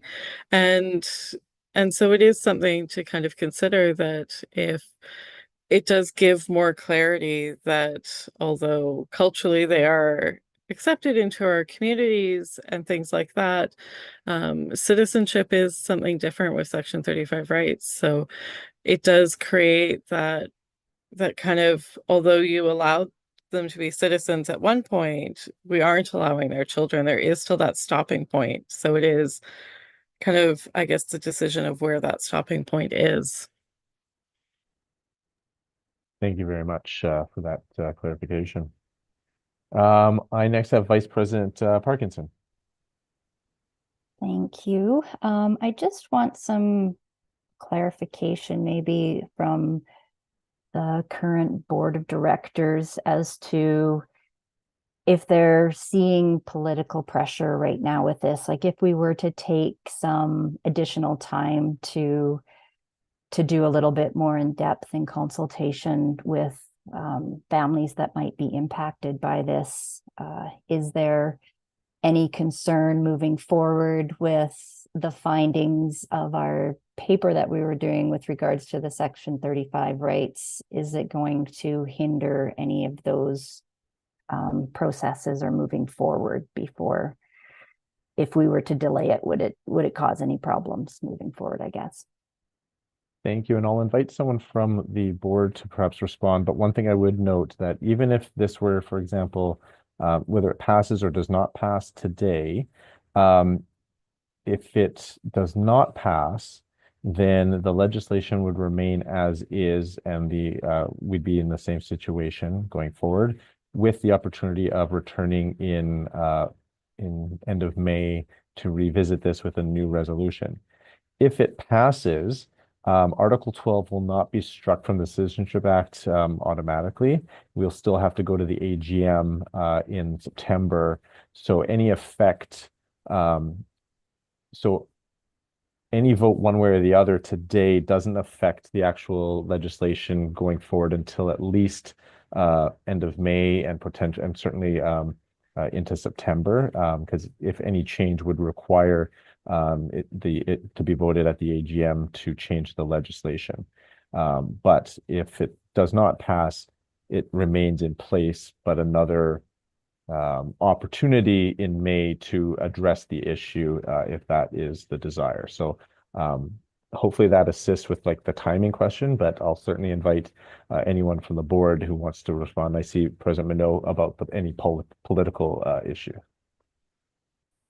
Actually, Dave is dead on that assertion. Nothing will be finalized until the AGM in September. Any decision made here or in the end of May, if this does come back to the floor at the end of May, it would not take an effect until the AGM when it's voted on the floor and ratified with our citizens. So regardless if there's political pressure or not, it would not be in effect until September. Thank you very much, President Minot. I am at my list of speakers who have spoken before. I am going to limit it to 2 minutes. And for those who either they've had an opportunity to speak a second time on the amendment and have said what they wish to say, or what they're wishing to say has already been dealt with, I'll leave it certainly to you whether or not you wish to speak a second time. But I do have President Crozier first, if you wish to go ahead. Thank you, Mr. Chair. 2 minutes. Wow. Okay, so I guess my position at this point is that adoption is adoption. You're grafted into the family that adopted you. If it's an official document from the province of British Columbia, they are your son, they are your daughter, and they should have the rights and the responsibilities of that family member. And so I as I'm chewing on this and going back and forth, I understand the registry, the purity of the registry. However, that child is yours, and that child then becomes a part of our Métis family.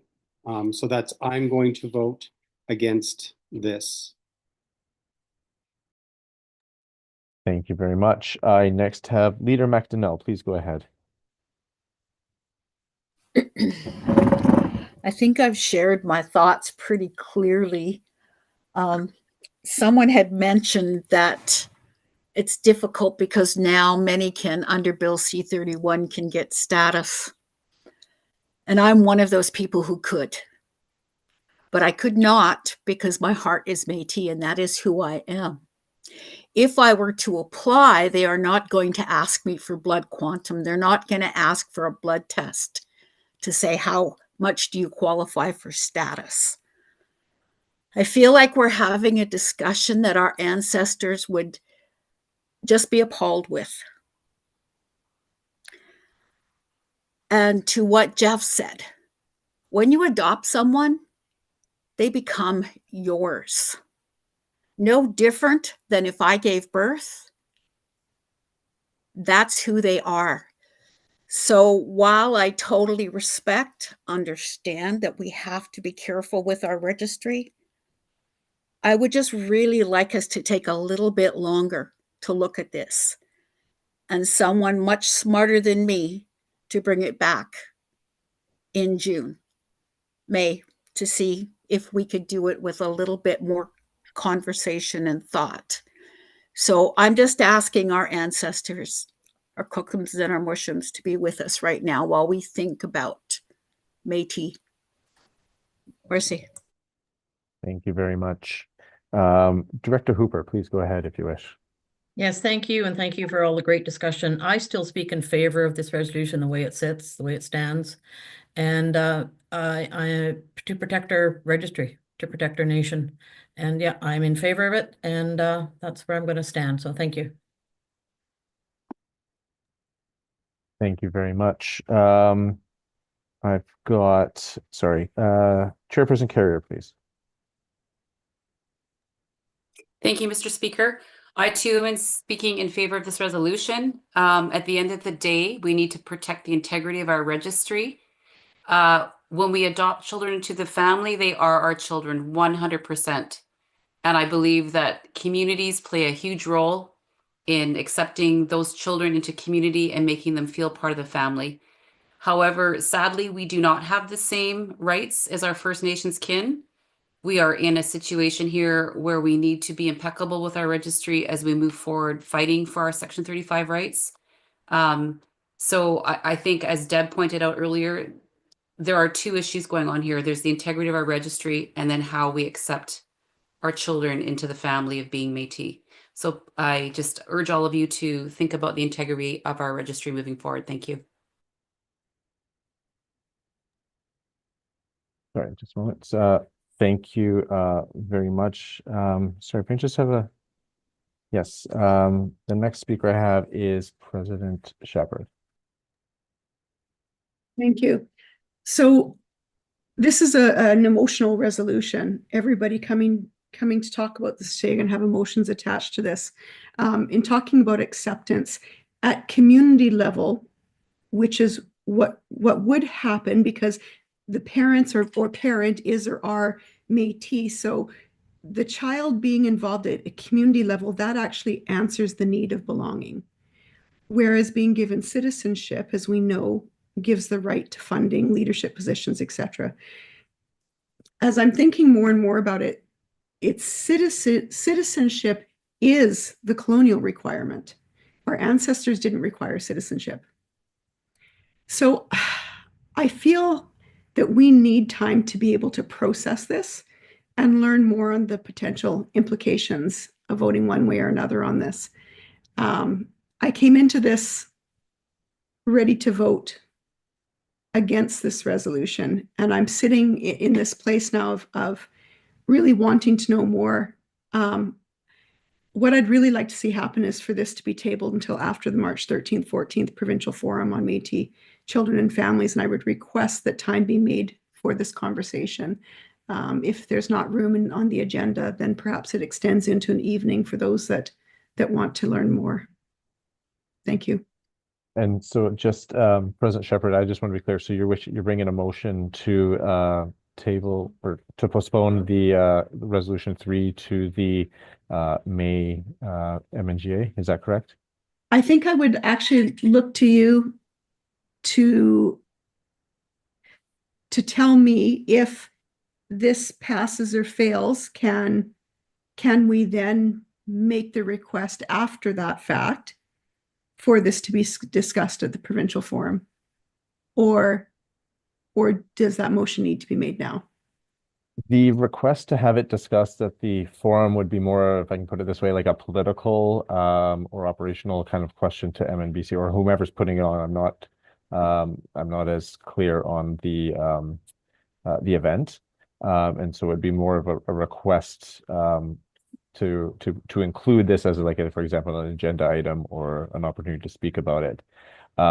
With regards to what this body can do with regards to the meeting and the resolution itself, as I said, if for example if it's voted on and it passes, as I understand, and I'll double check, but then it's not really up for discussion at the next MNGA because it's would have already been passed. If it fails, then it can be brought again in a new or pretty much identical form and can be discussed at that next MNGA, or it could be simply referred, or not sort of referred, but postponed to the next MNGA and discussed there as it currently is, with whatever discussion occurs between today's date and that next date. So those are kind of the three options. Okay. And finally, there's also, it could be referred to a committee as well. Obviously, there are two committees. I would suggest this would not be something that appears to be electoral act in nature. And we did see or hear comments from the governance committee earlier about basically, I think President Allard saying, "Uncle, they've got enough work right now."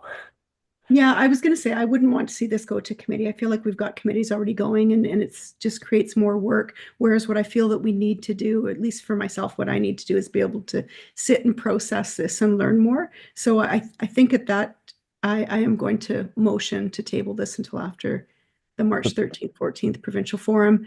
And the presidents here can decide whether or not they want that motion to go forward, I suppose. All right, so essentially then it's a motion to postpone to the next MNGA. Correct. Just a moment. Annie McVeigh will second.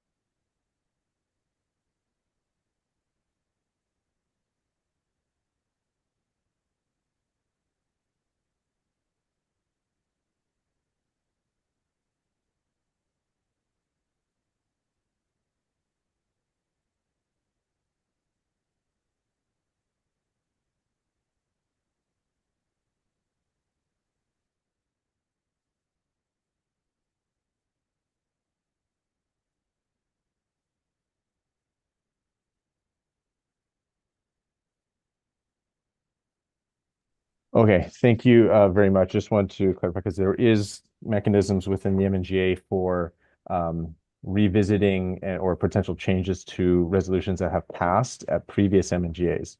But for example, if this had passed or if this passes today and is looked at again in May after conversations and discussions, unless there's a change to it, it's ambiguous or it's unclear whether or not we can revisit. And so, for example, if there's a subsequent decision to not agree with the resolution. So to keep, I think, the most options available and to keep it in line with what you were discussing, President Shepherd, it sounds like this would be a motion to postpone Resolution 3 to the May MNGA. And so if you confirm that that's your intention, and I did hear Vice President McVeigh willing to second that, but I just want to confirm, President Shepherd, if that's your intention. It is. Thank you very much. So we do have a motion from President Shepherd. I will take the second from Vice President McVeigh. And so is there any discussion on postponing to the next MNGA? President Minot.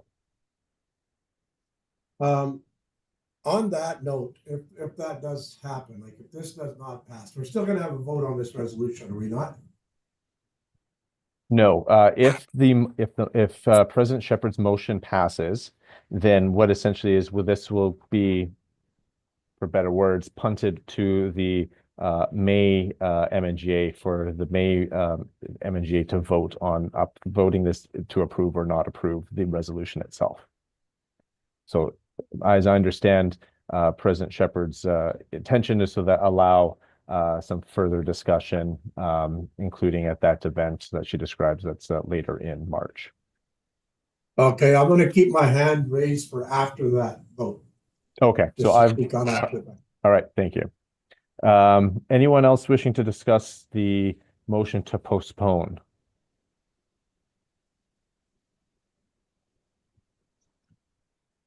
Not seeing any. Oh, yes, go ahead, President Crozier. I'm in favor of postponing it. Thank you very much. Anyone else? Not seeing. Oh, yes, go ahead, President Graham. June Graham, Alberni Clayoquot, Métis.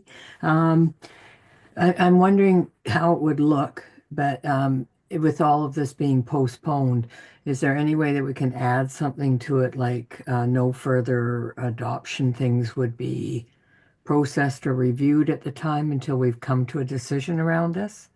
So as to avoid any possible trauma to a family. So that's my question. I don't believe that that would be possible insofar as even if this passes and Article 12 is struck, it wouldn't come into effect until, as President Minot mentioned earlier, until after after the AGM, if it's ratified there. So that even if it's voted in favor to strike Article 12 today, the registry would still have to work with the Citizenship Act as it's currently set out until it's actually changed at the AGM.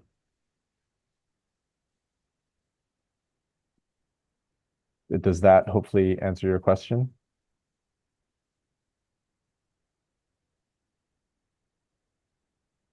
Thanks, Dave. I next have President Wells. For me, I think in my community and the people I've spoken to, I think we need more clarification, and I think we need to really speak to communities, and I think we really need to hear the heart of the people. And we talk a lot about taking care of our children, and I understand the registry and all of those things, but I think we need to do this in a much more kind way and have that conversation like Lisa spoke. I think we need to have, some more community input, especially from 2S LGBTQIA people. And I'm not just using them here. Lots of people adopt children, but most of us are 2S LGBTQIA plus. Most of us don't usually have children in the regular way that most people would have children. So to me, this is a real concern, not just for older 2S LGBTQI people that already have children, but the young ones who are coming up and may look to be parents as well. So again, we don't always have the luxury of getting to choose who the donors are or how that works. So again, I would like to err on the side of caution, and I will be voting no and voting for us to postpone this for further consultation. Thank you very much for your comments. I've got two, and sorry, I just see Director Fisher raise her hand. I've got two speakers on postpone motion. I know we're at 3:05 and we had a health break scheduled for 3. My hope is to get the postponement vote in before, and then we'll go on a break. And if it fails, then we'll be at resolution 3.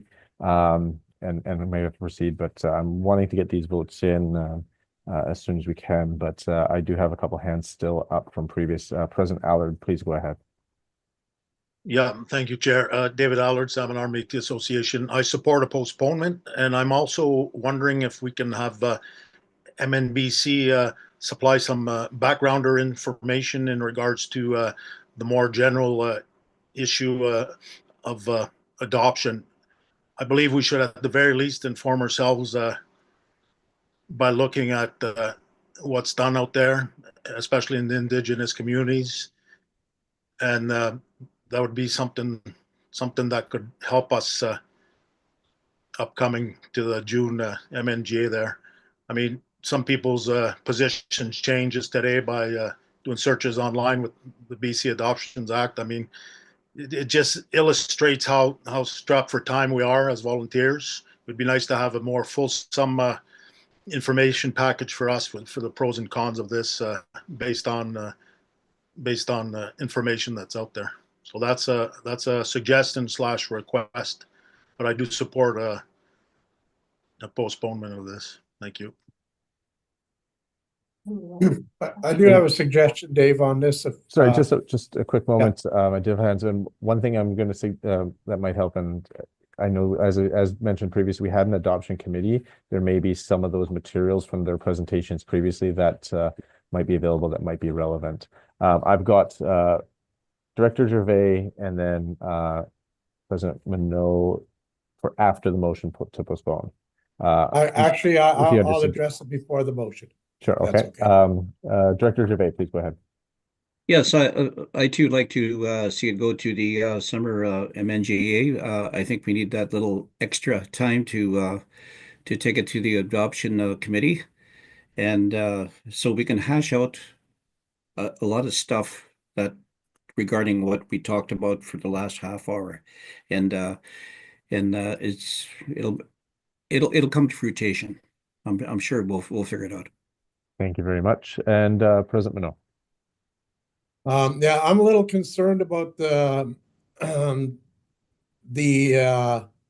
suggestion to bring this to the Children and Family Services program that's happening in Kelowna or Kamloops on the 13th and 14th. We don't really want to make that a political event.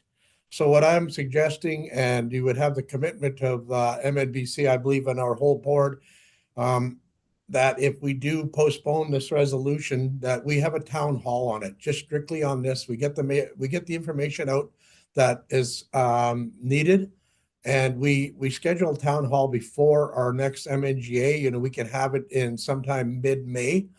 We can have more in-depth discussion. We put it off until then. I do not want to politicize the Children and Family Service events and any other events that we have coming in the future. This is a very, very important subject and a very important topic for each and every one of us, because it does hit, you know, at the heartstrings of each and every one of us individually in one way or another. So I think it deserves the time, it deserves the energy, and if we can just schedule a town hall for sometime in May, we'll inform everybody on that town hall, and the main discussion of that town hall will be this resolution, because we've spent a lot of time on it today, and I believe we're going to continue to spend more time on it when we do discuss it, if we do decide to postpone this vote today. So my suggestion is a town hall and not to politicize any of our events that are scheduled. Thank you very much for those comments.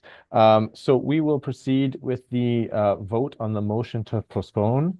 So in a moment, we'll have the poll come up. If you are in favor of postponing to the summer MNGA, please vote in favor. If you're opposed and wish to vote on it today, the original resolution today, then indicate that. And if you wish to abstain, this requires a majority vote. Please go ahead and enter your vote now.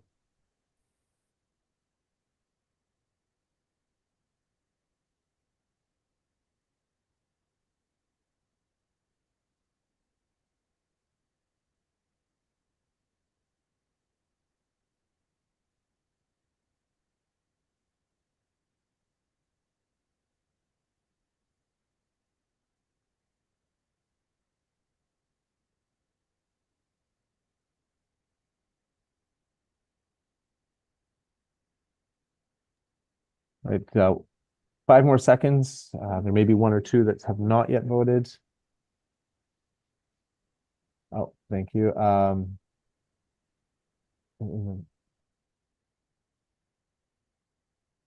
Hello, Ross Everett here. Can you hear me? Yes, go ahead, Mr. Everett. I've lost my place. I don't have, so I won't be able to vote, I guess. If you could just indicate in the chat your votes, if you're in favor of postponing, opposed, or wish to abstain, and I think the same for President Sundin. In favor of postponing. Thank you. I'll go back to mute.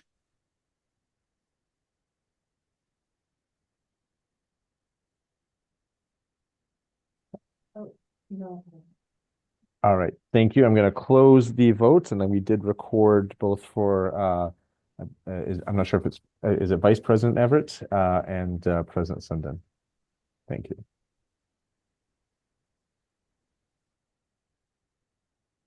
So we have on the motion to postpone, 25 in favor, 16 opposed, and 1 abstention.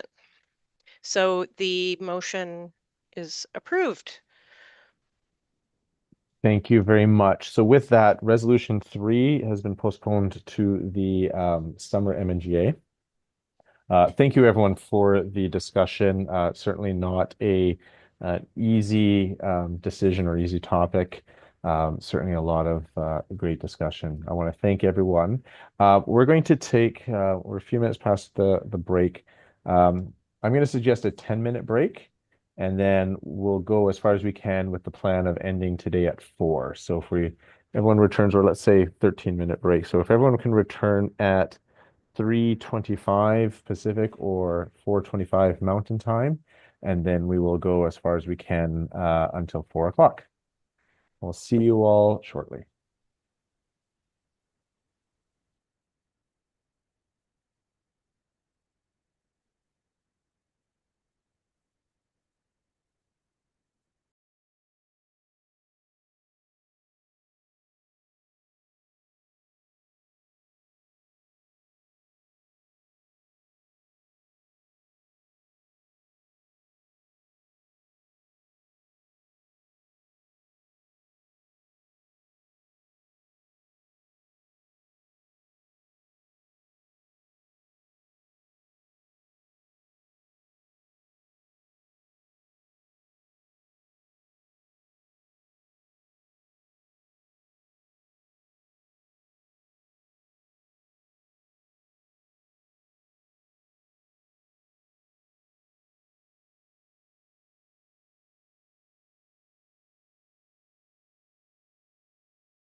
welcome everyone. We can get everyone back to their seats if they're able. We're going to start in a second, and I'm going to first turn it over to Nicole for us to confirm quorum, and then we will be proceeding to resolution 4.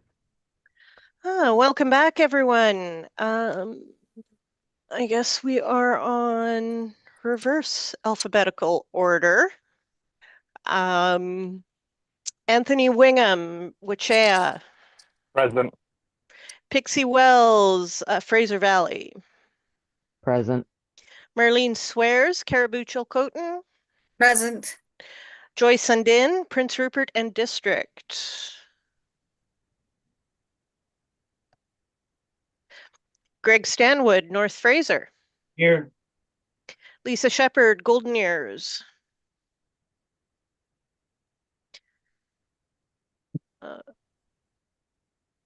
Did I just miss my call? You did. Ah, but I hear you now, President Shepherd. Mert Servatius, Kootenai South. I'm here. Perfect. Monica Parkinson, Métis Nation, Columbia River. Present. Val Pace, River of the Peace.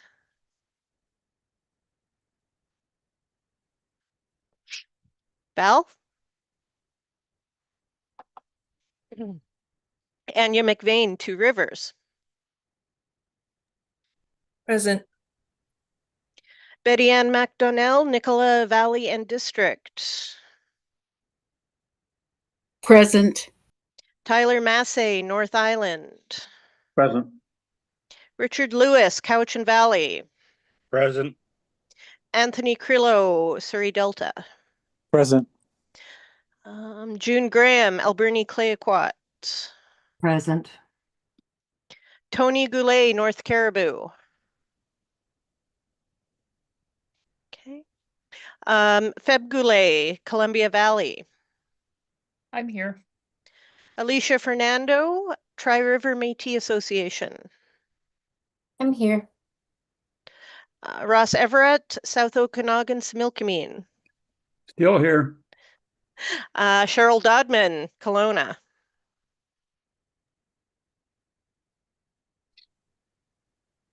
Cheryl? Oh, here. Sylvia DeRoche, Prince George. Here. Thank you. Betty Deck, Moccasin Flats. No. Anyone from Moccasin Flats? Don't see any. Jeff Crozier, Rocky Mountain. Present. Nicole Corson, West Kootenai. Present. Alana Copeland, Fort St. John. Here. Bernadette Chaboyer, Northwest.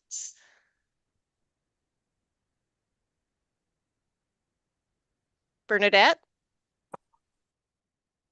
Oh, sorry, here. Joy Bremner, Mid-Island. Present.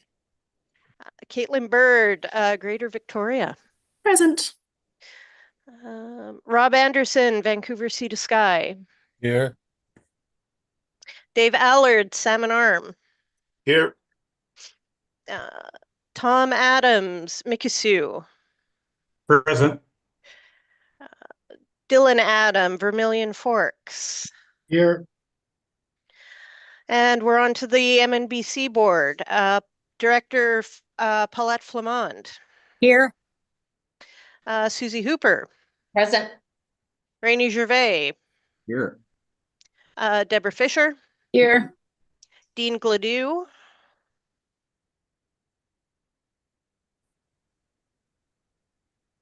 Dean will be Minister- back on, he's walking his dog. Okay. Alan Lavallee. Here. Patrick Harriet. Present. Louis DeJager. Present.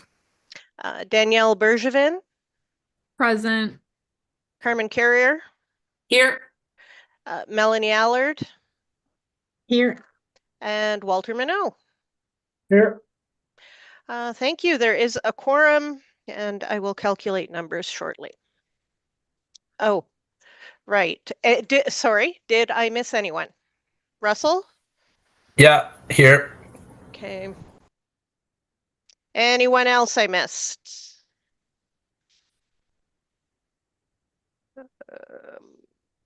Joy, did Joy make it back in? Joy Sundin here. Thank you. Val Pace? Okay. I think we're good. All right, thank you very much, everyone. And we will go right back to Nicole and Resolution 4. Great. This is Resolution 4 on the agenda, entitled Ensuring Representation for 2S LGBTQIA+ citizens at the MNGA and Regional Governance Councils. It affects the Electoral Act and the 2S LGBTQIA+ Act. It is submitted by the South Okanagan Similkameen Métis Association, submitted on January 17th, 2025, and requires a 75% vote for approval. Whereas chartered community presidents constitute a majority of the membership of regional governance councils and the Métis Nation Governing Assembly. In the event a community president cannot attend an RGC or MNGA meeting, the vice president may attend in their place. Chartered community presidents and vice presidents are leaders in their community and as such may also hold elected regional positions. If a president or vice president is also an elected regional representative, reduction of representation at an RGC or MNGA for groups such as women and youth may be negatively impacted. And a similar resolution for the Métis Women BC and Métis Youth BC was approved by the Assembly at the 2024 MNBC Annual General Meeting.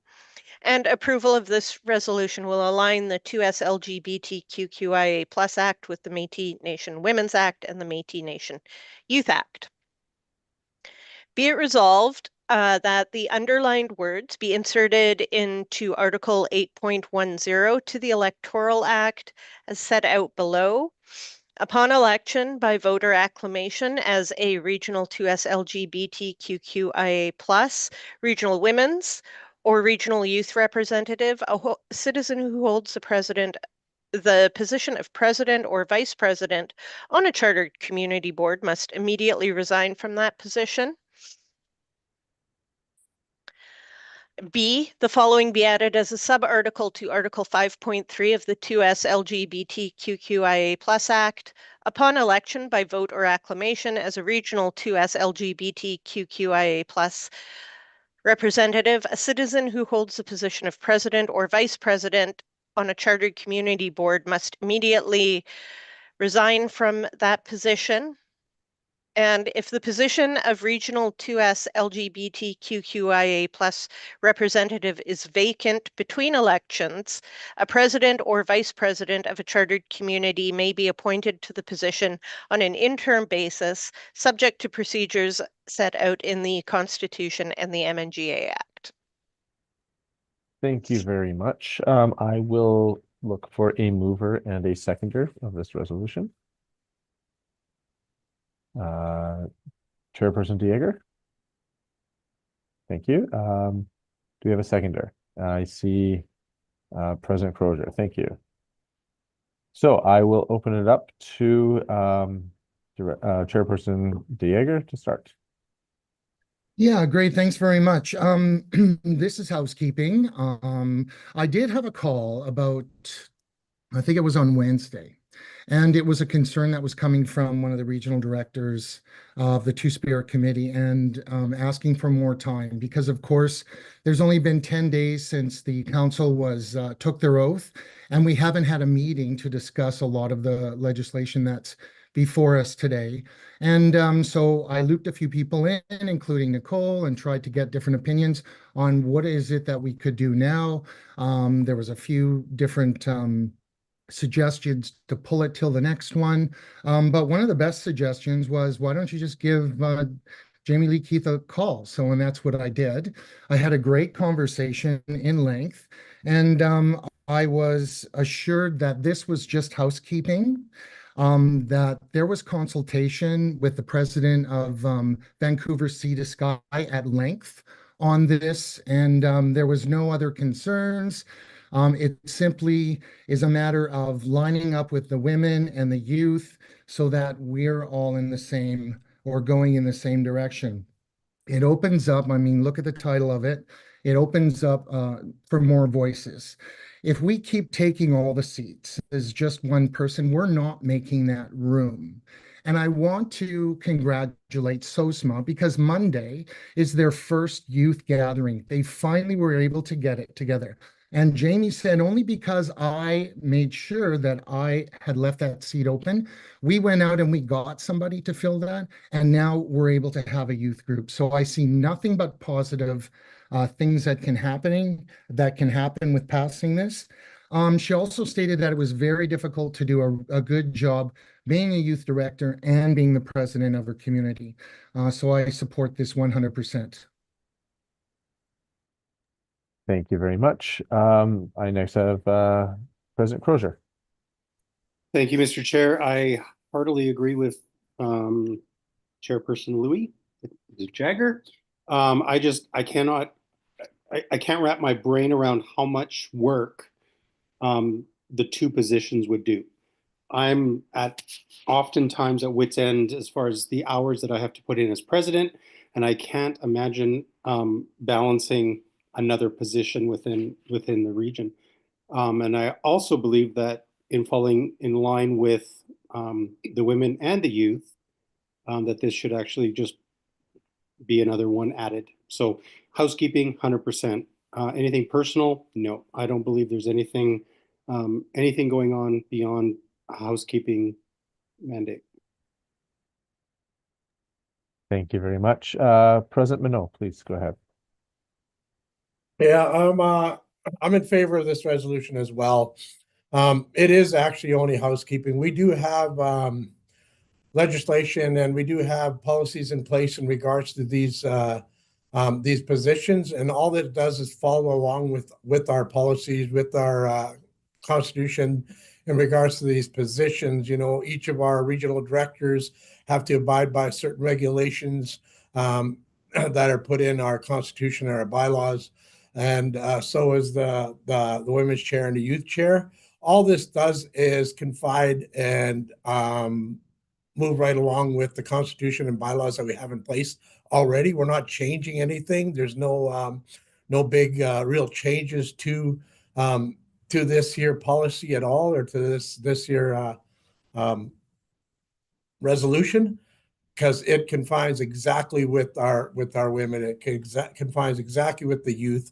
So we're not really changing anything, and we don't really have to change too much of our constitution or legislation. All we have to do is adopt this, like we've done with the women and the youth, and it just makes sure that everybody is bring in on an equal basis, and they have the opportunity to be represented at a larger level, a larger platform. Was we have more representatives out there, it gives you the more voices to represent whatever demographic that you are representing on the MNBC board and within our governance structure. So I'm 100% behind this, and it is, again, all it is housekeeping. We're just confining with the rest of our bylaws, the rest of our constitution that's already been in place since we've adopted this resolution for the women's chair and the youth chair. Thank you.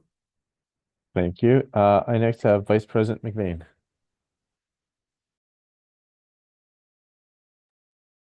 Sorry, I put my hand down and back up again because I'd like to speak after some of the other speakers. All right, thank you. I'll move you down the list. I have President Allard. No, I put my hand down for now. Thank you. Thank Dave. you. President Dodman. And just having been in the position of holding both positions as the Women's Regional Rep and President, I highly agree with this particular resolution, quite simply because we do need all of our people taking a part, and this is going to ensure that that happens. And that's what we need to do moving forward. Thank you.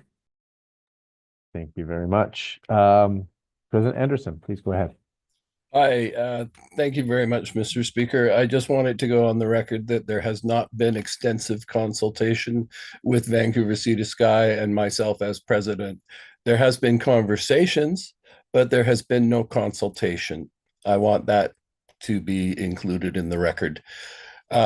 Second of all, I would ask, out of respect for the 2S LGBTQIA plus citizens, that since the committee was just voted in and sworn in 10 days ago, I think it was, that Chair Dieger said, that we be given the opportunity to speak to this amongst ourselves. I would be in favor of pushing this to the May MNGA, which still gives us plenty of time to get to the floor of the AGM. And I am fully in favor of fulsome discussion, and I am also completely willing to accept the vote from the floor of the MNGA. But I think this is a matter of respect. Thank you. Thank you. And just before you go, President Anderson, I want to confirm, I know you're saying you're supporting that. Are you bringing a motion to do that?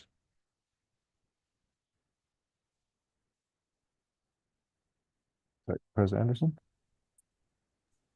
Sorry, I couldn't get the audio button to work.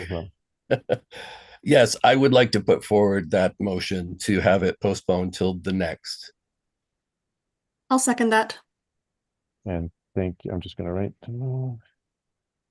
All right. So I did have President or Vice President McVeigh, President Byrd, and Chairperson Carrier on the original resolution. So if you wish, you can lower your hand. And we're going to now discuss the postponement as moved by President Anderson and seconded by President Byrd. President Anderson, was there anything else you wish to add to that, of what you've already said, or? No, I'm good. Thank you. Thank you. President Byrd, please go ahead. Yeah, I'm supporting that motion to move it to the May MNGA. As I think many on this call know, that our community has a very active 2S LGBTQI plus council within our community, and they were not consulted and do have some feedback that they feel would improve the submission. So allowing for it to be moved to the next MNGA provides time for consultation to occur. Thank you. Thank you very much. Is there anyone else who would wish to discuss the postponement motion? Please go ahead, President Wells.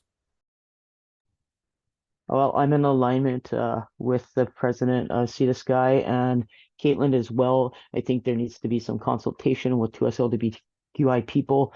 And looking at this, I think postponing it wouldn't harm us at all. And that's just my decision. Thank you very much. Chairperson Carrier, please go ahead. Thank you, Mr. Speaker. Just wanted to ask what the disrespect is. I just want some clarity on that, because as pointed out, this is a matter of housekeeping. This brings the 2S Council in line with the Women and the Youth Council. There is no disrespect intended with this. It just tidies up the governance. And as the Minister of Women and Gender Equity, I think it's important that we look at the issue of equity, right? So equity is the process of being fair. So since we all fall under that umbrella and we will be working together, intersecting on issues that affect all of us, this is just a housekeeping issue. This does not affect the work of the council. This does not affect how they can put legislation on the floor moving forward, or resolutions, excuse me, on the floor moving forward. So I just want some clarification around what the disrespect is, because if we go back and we're changing this up, then this requires a bigger conversation, because then we have to change this up as it pertains to the women and the youth as well. Thank you. Thank you. And I'll certainly return to President Anderson to respond to that question, if you wish. Thank you, Mr. Speaker.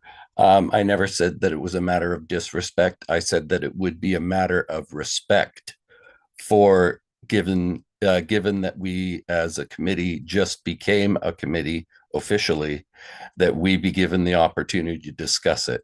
It doesn't mean that we are asking to change anything. It is a matter of just coming forth and allowing us the grace to be able to speak amongst ourselves as a committee. And that's what I've got. Thank you. Thank you very much.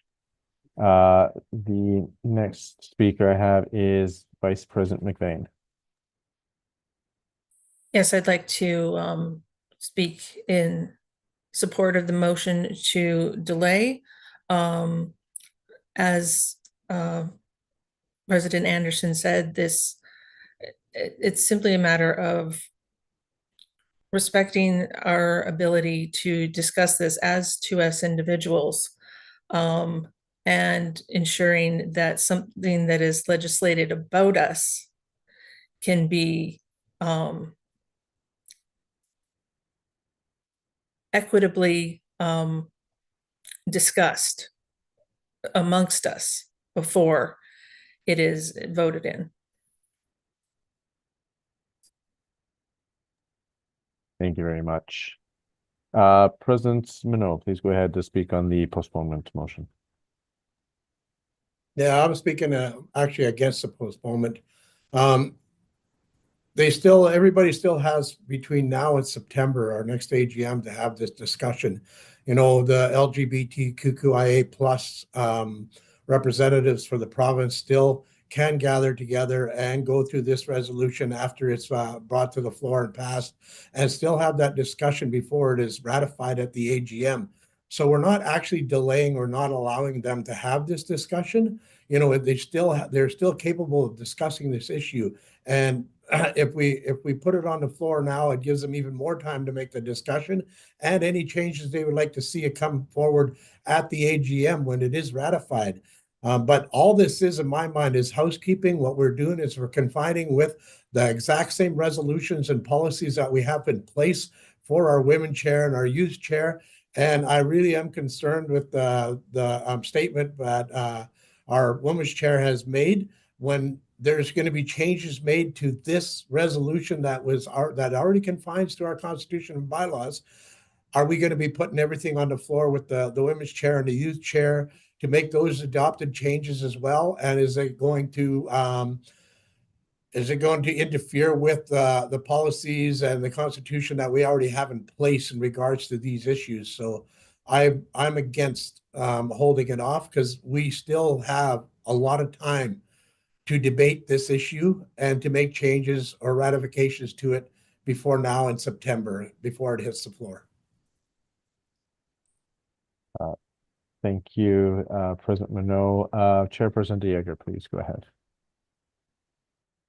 Yeah, and just another thing that came out of that great conversation with Jamie was that there was a total of 340 youth votes. She said, that's a way less votes than you got. She said, but until you open up those seats, as long as you're plugging them, the more seats you take, the less voices you're going to have. So the sooner we can open those up and start working on filling them, the sooner we're going to be able to get our queer youth organized and active right across the province.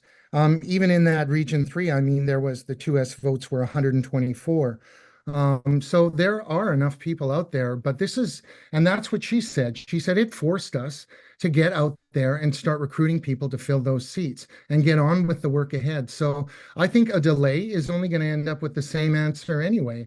I haven't heard one good reason why this should be delayed. It's been up and posted for a long time. And I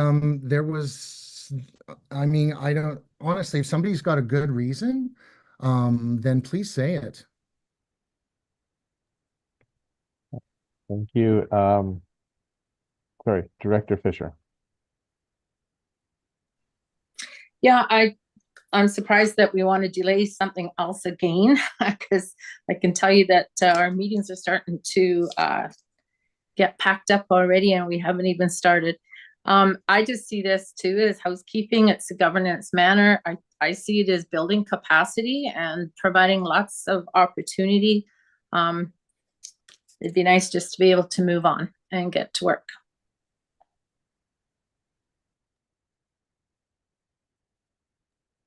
Taking me a moment there to get my microphone going. I've got two that have not yet taken the opportunity to speak on the adjournment, or sorry, the postponement motion. I have President Anderson and then Director Gervais, followed by Chairperson Carrier and President Byrd. Go ahead, President Anderson. Thank you, Mr. Speaker. I would like to say that we are the 2S LGBTQIA plus citizens of Métis Nation BC. We are not the LGBTQIA plus citizens of BC. Just want to get that cleared up. But also, it's interesting that there was putting the women, given the women allow to have more time when they went through this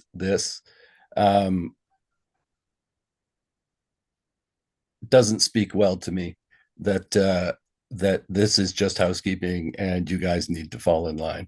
I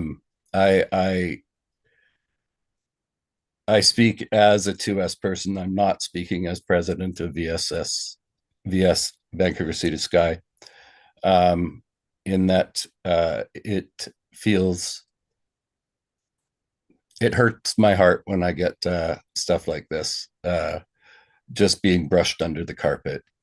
But that's it. Thank you. Thank you very much. Director Gervais, please go ahead. Yeah, I'm voting against this proposed postponement, being it's just well, housekeeping for now, and I like Walter said, you know, we got a lot of time to get this out and have a proper assessment on it, and so we're ready for it at around the AGM. Thank you very much. I have someone has not raised their hand yet. Ross Everett, although I believe it may be Jamie stepping in. Please go ahead, whether it's Ross or Jamie. Can you hear me okay? A little bit quiet, but we can hear you. Okay, can you hear me better Perfect. now? Much better, much better. Much better? Okay. Yeah, I had spoken to a few members of the 2S community, and I said that if it was the will of the assembly to delay it so that they could have more time, I'd be okay with that. But I do see it as housekeeping, and specifically because I think it's inevitable. I don't think it's fair that the regional women and regional youth are subjected to rules and not the regional 2S. And I will say this, we need to be mindful of my time as well. I'm a volunteer, so if I have to go and make a separate meeting to consult with you only to come to the same conclusion, it's just frustrating to me. This should have been something done right at the outset so that it was uniform across the board. So it didn't really strike me as something that would need a lot of heavy consultation just because it makes the RGC fair and everybody has the same rules. So just be mindful of my time and that I'm a volunteer and that I don't have time to, you know, again, I just felt like this was more housekeeping, and I did bring it up with a few 2S. It's been hard on the consultation there just because I wasn't sure when everybody was sworn in and things like that. So I do apologize, and regularly I would consult, but just be mindful that if we're going to ask me to consult, I hope it's not just to conclude the same thing and that we're delaying the inevitable. But I will respect the will of the assembly if we want to delay it so that there's proper consultation, then I'm okay with that too. Thank you. Thank you, President Keith. Chairperson Carrier, please go ahead. Thank you, Mr. Speaker. Yeah, I mean, ultimately, this comes down to the will of the assembly. What I will say is that it saddens me and it disappoints me that perhaps I'm reading this into it, but that this is being received with ill intent. If people's hearts are saddened, this to me is an issue of housekeeping. And to address your concern, Rob, when the first initial resolution was put forward back, it needed consultation because it didn't allow for flexibility. And so what this does in the resolution is it does allow for flexibility, right? You know, if the position of the regional 2S LGBTQIA plus representative is vacant between elections, a president or vice president of a charter community may be appointed. So that's the clause we got added in so that there was flexibility. So there is no ill intent in us saying that this is housekeeping. I'm and I hear what people are saying, that they feel they haven't been consulted, but this is just it's housekeeping, and it brings all of us into alignment who are under the Ministry of Women and Gender Equity umbrella. So if it is the will of the assembly, then what I'm going to propose, oh, one more thing before I say that. Yes, we do need those voices at the RGC, because I think it's unfair to expect our community presidents to wear two hats. They have to take one at the RGC just like they do at the MNGA, right? Your community might want you to speak differently than what you would wear with a different hat. So this is actually protecting those of you in leadership and those of us in leadership. And the reason why I think this is important is because now all the members of the councils do get some compensation. So that's the difference between your role as a regional youth representative, your role as a regional women's representative, your role as a regional 2S representative, than that from a community president.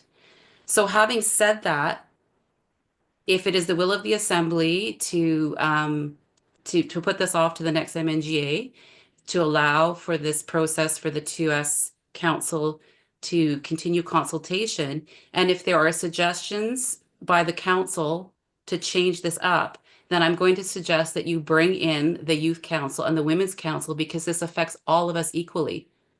So once that consultation is done, we do need to have another meeting and to discuss how we're going to look at this moving forward, because these councils will have to be in alignment with their governance.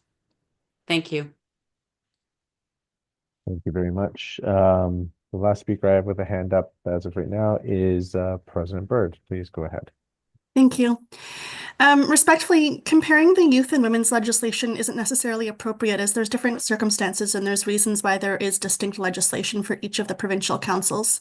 There's different circumstances, different nuances, different things to consider. And so I think we should be considering the 2S LGBTQI plus legislation as its own entity. Yes, there are things that there are in common, but it is its own piece of legislation for a reason. And the other piece I want to mention is just that it's a matter of respectful process. I know that I've pushed back on other resolutions in the past because respectful process hasn't taken place for the women or for the youth. And so it's a matter of respectful process. It won't ultimately change the timelines. As we know, it doesn't come into effect until after the AGM. So whether we pass it now or we wait for respectful process to take place and pass it when it comes to the next MNGA and it moves forward at that point, the timeline will remain the same. It'll come into effect after the AGM. So I ask for folks to think about respectful process, respect our community members, and that we move the motion to review at the next MNGA and allow consultation to take place in the meantime. Thank you. Thank you. I'm going to allow the last two speakers on my list on the motion to postpone.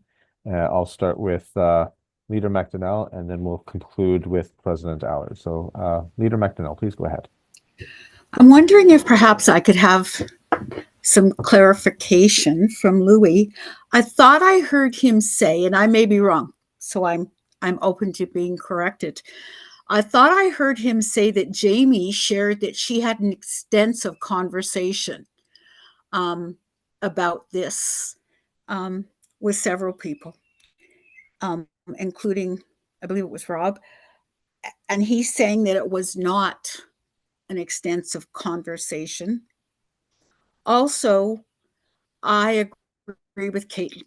I don't think that postponing it for 3 months is anything but respectful. They're not asking not to have it happen. They're just saying, hey, give us a chance to get together, to know each other, to have real fulsome conversations, and we'll move forward. I don't think that's a tough ask from all of us. Mercy. Thank you. And my recollection, Chairperson De Jager had said that President Keith had conversations with other members, including President Anderson. And President Anderson clarified he had a conversation, but I distinguished that from consultation. So there were conversations, and that was acknowledged, but I think it's a characterization of the type of conversation. That's how I understood the communications thus far. We will conclude this motion, or the discussion on this motion, with President Allard.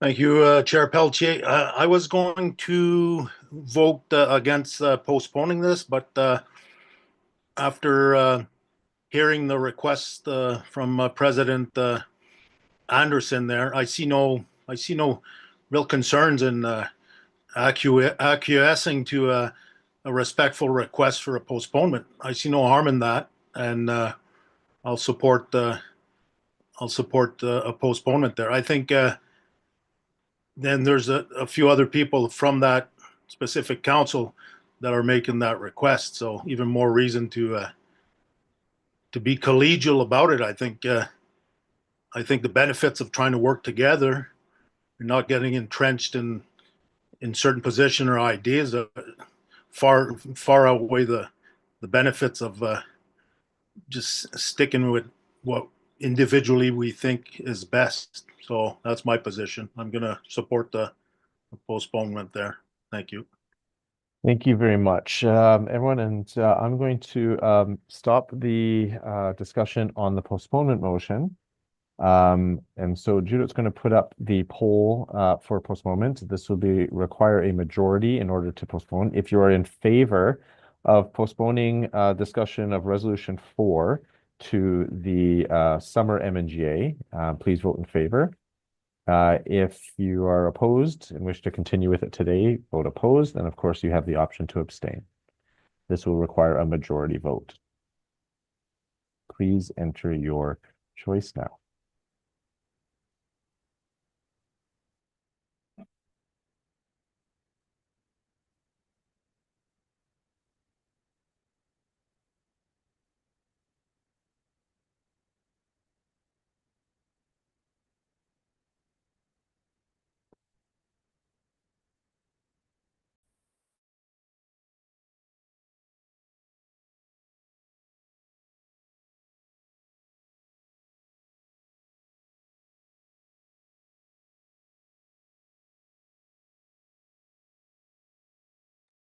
Three more seconds. If you haven't entered, please get your vote in.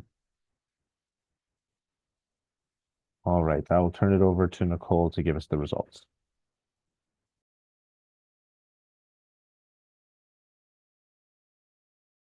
So on the motion to postpone, there are 17 votes in favor, 25 opposed, and no abstentions. The motion is defeated. Thank you very much, everyone. So we are back at Resolution 4. What I'm going to suggest, we are at 4 o'clock, and I'll look to the assembly. I had 3 people whose names were still on my list for discussion on the Resolution 4. Those were Vice President McVean, President Byrd, and Chairperson Carrier. I'm not sure if there's going to be others that wish to add their names to the discussion. Question. And I'm hearing questions, so we could vote and proceed, or we could come back in the morning and vote, which may give individuals an opportunity to have one night to have any conversations over phone or other means, if that's desired. So what I'm going to look for, and if we could have a poll whether to adjourn for today and come back tomorrow at the same point, or to continue, and it'll be we won't go, I'm going to suggest not past 4:20 in total Pacific. So if there's we'll have a poll to whether to adjourn for the day. If you're in favor of adjourning for the day, vote in favor. If you're opposed, we will continue then until 4:20. And of course, anyone. So if we continue today, that'll definitely shorten our day tomorrow. And we got two big resolutions that we're going to be a lot of discussion on. So that it's going to take we're going to take more time tomorrow than we anticipate. We only got scheduled till noon, I believe. Certainly, but some of the concerns that were raised today may be alleviated to a degree by waiting till the next morning to conduct the vote. And we are already at the ending point of what we had originally scheduled for today, and others may have planned accordingly. So I'm going to leave it to the Assembly to decide whether to continue for another 20 minutes or so to try to complete Resolution 4, or whether to adjourn for tonight and return in the morning at the same spot. Judith, when you are ready, if you could put that, so we will have that opportunity.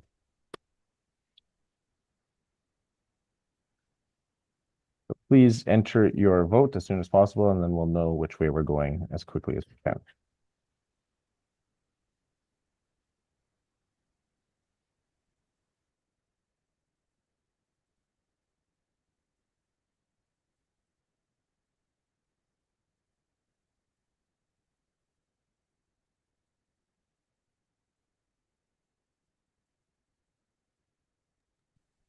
I think we've got our votes in. Thank you, everyone, for being so quick. I'll turn it over to Nicole.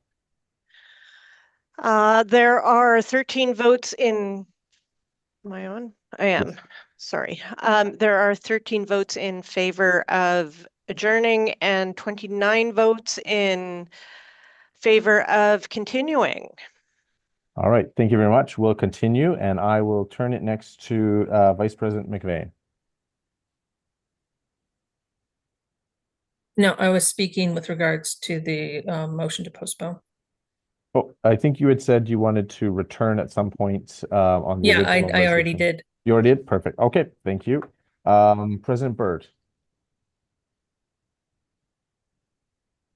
Thank you. Given the postpone, I was going to originally do the same motion that Rob did. However, my board has told me to vote against it, seeing as that consultation didn't occur and the postponement didn't occur. Thank you.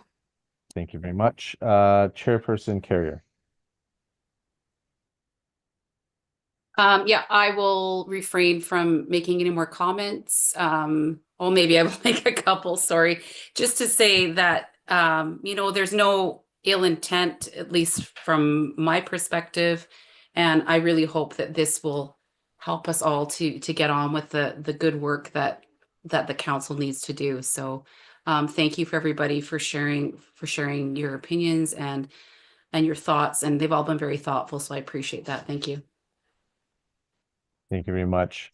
I do know the time, but is there anyone else who wished to speak to the original resolution? Something that maybe has not been raised before?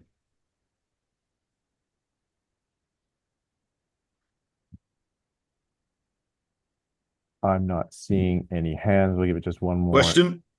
Hearing question. Just no more hands. All right. I will turn it over to Nicole. This is a roll call vote and will require 75% in order to pass.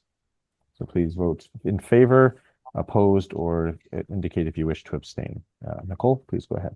Okay, in alphabetical order, Dylan Adam. In favor. Tom Adams. Opposed. David Allard. In favor. Melanie Allard. Abstain. Okay, Rob Anderson. Opposed. Danielle Bergevin. In favor. Caitlin Bird. Opposed. Joy Bremner. In favor. Carmen Carrier. In favor. Bernadette Chaboyer. In favor. Alana Copeland.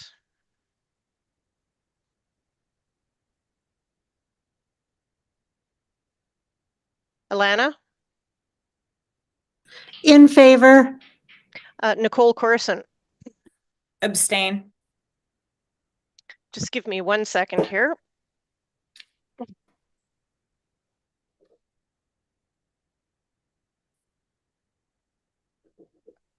My apologies.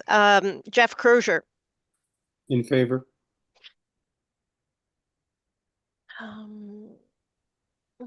Louis DeJager. In favor. Sylvia DeRoche. In favor. Cheryl Dodman. In favor. Ross Everett. In favor.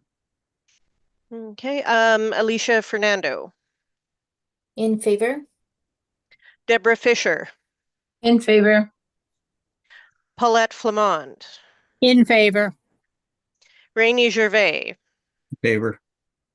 Dean Gladue. In favor. Feb Goulet. Opposed. Going back to the Bs, Russell Brewer. Favor. June Graham. In favor. Patrick Harriet. In favor.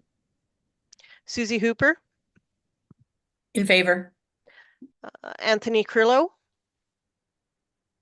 In favor. Alan Lavallee. Abstain. Richard Lewis. Abstain. Okay. Tyler Massey. In favor. Betty Ann McDonnell. Opposed. Okay. Anya McVeigh. Opposed. Walter Minot. In favor. Val Pace. Val.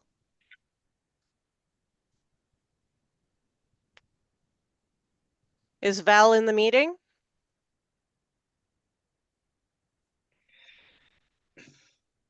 Okay. Monica Parkinson. In favor. Mert Servatius. In favor. Lisa Shepherd. In favor. Greg Stanwood. In favor. Joy Sundin. In favor. Marlene Swears. Abstain. Okay. Pixie Wells. Opposed. And Anthony Wingham. Opposed. Okay, just give me a minute here to do some math and I'll be right back with you.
Okay, thank you for your patience, everyone.